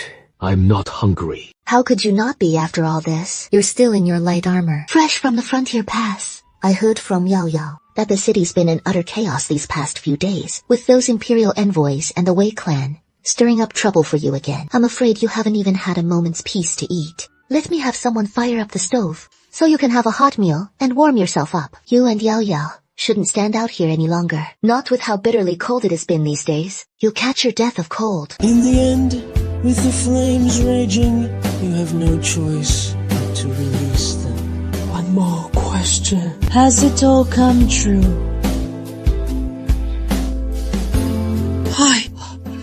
Why should I kill them? Mo Shenchen, calm down. I know you're furious, and I know the rage burning inside you. But what can you possibly achieve by rushing over there now? Mo Jingyue slipped out of the city in secret, bringing a whole entourage with him. This estate is crawling with hidden guards, inside and out. Even if we just charge in like this, we couldn't take them down. And even if we could, at what cost to you? Would you really throw it all away for one fleeting burst of anger, destroying the hard-won position you've schemed for years to secure? If you strike at them now, sure, you'd vent that pent-up fury, but every effort you've made up to this point would be for nothing. All those years of enduring in silence, all that painstaking plotting, gone up in smoke. You might not care about that yourself, but think of old Prince Mo, murdered in cold blood. Think of your father, who may have died unjustly. If you truly want to kill them, I can go in there with you right now and make it happen. It'd just mean perishing together with them, nothing more. But what of your grandfather's wrongful death? What of the humiliations your father endured? And those blood debts, the Mohist army that fell on the battlefield alongside your grandfather, who will avenge them? Am I so laughable? He was so ruthless toward father. Yet after father's death, he was consumed by grief, locking himself away in that secluded courtyard like a man driven mad. Because I resemble father so much, he tormented me relentlessly, only to hold me and wail in his lucid moments, forget his own grievances, his longing for father. He claimed this deep affection was all a lie. Then what were those moments back then? If he never truly loved father, tormented by him in a frenzy like that, beaten to death by him alive, what am I then? All these years I've endured, what does any of it even mean? Mu Xingchen, look at me. You've never been ridiculous. Everything you've held on to has never been a joke. You protect the treasures you cherish, enduring in silence, biding your time, growing ever stronger, surpassing all others in excellence. The Mo Xuanchen, I know, radiates strength and unyielding confidence, captivating hearts. With awe, he would never deny his own worth. No matter the hardship, he'd never yield. Clever and resilient. Cherishing kin, he carves paths from desperation, destined to claim the world's pinnacle one day. He'll make those who betrayed his vigilance and once abandoned him rue the day. And besides, you're all I have left. You're all I have. He clung to life for years, barely surviving in the capital, bearing every humiliation and burden for so long, all for the chance to return one day. He poisoned himself for years, willing to shatter his own body, solely to wrest him from Mo Jingyue's grasp, his heart and eyes fixed on nothing but saving him, yearning to shield him completely. Yet all of it, every last bit, crumbles beneath that facade of familial bliss just now. A colossal, cruel jest. Lord Chen, you and Lord Lang were sent south by imperial decree to summon my father to the capital. Yet you brought the Ink Heir, who was supposed to be aiding disaster relief in Dingzhou Strait into Nanjing, making him impersonate an imperial envoy from the court to deceive my father, and together plot to sow chaos in the southern advance. I wonder what His Majesty will make of it once he learns the truth. This prince always thought your years in the capital would have made you wiser. Mo Xuanchen, today this prince will teach you to kill one and all. Leave not a single one alive. Mo Ningyue, how dare you? The heir carries the old prince's bloodline. He is the sworn enemy of the Ink clan. How dare you touch him? You beast! Back then, if the old prince hadn't rescued you from the streets, you'd have perished long ago, and yet you repay that grace with betrayal. No more words. They're doomed today, without a doubt. If you're still unconvinced, take it up with Mo Xuanchen on the road to the Yellow Springs. Brothers, save me! Mo Xuanchen, you're despicable! Utterly despicable. Even so, it is despicable. But your father's cherished Yi Ling is in their clutches now. The folk in that hidden estate, he has uncovered them after all. He knows every secret. They all say the villains of the Southern Prince's manor bring nothing but ruin. The second uncle sired a little daughter fair, as an immortal maiden, held in the palm of his hand all these years, treasured beyond measure. Now, gazing upon her, she is exquisite beyond words. But alas, whether she lives or dies, hinges entirely on whether her father truly cherishes her. Father! Father, save me! Father! Father, please! Mo Xuanchen, the grudge between you and me has naught to do with her. Adjutant, shall I reveal just who she truly is? Yes, if she is innocent. He knows nothing at all. If you bear any grudge, come at me instead. 9 years ago, I was but an ignorant child. Did the second uncle ever show mercy? Will you yield or stand firm? Father! Save me! Yao Yao is terrified! Very well. This king yields. My lord, you must not yield. That Mo Xuanchen is profoundly scheming. His methods utterly ruthless. He makes no secret of wanting to seize back Zhenan Prince's mansion and reclaim command of the southern garrison's forces. My lord, the arrow is knocked and drawn. Once you yield now, the court will surely brand it as treason and rebellion. Inescapable dire straits, leaving you without even the slimmest path of retreat. My lord, think this through. If Li Lin's true birth is exposed, dragging up those buried scandals from the past, he will not only be reviled by all society, even Yi Ling will find no way to live, enduring the world's scorn right alongside him. In this merciless secular world, there'll be no refuge left for him anywhere. Oh, Father will avenge you. Kill them all. As expected. This is truly my iron-hearted, ungrateful wolf of a second uncle. Nay, nay, nay, nay, nay, nay, nay, nay, nay, nay, the war horse! And Prince Zhenan, Mo Jingyue, stand accused of treason and rebellion. Harming the troops, assaulting and besieging King Hui. This heir apparent acts upon the second prince's command to capture and execute the rebel leader Mo Jingyue and his son Mo Shira, while sparing all others who are not ringleaders. Lay down your arms without bloodshed! You are all valiant soldiers of Nanjing, destined to fall or triumph gloriously on the field of battle, earning eternal renown for your valor. Yet now, dragged into treason for Mo Jingyue's selfish ambitions, condemned as rebels in vain! Our forces have already encircled the perimeter outside, but you still have a chance to turn back from the abyss! If you seize Mo Jingyue and his son to atone for your crimes, Wen Yanqin may yet redeem himself through meritorious service and receive leniency and punishment! It is General Su, the Elder, who stands accused of plotting rebellion against the throne, deceiving heaven itself, and you lot besieging the Imperial Envoy. Scheming to sow chaos, I know full well that many among you have been deceived and coerced by them. And so, I grant you this chance. Lay down your arms and surrender. No blood will be shed. Those already bereft of fighting spirit, trapped and besieged, stand down in silence. Moments later, one soldier lowers his weapon, followed by the dull, thudding echoes of swords and blades, dropping one by one. Prince Mo, what cunning stratagems you wield! Circumstances leave no choice. Extraordinary times demand extraordinary measures. What circumstances compel such treachery? Was it someone forcing the heir apparent to deceive the emperor and venture south in secret? Or compelling him to impersonate an imperial envoy and collude with King Hui? At the very least, I did conceal my true identity to head south and orchestrate this trap to force Mo Jingyue into open rebellion.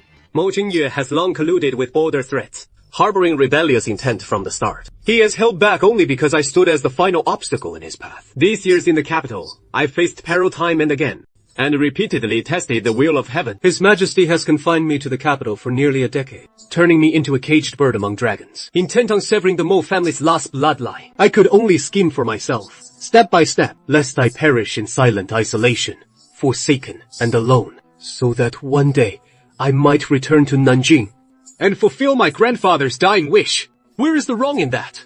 Emperor Jing dreads the Mo family and yearns to seize their military command. He can abide no one of the Mo lineage. With Liu Moxuan trapped in the capital, he seeks to curb the southern frontier, yet dares not let him gain any leverage. Day by day, he grows stronger and wields true power. Return to Nanjing I must. And the two lords Shime acted from dire necessity, claiming it was no deception of the throne. But without their aid, I fear I'd never escape the capital's gates. Yet if His Majesty learns of it, he will show you no mercy. Then, we simply keep it from him.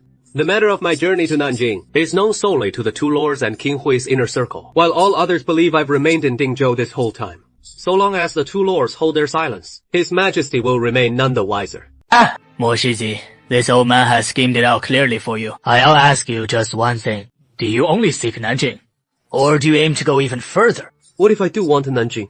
And what if I seek to go further still? If you seek only Nanjing, whether for the sake of old General Mo, or for the formidable talents you've displayed, this old man would gladly lend you a hand. Though His Majesty harbors fears of the Mo family, your position as heir apparent remains unshakable by any hand. The Chen family stands ready to lend you aid, to help you reclaim Nanjing and secure the title of Prince of Jinan. But should you aspire to go further, I'm afraid this old man can offer no help.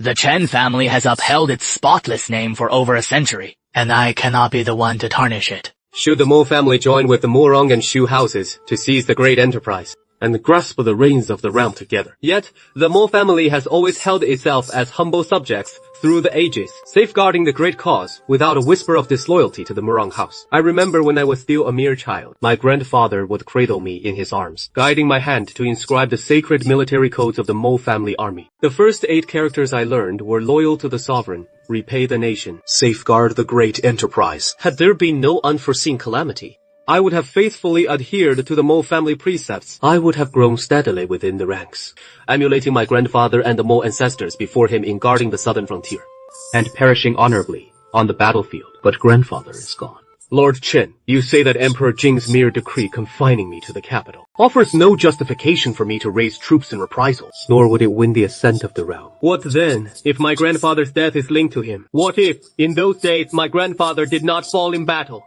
Does Master Chen find this reason sufficient. What did you say? You can't truly believe that my grandfather, after years on the battlefield, would commit such a basic blunder and throw himself into the trap of Southern Chu, to be surrounded and besieged, and ultimately lead the Mohist army's finest warriors to their death in a battle that should have been a triumph, even one that could have crushed Southern Chu. Yes, Your Majesty. Impossible. Your Majesty is an ambitious ruler, so how could he squander the chance for unification and undermine his own reign by helping Southern Chu assassinate Prince Yue? But what if it wasn't deliberate on his part? What do you mean? I mean, my imperial brother is indeed brimming with ambition, coveting the unification of all the realms. Yet his capabilities fall short. His arrogance outstrips his vision, and he utterly lacks the skill to fulfill his lofty dreams. But that imperial brother always fancies his schemes as unmatched, with cunning beyond measure. At first, he merely wanted old General Mo to take the blame for the defeat and retreat. To safeguard his own prestige, he ordered Qin Fengyang to collude with Southern Chu, betraying from within and without, leaking intelligence to them to hold old Prince Mo in check. But they miscalculated Southern Chu Harbor's wolfish ambitions. And such an opportunity, how could they let it slip away? In the end, Southern Chu turned the tables on them, luring them into their own trap, and massacred old General Mo, along with his full 20,000 elite troops. Lord Chen, tell me, should I confront the Emperor over this? These events, how did you learn of them, Your Highness? The Grand Princess of Rong County told me herself. What you need to know, as King Hui and I just explained to you, my grandfather's death and the blood debt owed to those 20,000 warriors, I will demand it all from Emperor Jing. If you're willing to aid me, that is naturally for the best. I'll do everything in my power to safeguard you and your families. But if you refuse to help me, I'm afraid before this plot succeeds, no whisper of resistance can leak out. You'll both have to end it yourselves. Afterward, I swear I won't touch your kin. I'll linger in Yushang for 2 days. And if you claim uncertainty in your choice before the second prince arrives, I'll decide for you. Lord and vassal, you think they'll side with you? Or pledge loyalty to Emperor Jing? Who knows? Though Chen Fengyang claims he'll choose me, and Lang Ying will likely follow suit. But if they don't choose you, you'll really take their lives. Or else. Mo Xuanchen knew full well he wasn't some soft-hearted soul. Chen Fengyang, if they can't serve his purposes, once they return to the capital, they'll only stir up trouble. So, what was all that talk just now? If they end up dead, you're really going to spare the Chen and Lang families? What are you thinking? Those words were nothing but a ploy to placate them and win their allegiance, mocking how eagerly they'd throw in their lot with me. As for the rest, do I strike you as some saintly fellow? Indeed, you don't. Keep watch over Yushang for now, and not a single one of Mo Jingyu's underlings can be allowed to slip away. What of Mo Jingyue himself? With a Jin after him, he won't get far. You're the one at ease here, but he might not be so sure. Jin. Does he actually trust you? How on earth could this king fail to put you at ease? This king dragged himself through thick and thin to tag along on this trek. My creaky old limbs nearly shaken to pieces. And here you are, you cheeky pop. Not even across this bridge yet. Already scheming to append the whole game. What is that about? Do you take this king for some clay figure without a spine? Let me warn you, lest this king swoop in midway and pluck your hard-earned fruits, leaving you with a sopping bamboo basket and nothing to show for it. Go on, take it then. I'll just run back and tell the princess consort of Huai how you were carousing in Nanjing's pleasure houses. Hey, you filthy cur! Still, out to get me! Not only do you chase skirts, but you sling filth at folks too. I seem to recall Aunt Consort Lo's a wandering eye above all. Crude louts like that. You turtle spawned well! Father, why don't you dare return to Nanjing? Can't you go back? So everything Xu Chongzhe and the others said is true. You've truly colluded with Southern Chao. Yuan, I'm asking you why. Do you even know how many of our men they've killed? You've defected to the enemy and committed treason, colluding with them. No wonder Emperor Jing can't tolerate you. Everyone's turned against you. Even you yourself would rather skulk about like a whipped dog, too afraid to return to Nanjing. What do you know? Do you think these years as a high-ranking minister, squandering gold like dirt came from nowhere? I did indeed smuggle supplies into Southern Chu, but at the same time, I've guarded the southern border all these years, never yielding a single inch. We have our feuds with Southern Chu, But that doesn't stop me from cooperating with certain individuals among them, exchanging mutual benefits. This king merely takes what he desires, never once allowing Southern Chu forces to set foot inside Luyin Pass. Isn't that so? The king of Zhenan has quite the silver tongue. I'm almost persuaded by you. Your Highness's eloquence could rival the storytellers hawking tales outside the brothels. If I didn't know what kind of man you, Mo Ziyue, truly are, I'd almost believe this grand display of righteous indignation. Yun Jinchu. What of it? You've colluded with Southern Chu, selling southern border intelligence, trading the lives of Southern Chu soldiers for the benefits you speak of. And they ought to be grateful to you for it. This king has never harmed them. Never harmed the armor and weapons you supplied to Southern Chu. Never harmed their soldiers slaughtered on your chessboard of a battlefield. And that is not harm! Scheming with Southern Chu's people, you win one round, I win the next. Treating the lives of those Mohist soldiers like a game.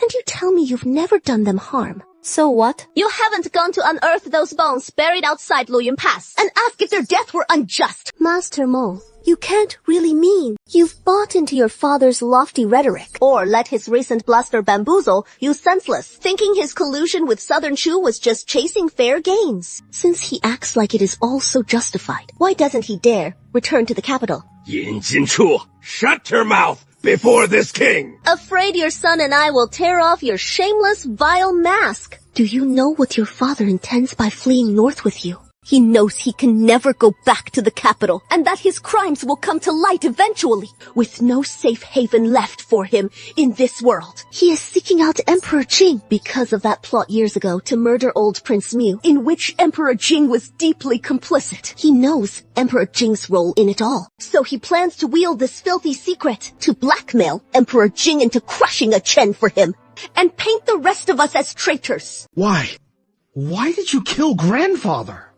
Why did old Prince Mo save your life, raise you to manhood, keep you in the Mo household, teach you martial arts and scholarship, treat you as his own son, just like his flesh and blood, help you take a wife and father children, build a family and a legacy? But Mo Jingyue, why did you betray him? Isn't that exactly what I just said? Mo Jingyue's eyes flickered with fleeting anguish, as if recalling the old man's incredulous gaze from years past, silently, echoing the same unspoken why. Yun Jinchu, what the hell do you want? I want to escort Prince Zhenan home with me. Akin is still waiting for you. In your dreams, this prince would rather die right here. You can forget about making me bow to him. Then die. Once you're gone, I'll make damn sure your two sons hear all about your exploits. I'll recount your glorious tales to that little daughter you abandoned, the one who wailed endlessly in feverish terror. I swear, before your corpse even cools, the whole world will know of your so-called righteous acts. You can rest easy in the grave. I'll ensure your name endures beyond death, carved into the history books, an eternal stain on your legacy. Mo Jingyue's eyes bulged with fury, yet he had never fathomed that in this world, aside from death, lurked fates far more wretched. I'm not pleading for you to come home with me, and I haven't got time to waste counting to 3 with you here. If your highness won't budge, then I'll send you on your way. 1, 2. Dispatching Prince Zhenan to the afterlife. Xiang Yi suddenly lunged forward, while Mo Qing and Yue Yu remained trapped in their agonizing indecision. But who would have thought that little maid charging in had the raw force of a raging bull, slamming fiercely into him, snapping his sword arm clean in two.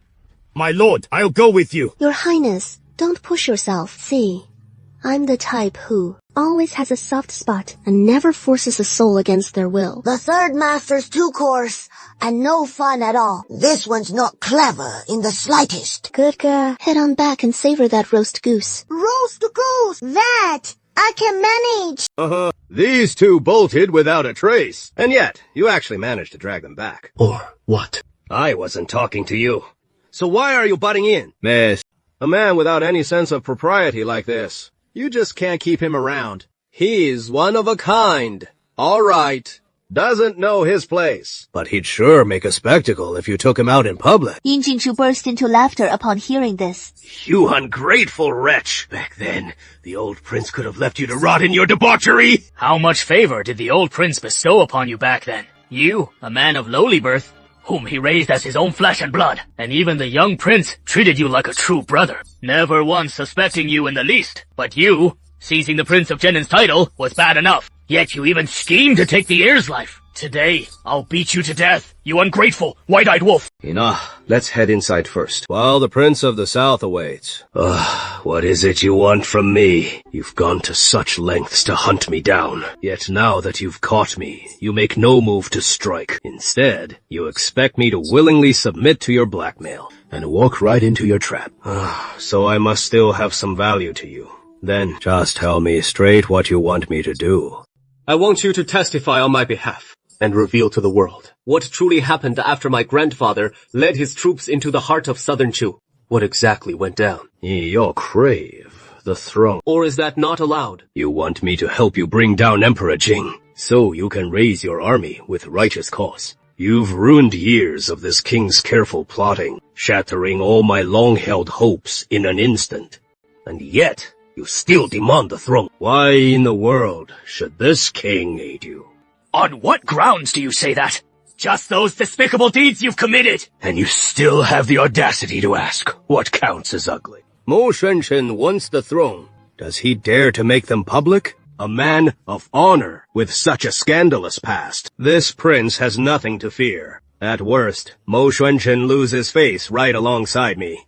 The historian's pens in the future will brand us both infamous for eternity. I originally meant to spare Mo Yiling and the other three, giving them a path to survival. If only you'd come forward and testify against Emperor Jing, then those past events wouldn't implicate them. I'd only need to execute you alone. But since you think I can't manage without you, then you and your 3 sons can die as one. Take you all to Nanjing on the day I raise my army. I'll sacrifice the 4 of you to rally Mo Xuanchen. No need to try intimidating this prince. Without this prince testifying against Emperor Jing on your behalf, if you dare to raise an army, you'll be nothing but a traitorous rebel. Everyone under heaven will have the right to slay you without a legitimate justification. Even courtiers like Heir Chong won't submit to you. So what if I'm a traitorous rebel? If they won't yield, I'll beat them into submission. As for the people of the realm, Mo Jingyue, do you perch so high above it all that you've forgotten what the common folk truly crave? They won't care who claims the throne, or what ruthless means he employed to seize it, as long as he lets them live and work in peace and brings tranquility to the land. So what if Chi'er ascends the throne? Do you think I'm anything like you, craving absolute dominion over the realm and the supreme throne, yet also eternal glory, without a whisper of reproach? Wanting it all just means you've nursed the thoughts of rebellion all these years, yet they only dare a feeble raise of the hand, not venturing even half a step forward. As long as I command the troops, who would dare defy me? Oh, look at yourself. What were you thinking? You're no longer a 3-year-old child. And yet here you are, a man forged in the fires of battle. How could you fall for that tired old ploy of rightful succession? A loyal Mohist attendant for all these years. And what has it bought you? If a Chen clings to the Mohist forebears code, upholding that hollow bond of sovereign and subject, then he is truly a fool. What is more, have you forgotten how the Murong and Mohist houses once joined forces to conquer the realm? Our ancestors decreed that Murong and Mohist shall share dominion over the world. This throne is fit for the sons of Murong, and equally for the heirs of the Mohist line. All these years, he has been shackled by the chains of empty reputation, afraid to advance even a single inch. Yet the words of Mo Xuanchen and Prince Hui have turned his long years of patient scheming into a self-deluded farce. Mo Xuanchen, if I aid you, will you spare Yiling and the others? Don't let Yiling learn the truth of his birth. I know the sins I've committed deserve 1,000 deaths, and whatever vengeance you seek, I will endure it all. But Yiling, he knows nothing of this. I beg you, find him a secluded haven, where he may live out his days in peace. Don't drag him into this maelstrom of intrigue. Mo Xuanchen's face remained an icy mask. Mo Xuanqing, Yiling is your sister too. Speak one more word, and I'll end her life this instant. If you wish her to survive, then pay the price to shield her. Confess every deed from that fateful year. Every last one, without omission. Omit a single one. And I'll carve up Mo Yiling piece by piece. Chen, don't blame your mother consort. It was I who forced her hand. The attendant, take her away. Your wife will accompany you to the southern frontiers. I won't go to Nanjing.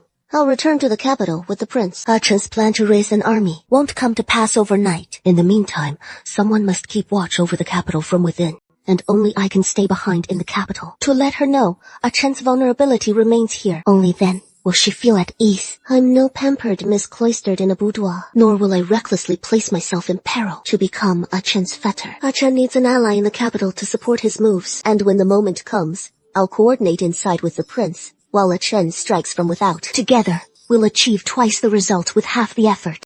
Lady, say something. What can I say? He trusts me as surely as he trusts himself. He would never see Yun Jinchu as a caged bird, thinking she must be confined to the narrow confines he is sketched for her life. She is an eagle of the heavens by nature, free to soar and do all that her heart desires. What is wrong? Nothing. I just feel so weary from scheming through these things day after day. It wears on the heart. In a position like yours, without scheming, even survival would be impossible. And besides, the darkest days are behind us now. As long as we can persuade the second prince, you can return to the southern border and pursue what you truly love. Come to think of it, among all of Emperor Jing's many sons, the second prince may not be the most accomplished, but when it comes to greed, he is no less ravenous than the others. The imperial family, they're probably born that way, deep in their bones, convinced that every treasure under heaven belongs to them. So, will you turn out the same someday? No, I won't. I've already claimed the world's greatest treasure, no matter how exquisite the rest might be. They'd only pale against the sweetness of yours, smeared with honey, as it is. My lady, taste how sweet it is. The chamber brims with warm, fragrant air, their breaths intertwining, no strangers to such closeness anymore. As they draw near, they share a silent understanding of how to bring each other bliss. Mo Xuanchen gazes tenderly down upon Yunjing, as she tilts her head up to savor his gentle warmth. When their breaths grow hurried and fervent, only then does Mo Xuanchen release the softness of her lips. I want to go home with you. I long for that too in just a month. At most, I'll enter the capital to find you. Very well. Once you're back in the capital, tread carefully in all things, and if choices arise, put yourself first. I remember what you once said. My fate is bound to yours, so I'll guard yours with my life, and you mine. I'll be waiting for you in the capital. Sister He. Sister. What is with the why? He just wants to call out to her. Sometimes, he wonders about all the suffering he has endured, those relentless waves of malice, as if bent on dragging him into the abyss of hell. That irredeemable past, wasn't it all just fate's way of hoarding the good fortune of meeting her? Heaven couldn't bear to watch him suffer so bitterly, and so it brought her to his side. Ajay, once we're free from servitude in the capital, shall we have a child? Of course. With a sweep of his strong arm, he scooped her up by the waist. Amid her startled gasp, he turned and carried her into the screened alcove at the back of the room. What are you doing? I haven't even eaten yet. But aren't you about to? Hush, you know, I still have to meet with the second prince later. Why bother with him? Seeing me is all you need. Be good. Let's have a fun. Just the two of us. What the hell do you Song folks think you're doing? Locking up my daughter-in-law and not letting us see her. With her belly swollen from pregnancy, she suddenly ran off with my granddaughter, exhausting our whole family as we searched high and low for her. Ouch! My old arms and legs nearly gave out from all the strain. And now look at this! She has fled here to her high and mighty official husband's family, and they won't even acknowledge me as her mother-in-law! Yinjin, you've truly brought honor to your husband's house. She is the wife I took through proper matchmaker and rites. So all this time, I've been scouring everywhere for her. My mother fretting herself nearly to death with worry. I feared she'd been done in by some villain. But who could have guessed she'd make it all the way to the capital? After finally tracking her down. They won't even grant us a single glimpse of her face. Brother-in-law, why are you out here? Jinchu, it is me, brother-in-law. When did you arrive in the capital? Why aren't you going inside? What are you doing standing out here in this freezing cold? This is my sister's husband. Why aren't you letting him in? We had no idea he was the eldest cousin-in-law. When Tianqian stormed in, all bluster and fury, demanding to see the eldest young miss, and ordering the eldest young miss to get the hell out, while this old lady kept spitting out bitch, and worse. How could we possibly let folks like that through the door? Brother-in-law, are you here to see your sister, or to stir up trouble? It is the very ones who brought her here, and now they won't let us in. With all this clamoring and brawling, who dare let you inside? She ran off with my grandkids! My son and I trekked 1,000 miles to find her, and she won't even come out to greet us, just hiding away inside, without a shred of care for us. She knows damn well she has done something shameful. That is why she hasn't the face to show herself. 还有 Song family. They even looked down on us, mother and daughter, with their snobbish eyes, seeing how shabbily we're dressed, and started shoving us around. What a blessed paradise! This housekeeper's run. My sister carried that child for 10 whole months. And now she is about to give birth, yet you told her to get lost. So, what if she is pregnant? Who hasn't given birth before? Only she is acting like a spoiled ghost. I say, she is just a sniveling wretch, putting on airs. I'm her mother-in-law after all, so she ought to show me respect and keep her trap shut. My sister has always been dutiful to her in-laws, but that is no excuse for you to bully her like this. In such an advanced stage of pregnancy, she still dragged herself all the way to the capital. My sister has a gentle soul, but that doesn't mean I'm a pushover. If you dare say one more word against my sister, don't blame me for not holding back. I am your sister's mother-in-law, your elder, so just try laying a finger on me. Xiao Huiguang charges right up and delivers a resounding slap across that old lady's face. People say, how on earth do you get along with his mother when she is your elder? Oh, you've lost all conscience. The Song family has blood on its hands now. Go on then. Beat this wretched old woman to death today. Your sister shamelessly abandoned us. My son up and ran off. And now, you dare strike me too! I won't go on living! Just finish me off, all of you! If you don't want to live, then don't! Have Xiao Huiguang beat me senseless! Jinfu, stop fighting! We know! We've done wrong! My mother was just upset because your sister left home. In a moment of anger. If you keep fighting, it'll only cause more trouble. Won't that any more? I won't fight! Yihui, though my parents have passed away, my sister still has her family to protect her. I believe she would never leave home and come to the capital without good reason, nor stoop to those shameful deeds you accuse her of. If you dare slander her even a little more, I'll break your legs. Take them inside. Clearly, she is not the original culprit. Clearly, he and Yun Jinzhen have only just met. Yet, when Yun Jingchu steps in, it feels as though she and Yun Jinzhen have known each other for ages. I've missed you so much. Sisters missed you too. After you've been gone for so long, your great-grandmother and the others have been worried sick. Thankfully, the heir has been sending letters back to the capital all along, which has given us some peace of mind. Yun Jinchu never expected Mo Xuanchen to have sent letters to the Song family, realizing that when that man truly cares for someone, he is thoughtful right down to the heart. Sister, what exactly happened with the Shu family? And you how far along are you in your pregnancy? When I got married before, I was afraid a long journey would be too arduous for you. So I didn't invite you. So why have you suddenly come to the capital with Anwei? This time, did someone from the Shu family mistreat you? Zhen, when you first arrived in the capital with little Wei, you were in such a sorry state, without even a maid to accompany you. Seeing you like that back then, we've been deeply worried that something terrible had befallen you. But since you wouldn't tell us, we didn't want to press you. But now the Shu family has come knocking at our door. You heard every word they hurled outside just now. We can't just stand by and let them slander you like this. Can we? Though you've married out, you're just like a Jin. Still, a daughter of the Song family through and through. You have your natal family to lean on. So if trouble ever strikes, don't bear it alone. I beg you, come straight to us, no matter what. Your aunt speaks true. No daughter of the Song family suffers in silence. I truly never imagined he could feign such kindness toward me on the surface, yet scheme in the shadows with others to strip me bare of my dowry. Then, out of nowhere, he fell into gambling's grip. Desperate to keep it from my eyes, he pilfered from my dowry once more, slipping drugs into my very meals to leave me dazed and drifting through my days. Soon after, he took a mistress on the sly, eager to bring her into the fold as a concubine. And his uncle schemed again to seize my dowry, even plotting to take my life. How dare they! You're still lost in the fog of it all, when you should have come to us long ago. How could I ever let that Shu clan go unpunished? But Jinchu sprang to her feet at once, whirled about, and stormed toward the door. After the Xu family mother and son were brought into the Song household, they began to feel deeply uneasy. The two of them locked away in a cramped little room. That wretched Yun Jingchu back, when she was under our roof, she seemed as pliable as dough, easily endured and overlooked. Yet after Just 1 year apart. How has she turned so vicious? My son, didn't you say the Song family prized their reputation above all? That they wouldn't dare touch us, and that Yun Jinjin, that vile woman, wouldn't dare reveal our family secrets to the Songs. But now Yun Jingchu is doing this to us. They must have learned something, haven't they? Inside, Madame Xu, who had just been speaking, shuddered in terror. Oh no! What do you take the young lady of our Yun family for?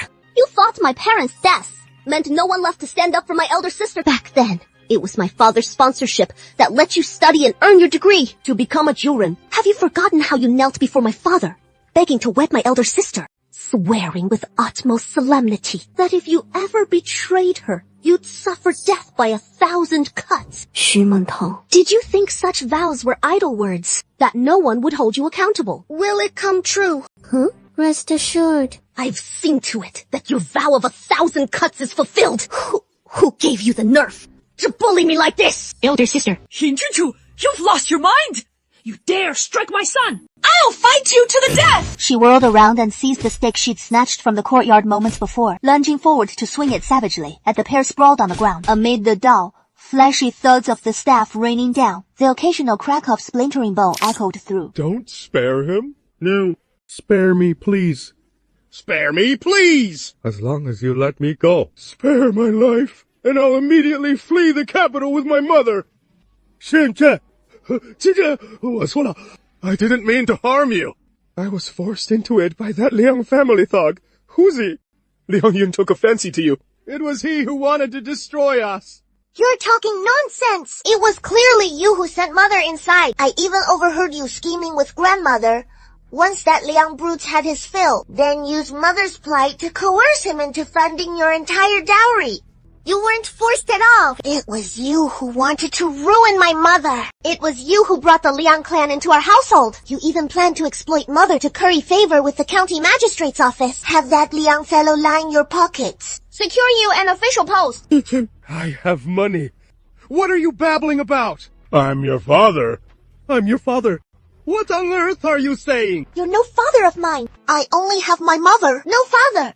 I loathe carrying the blood of your Shu clan in my veins. Were it not for fearing to grieve dear mother, I'd snap every bone in my body, one by one, flay the flesh from my skin, and return every ounce of this Shu blood and bone to you. Xu Yue, you little wretch! How dare you speak to your father like that? You're the real wretch. Your whole damn family are wretches. If you dare curse me and my mother again, I'll slaughter you all.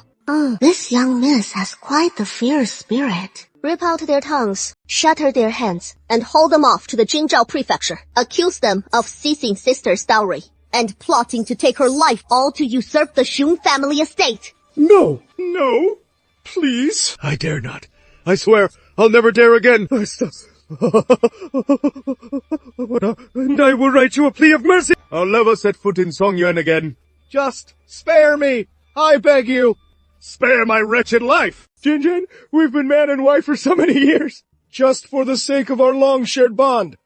And for Sister Wei's sake. Let it be as if it never happened. And spare this dog's life of mine. I'll vanish at once, never to return to the capital. She harbored deep hatred for the Shu mother and son, and had no intention of letting them off lightly.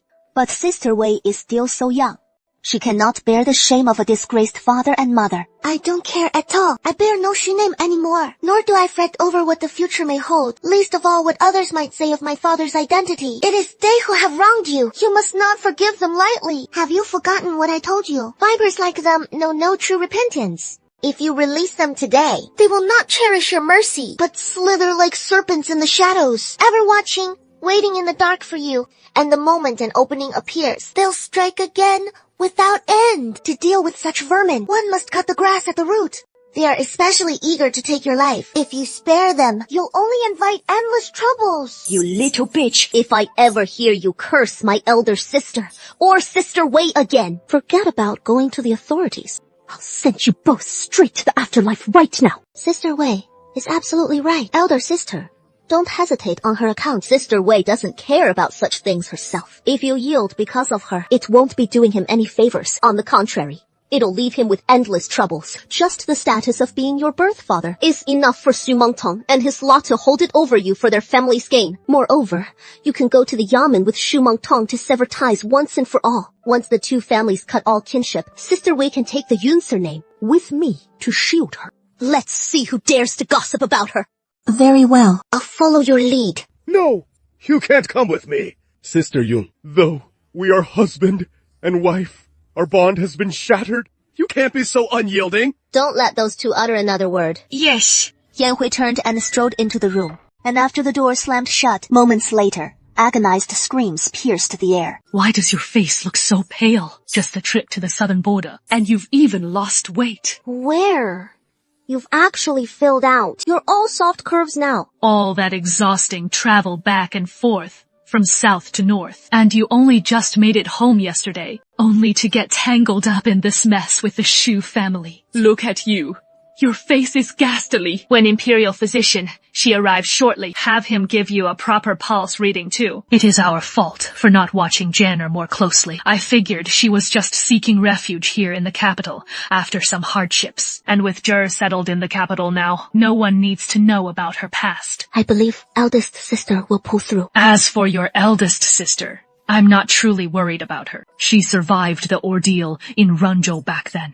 And that unyielding spirit of hers won't bend so easily. It is Wei's temperament that concerns me more, as a child, no less. What is wrong? While you were away from the estate, you wouldn't know what unfolded after your eldest sister brought Wei Jie into the household. It seems Wei Jie has been making all the decisions between them. Your sister follows her every word, without question, and she is far too savvy in dealing with others for her age, lacking the pure, fiery innocence of a typical child. At just 5 or 6 years old, she carries herself like a full-grown adult. Just now, in the back garden, you heard what Wei Jie said to that. She woman and her son, her ruthlessness toward the Shu family. I can understand that. But Yun Jinchu caught old Madame Song's implication.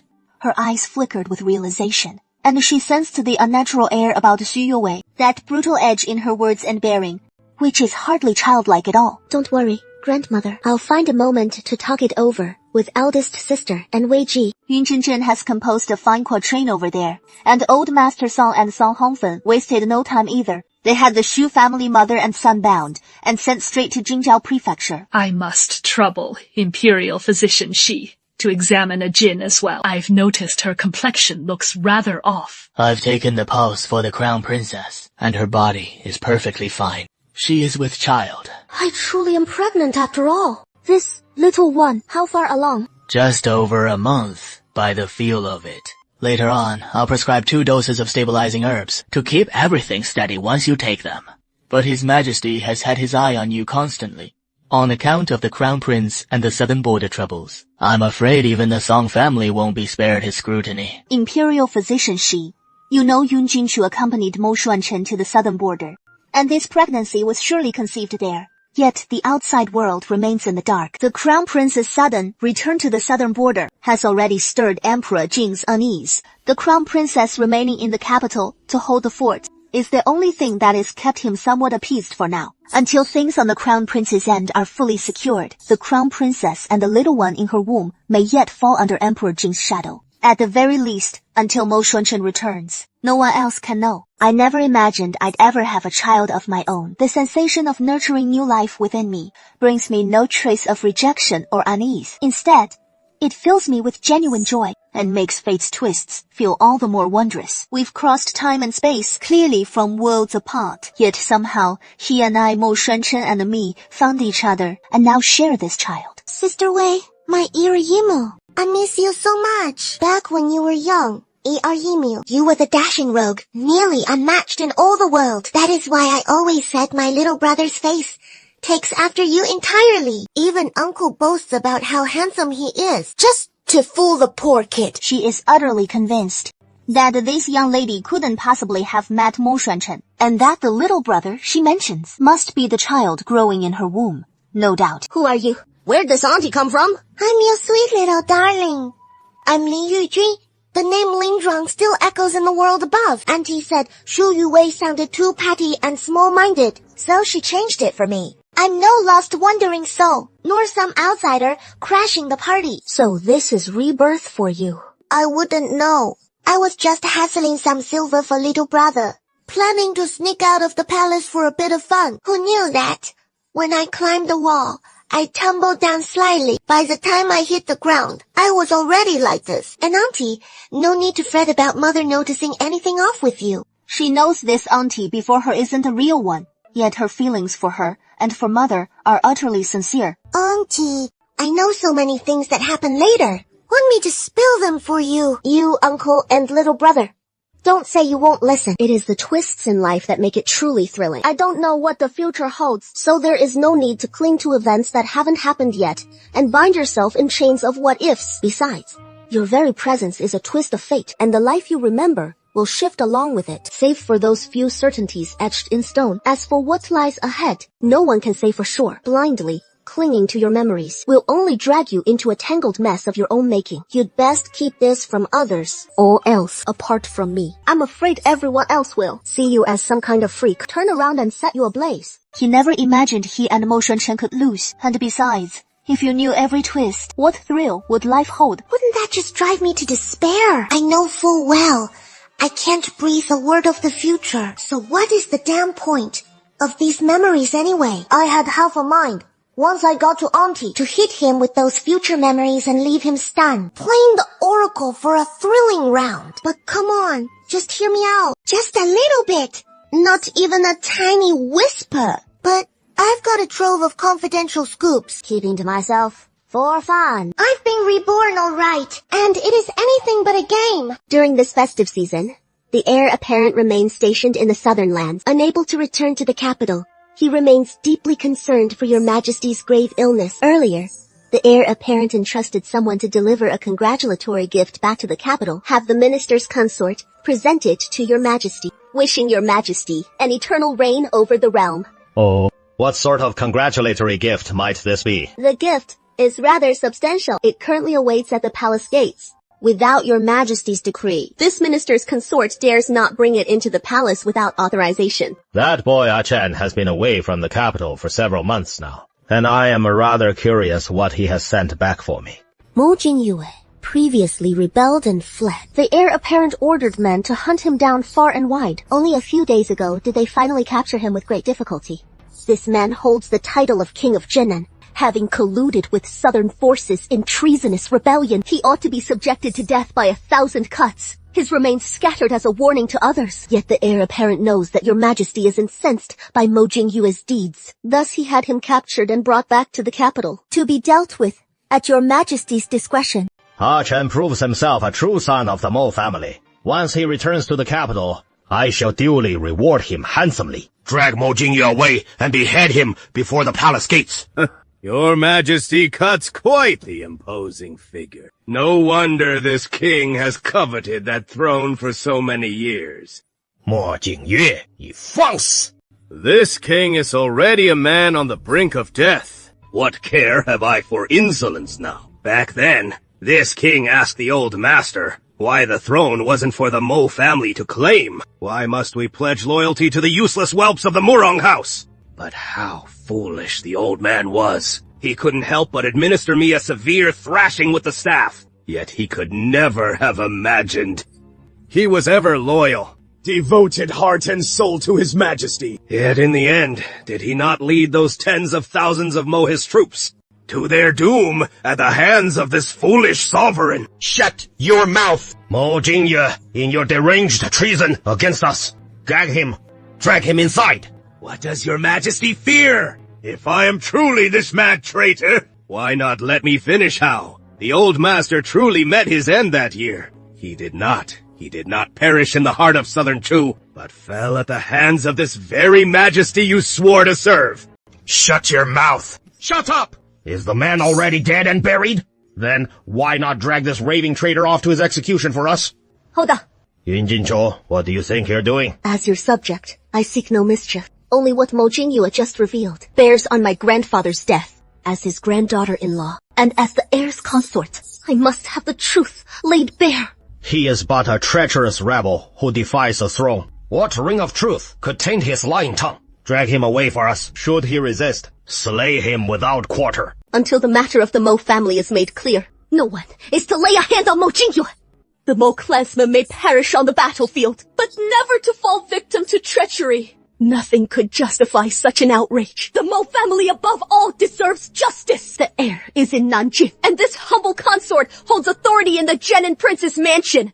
Should his words prove false, I shall carve him up with my own hands before leading an assault on the palace gates myself to lay bare the truth before your majesty. He dares claim it touches upon my grandfather's reign, not some prince's whim. The Mo family army will never suffer such schemes against our commander, nor against a founding hero of the great enterprise. Do you truly dare to defy us? This humble one seeks only the truth. There is no such truth to uncover. Back then, old Prince Mo fell in battle at Southern Chou, as all the realm knows. If it is known to all, and your majesty harbors no guilt, then why not let Mo Jingyue speak his piece? Your majesty, Mo Jingyue is a traitorous rebel, and his words today, if mere ravings, be it courtiers or common folk, can naturally tell truth from lies. The crown princess consort will not be hoodwinked by him. But should your majesty silence him thus, drag him off and put him to the sword. Once word of this spreads abroad, Nanjing's warriors will know no peace. What a son of heaven indeed, monarch of the great enterprise. How dare you question him so brazenly? A single utterance from that traitor, Mo Jingyue, and you demand I face him in open court. Hey, a traitorous rebel. How is he worthy? Guards, Mo Jingyue, guilty of treason and rebellion, sowing discord with seditious lies. Execute him without mercy, should any dare to interfere, charged with the same crime of treason. Execute without mercy. Emperor Jing intends to silence him by death. Otherwise, knowing full well that the entire court yearns for the truth, he would still resort to such ruthless slaughter rather than allow him to speak. So, your majesty, would you rather bear this infamy and silence him forever? Mu Rongshi, I'd rather curse you as unworthy of the throne, and that wouldn't be unjust!